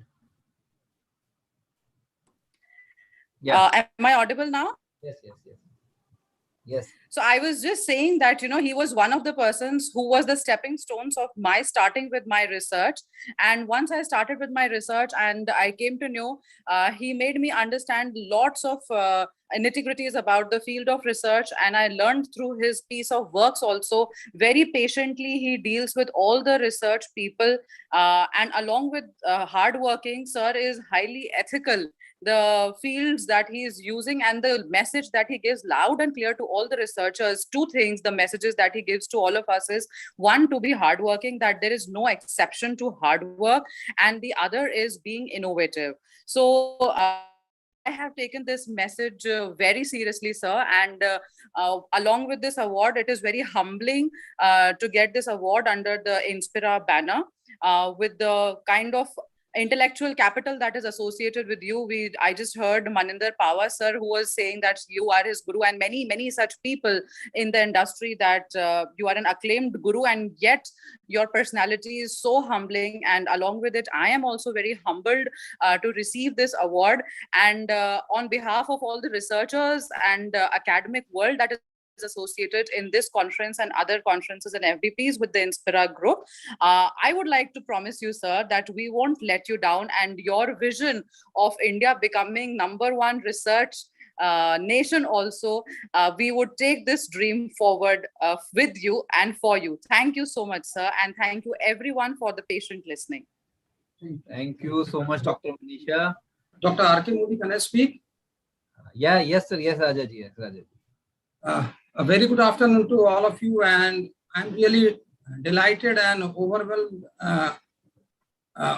particularly to Inspira Research Association for recognizing and at the last appreciating my hard work, since I personally do not belong to the academia in the true sense. I have been working in the power sector since the last 26 years.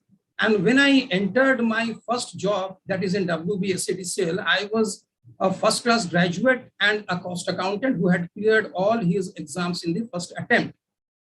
And during the span of 26 years, I have done 4 postgraduate degrees and 4 professional Government of India qualifications, in addition to some foreign certifications and certifications in forensic audit and arbitration and a host of certification. In spite of that, I was there was a fire within me to pursue PhD, and for all of you, you would be amazed that I started my PhD at the age of 50, and I was searching for such an association who would just motivate me to take the fire much more further. And one of my friends, who is a PhD scholar in ICFA University, Jharkhand, I'm thankful to him. He is also a life member of IRA, Mr. Sarojkant Singh. He gave me the idea of joining IRA. And believe me, the day I joined IRA as a life member, things suddenly changed.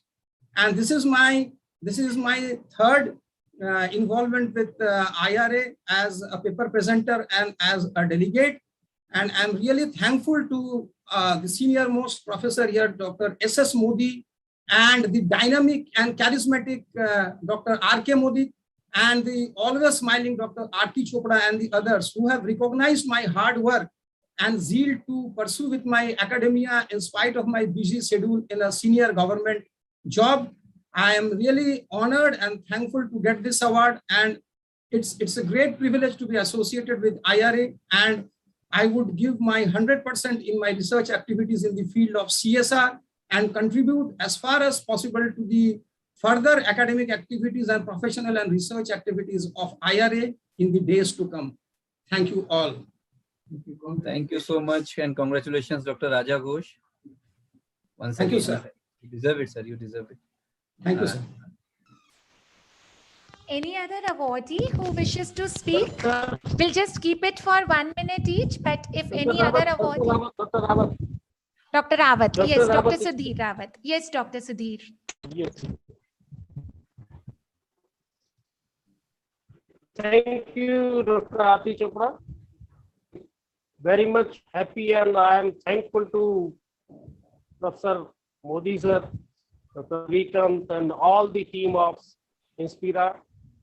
This is I think this is a name Inspira, but this is an inspiration for all these researchers, academicians, and students. I'm to I think there is some network problem. Get this, we understand you are. Goes to. Thank you. I'm a Brazilasi man. Thank you so much. So, I think, okay. I think, ma'am, Aarti ma'am, some network issue from so Dr. Sudhir. Yes, sir. Sometimes bandwidth is a problem. We can understand his feeling. We can understand his feelings actually. Thank you. Thank Shefali you. ma'am. Shefali ma'am. Congratulations, ma'am. Shefali ma'am. Shukla ji.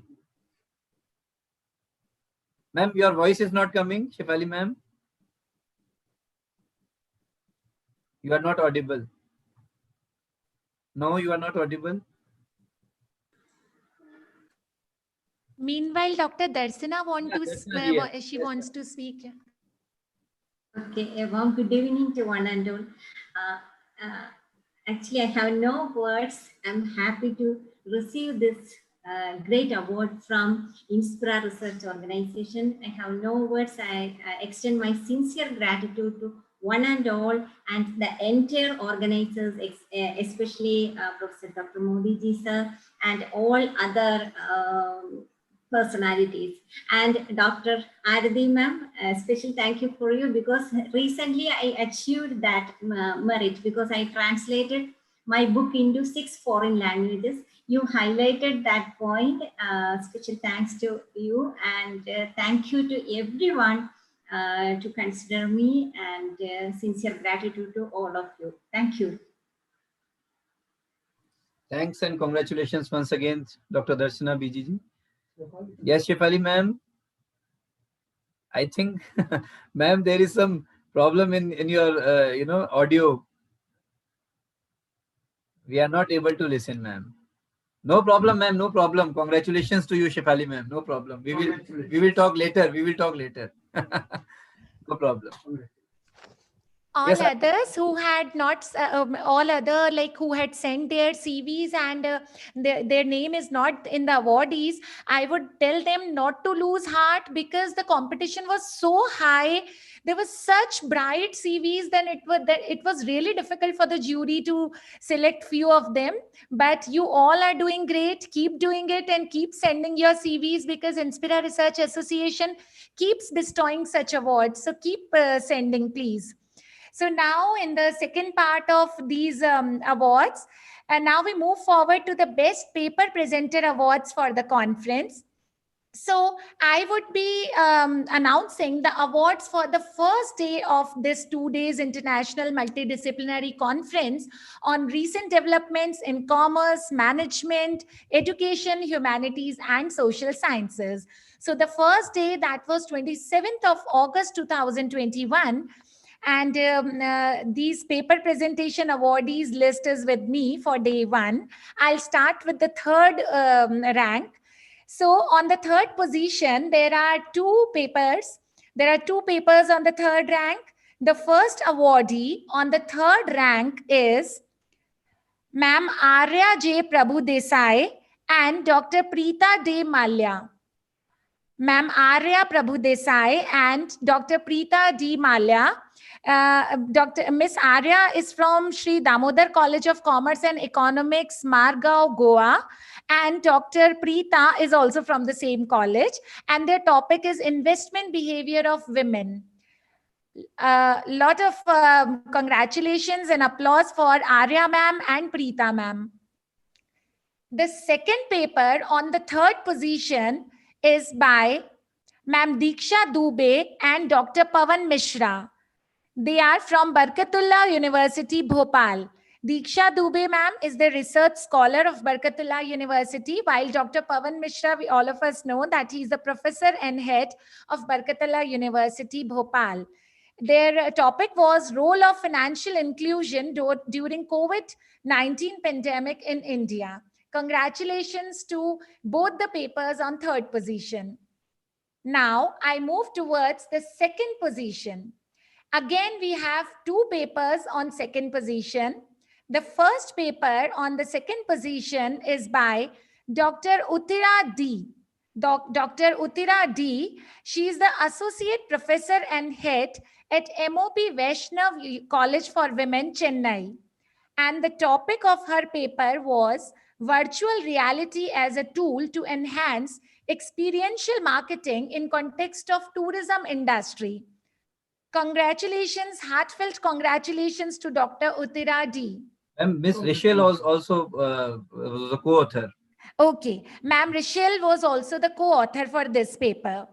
Now, the second paper on the second position was by Miss Harsha Parecha, who is a PhD scholar, and Dr. Mahesh Dabre, who is a professor at LRT College of Commerce, Akola.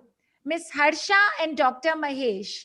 The topic of their paper was a study of the satisfaction level of debit and credit card holders of nationalized banks in Amravati city. Heartiest congratulations to Miss Harsha and Dr. Mahesh. Now, we move towards the first rank. The first position for day one of this international conference. Again, there are two winners. There are two papers. So the first paper on the first position is by Ma'am Aishwarya Srivastav from Barkatullah University, Bhopal. Miss Aishwarya Srivastav and Dr. C.K. Bhutan, Principal Safia Arts College, Bhopal. The topic of the paper written by Miss Aishwarya and Dr. C.K. Bhutan was cashless transactions, awareness in pre and post COVID-19 era in youngsters. And the second paper on the first position is by Dr. Iti Khatri and Deepthi SD. They are assistant professor. Dr. Iti is an assistant professor at NMIT. And the topic of the paper was a comparative study on non-performing assets of public and private sector banks. Heartiest congratulations to Dr. Iti Khatri and Deepthi SD.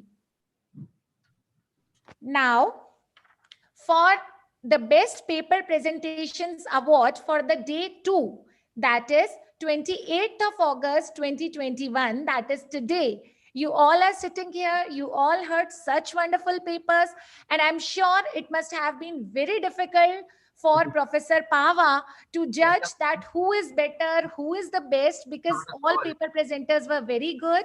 So now I invite the organizing secretary, of the conference and the General Secretary of Inspira Research Association, Captain Dr. Ravikant Modi, to please take over the charge and announce the awards for today's paper presentations. Dr. R.K. Modi. First of all, thanks to Dr. Aarti ma'am for announcing the awards. Very, very impressive manner and exciting manner. Thank you so much, Dr. Aarti ma'am. And I cannot announce like Dr. Aarti ma'am so expressive manner, but I can announce in my own way. So for today's session, I am also going with third position. As you know that we are giving two best paper presentation awards in every positions. So I am starting from third position.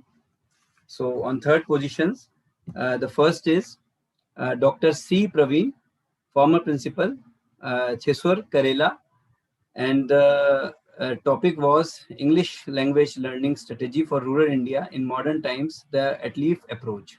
Congratulations to Dr. C. Praveen. And another one in third position is Shazia Hasnain and Dr. Santosh Sharma, and the topic was abortion rights of women prisoner is a social issue. Congratulations to Shazia Hasnain. Sorry, the topic was task-based language teaching, a learner-centered approach for improving English language proficiency. Congratulations to Shazia Hasnain. In second position, again there are two presenters. The first is in second position is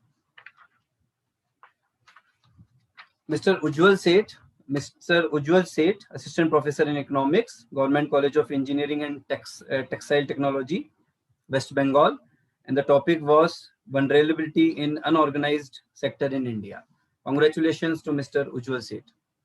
And the second one in second position is Tapasi Das Gupta. Tapasi Das Gupta, Assistant Professor, Department of Commerce, ICFA University, Nagaland, and the topic was customer satisfaction with sales promotion techniques in the Indian banking sector. Congratulations to both of them.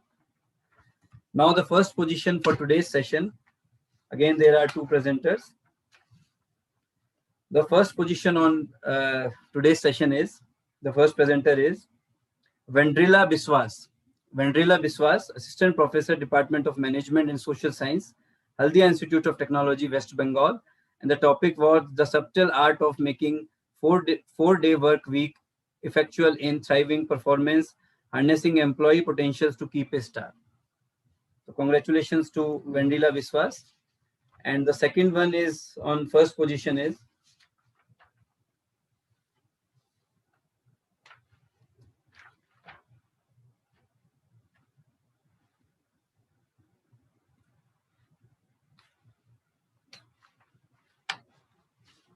just a minute. Actually, we have to decide for today's presentation for today only. So the first position is, yeah, Ramya S and Divya Rani, Assistant Professor. Ramya S is Assistant Professor, St. Joseph College, Iranjakuda, and the topic was job satisfaction and institutional commitment with special reference to high school teachers, Iranjakuda Municipality, Thrissur, Kerala. So congratulations to all of you. A big round of applause to all of them. Now, I would like to invite Professor S.K. Khatik sir, Professor and former Head and Dean, Faculty of Commerce, BARKATULLAH University, Bhopal, for delivering vote of thanks on behalf of BARKATULLAH University. Professor S.K. Khatik. Khatik sir, please unmute.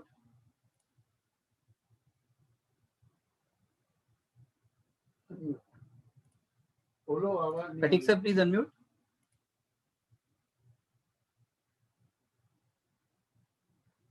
Professor S.K. Khatik sir. Sir, you have to unmute. Khatik sir, आपको unmute करना होगा. Professor S.K. Khatik sir. Sir, unmute करिए, unmute नहीं है आप. हाँ, unmute. Yeah, yes, आवाज आई? Yes, आवाज sir. I? Yes, sir. Yes. Yes, sir. Yes, sir. Yes, sir. Honorable Vice Chancellor, Barkatullah University, Bhopal, Professor R.J. Rao, Professor S.S. Modi, President, Inspira Research Association, and former Head, Department of ABST, University of Rajasthan, Professor Pawan Mishra, Head, Department of Commerce, our most valued invited guests, keynote speakers, chairperson, and paper presenters from various colleges and universities. It's a privilege to propose a vote of thanks on the occasion of military session of the International Multidisciplinary Conference on recent development in commerce and management education, humanities and social sciences, organized by Department of Commerce, Barkatullah University, Bhopal, in the collaboration with Inspira Research Association, Jaipur. On the behalf of Department of Commerce, Barkatullah University, Bhopal, I convey my regards and hearty thanks to our Honorable Vice Chancellor, Professor R.J. Rao, who bless us with his presence. I am very thankful to him for his continuous support and advices, which have greatly helped towards the successful conduction of international conference. I sincerely thanks to Professor S.S. Modi for kind accepting our invitation in collaborating with us in the conduction of virtual conference. Sir, your gracious presence and blessing mean a lot of us. My thanks to our faculty members those have taken for hosting the international virtual conference. I am also thankful to Professor Pratap Singh Chauhan, Honorable Vice Chancellor, Shri Guru Gobind Singh University, Godhra, Gujarat, for accepting our invitation to be the chief guest of the inaugural session. We are fortunate to have an eminent person from academia and industry. Special thanks to all keynote speakers, especially in the first day, Professor Anil Mehta, Professor Rajendra Deshpande, Professor K. Srinivasan Rao, and the chairperson was Ms. Bijito. Those who have highlighted and focused and reset development in commerce and management. And second day, the keynote speaker were Professor Manvinder Singh Pava, then Miss Ismat Jareen, Dr. Hina Thinki. These are basically a keynote speaker, those who have given a focus and highlighted in the second day the recent development in education, humanities, and social sciences. I would like to thank all those honorable delegates who bless us with their presence. Particularly, they were enthusiastically. I am sure that the participant must have benefited by attending this conference. I would like to thank the organizing team, especially Ravi Modi, Dr. Ravi Modi ji, our faculty members and our staff. I once again thanks to everyone those contribute has made this conference as a successful conference. Once again, thank you very much. Thank you so much, Professor S.K. Khatik, sir. Thank you so much for your wonderful words, sir. And now, before I invite Dr. Aarti ma'am once again for vote of thanks on behalf of Inspira Research Association, I would like to announce an important announcement for our next event, that we are going to organize a 7-day workshop, 7-day hands-on workshop from 24th September to 30th September on the topic technicalities of data collection and analysis. And you will be happy to know that the sole resource person would be Professor Manvinder Singh Pahwa sir. So he is going to cover, I think, each and every topic of data analysis and research. And I would also like to request Professor Manvinder sir to please give some light on our upcoming workshop, sir. What we are going to provide to all the participants. Yeah, thank you, Dr. Ravi, and thanks Inspira once again for giving a platform of mutual learning. Yeah, this particular workshop actually, once I was just talking to Dr. Ravi and Professor S.S. Modi sir, that a lot of things have been going on analysis and SPSS and R and all that. But the basic thing which where we lack, if you have seen today also, most of the papers were lacking in their basic things. Means the basics were not at all clear, and we keep on bombarding with the tests and all, right? So long, big tests like structural equation modeling and logistic regression, multiple regression, and these all things actually do not solve the purpose at all. So the basic thing which is required is there are certain technicalities, there are certain minutities of data collection and the analysis, because both the things are interrelated to each other. I think the professors over here would agree with me, right? So when we see the papers being presented in various conferences, not only in the papers but in the thesis when they come for the evaluation, there is a disconnect between these two things. It means that we are not good at the basics, and we are just applying the test for the sake of applying.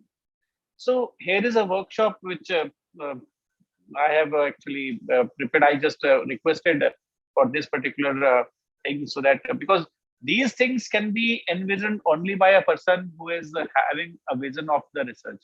And Professor S.S. Modi sir has actually told me that Manvinder, please design such a workshop which is helpful for not only the basics for the researchers but also for the professors. So this is a basic workshop, a faculty development program which can be said and which will be launched afterwards. And it comprises of 3 days will be on the technicalities of data collection, may it be a secondary data, may it be a primary data. And further 1 day is just in order to connect both the ends of analysis and collection. And the remaining 3 days will be on the technicalities of analysis on the basis of whatsoever has been collected. So there is a complete loop. So anyone and everyone whosoever will be attending this workshop will definitely come out of the, you can say, a never-ending, you can say, cyclone from which you cannot come out, and we just end up providing a, you can say, substandard type of research paper which is not accepted by most of the journals. So that is what is there in this particular workshop, and I am again thankful to Inspira for providing me this platform so that this can be disseminated to all. And I have already told that it gives me also mutually a platform to learn about. Thank you. Thank you. Thanks to you, sir. Thanks to you, Professor Pahwa, sir, for giving us your valuable time for this workshop, sir. And I'm quite sure that the participants will learn so many things in this workshop. And soon we will release the brochure of this workshop with all the details. And you will get it on your email IDs and on WhatsApp groups. And now I would like to invite Dr. Aarti Chopra ma'am, Joint Secretary, Inspira Research Association and Principal, Bhavans College of Communication, Jaipur, for delivering vote of thanks on behalf of Inspira Research Association, Jaipur. Dr. Aarti Chopra. Thank you so much, sir.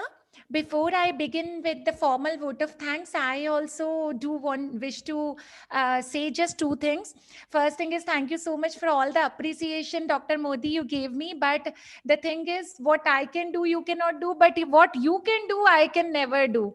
The kind of persistent and constant efforts, the day and night you wake up and you do all these things to organize a successful event, this mega event, that I can never do. So you are best in your own regard, and everybody has a different. And the second thing is, I wish to say that one Bhagyashri ma'am has posted in chat that she's sending a link, and she must be doing some research, and for data collection she needs. So ma'am, Bhagyashri ma'am, you can send it to Ravi sir, and he'll send it to us, because I understand that sometimes for a researcher it becomes so difficult to collect data, because it is just a 1-minute task for us. But then also, I don't know why we ignore and we never do that.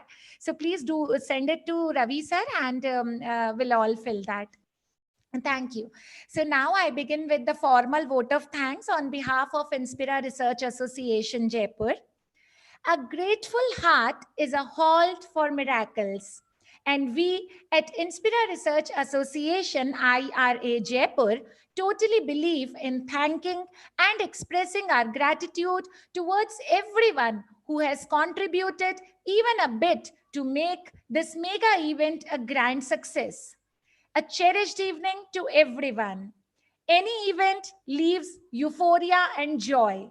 But this joy is incomplete without mentioning the faces, the support systems, the people behind the successful completion of the event. Success is the result of hard work, proper planning, high spirits, dedication, commitment, and effective execution. At this juncture, I, Dr. Aarti Chopra, extend my heartfelt gratitude in capacity of the Joint Secretary of Inspira Research Association, Jaipur, to a number of people who made this international conference a great and worthy experience for everyone. On this incredible day, it is my privilege to thank everyone who has been a part of this conference directly or indirectly, may or may not be present with us right now, but we wish to acknowledge the efforts of each one of the contributor to make this conference happen.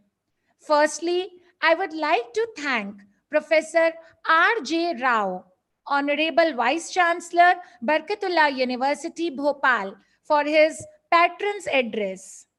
His words of wisdom and encouragement served as the source of motivation for us.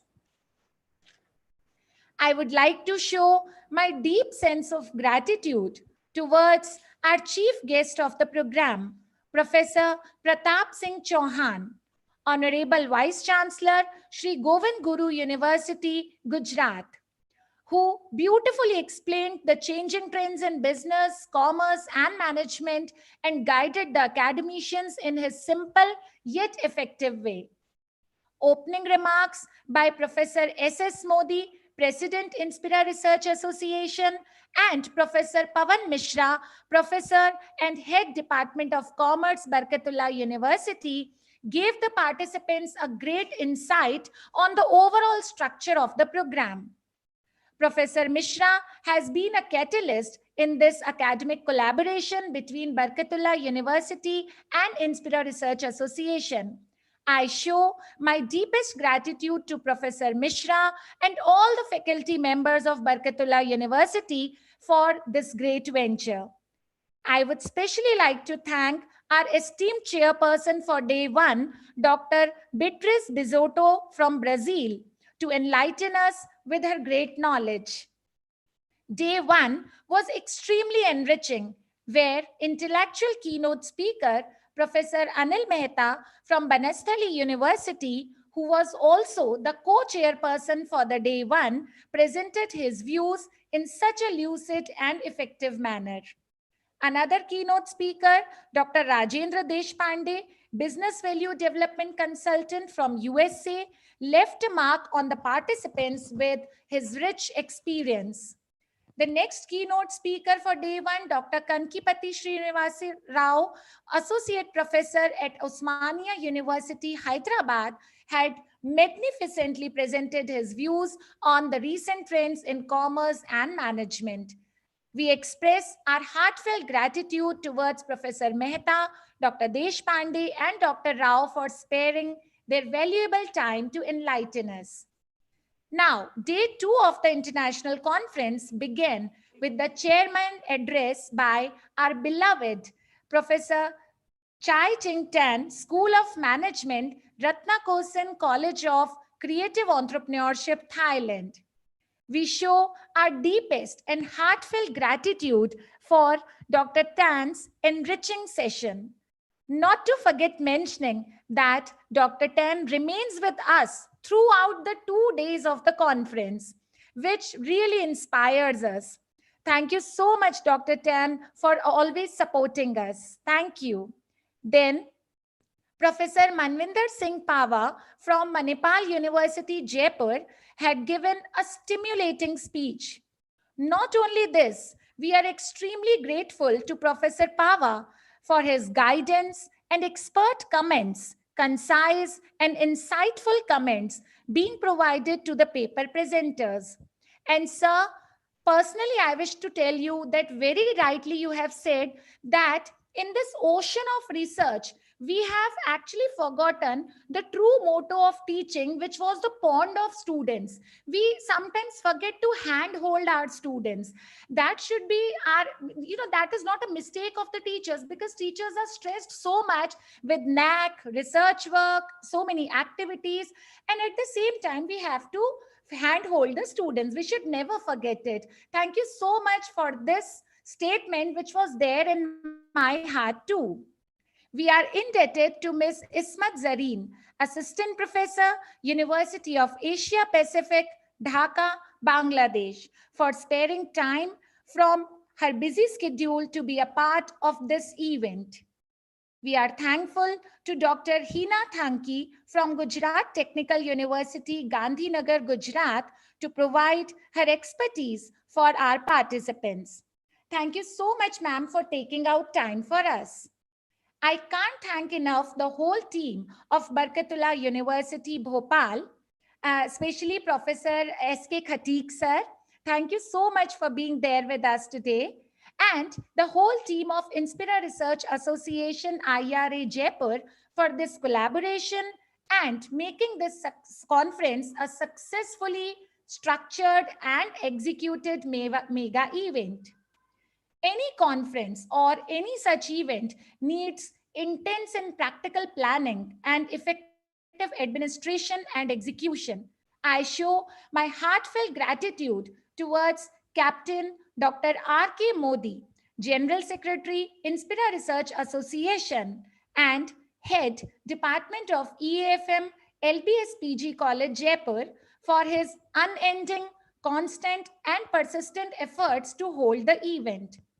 I also wish to thank the co-organizing secretary, Dr. Anshuja Tiwari ma'am, for supporting in all the events. This event is an outcome of hard work, coordination, and effective and positive leadership of Professor S.S. Modi, President, Inspira Research Association, and former Professor, University of Rajasthan, Jaipur. We value and respect the kind of leadership Professor Modi provides. And we are really grateful for the efforts of bringing so many academicians on the same platform by Professor S.S. Modi. Last, but most important, we are thankful to our participants who took part in the conference so actively and presented worthy and quality papers on variety of topics. This conference would not have been possible without all of you joining from all parts of the nation and from abroad. Thank you so much to all the participants who have attended this 2 days multidisciplinary conference. Thank you so much to each one of you. Please forgive me if I've forgotten to take some name, but from heart, On behalf of Inspira Research Association, we are thankful to each one of you who has been a part of this conference. Thank you so much. Thank you, ma'am. Thank you so much for your beautiful words. Once again, I would like to thank our chief guest of this conference, Professor Pratap Singh Chauhan, Honorable Vice Chancellor, Shri Govind Guru University, Godhra, Gujarat. Our chairpersons, Madam Bizotto, Dr. Chai Ching Tan, sir, co-chairperson and keynote speakers, Professor Anil Mehta, sir, and Professor Manvendra Singh Pava, sir, and keynote speakers, Dr. Rajendra Deshpande, Dr. Kankipati Srinivasa Rao, sir, Mrs. Smat Jareen, Dr. Hina Thanki. And I would also like to thank the Vice Chancellor of Barkatullah University, Professor R.J. Rao, the patron of this conference. Conference organizing directors, Professor S.S. Modi, Professor Dr. Pawan Mishra. Conference joint organizing directors, Professor Anil Mehta and Professor S.K. Khatik, sir. And Dr. Anshuja Tiwari ma'am, my co-conference organizing secretary, and all our member organizing committee and executive members, Dr. Aarti ma'am, Dr. Vinod Kumar Berwa, Dr. O.P. Gusai, Dr. Ashok Kumar, my friend from J. Narayan Vas University, Jodhpur, Dr. Neeraj Basotia, and Mr. Narayan Jamud. So thank you, all of you, and most of all, thanks to all the participants, all the presenters from all over the country who have participated in this conference. And congratulations to all the awardees, once again, all the academic excellence awardees and all the best paper presentation awardees. And we will send the certificates within 1 week. And I will also share a feedback link on your WhatsApp group and your email ID. And this is mandatory to submit because the certificates will be made on the basis of the information which you have filled in the feedback form. Thank you, sir, and good night, all of you. Thank you so much. Thank you.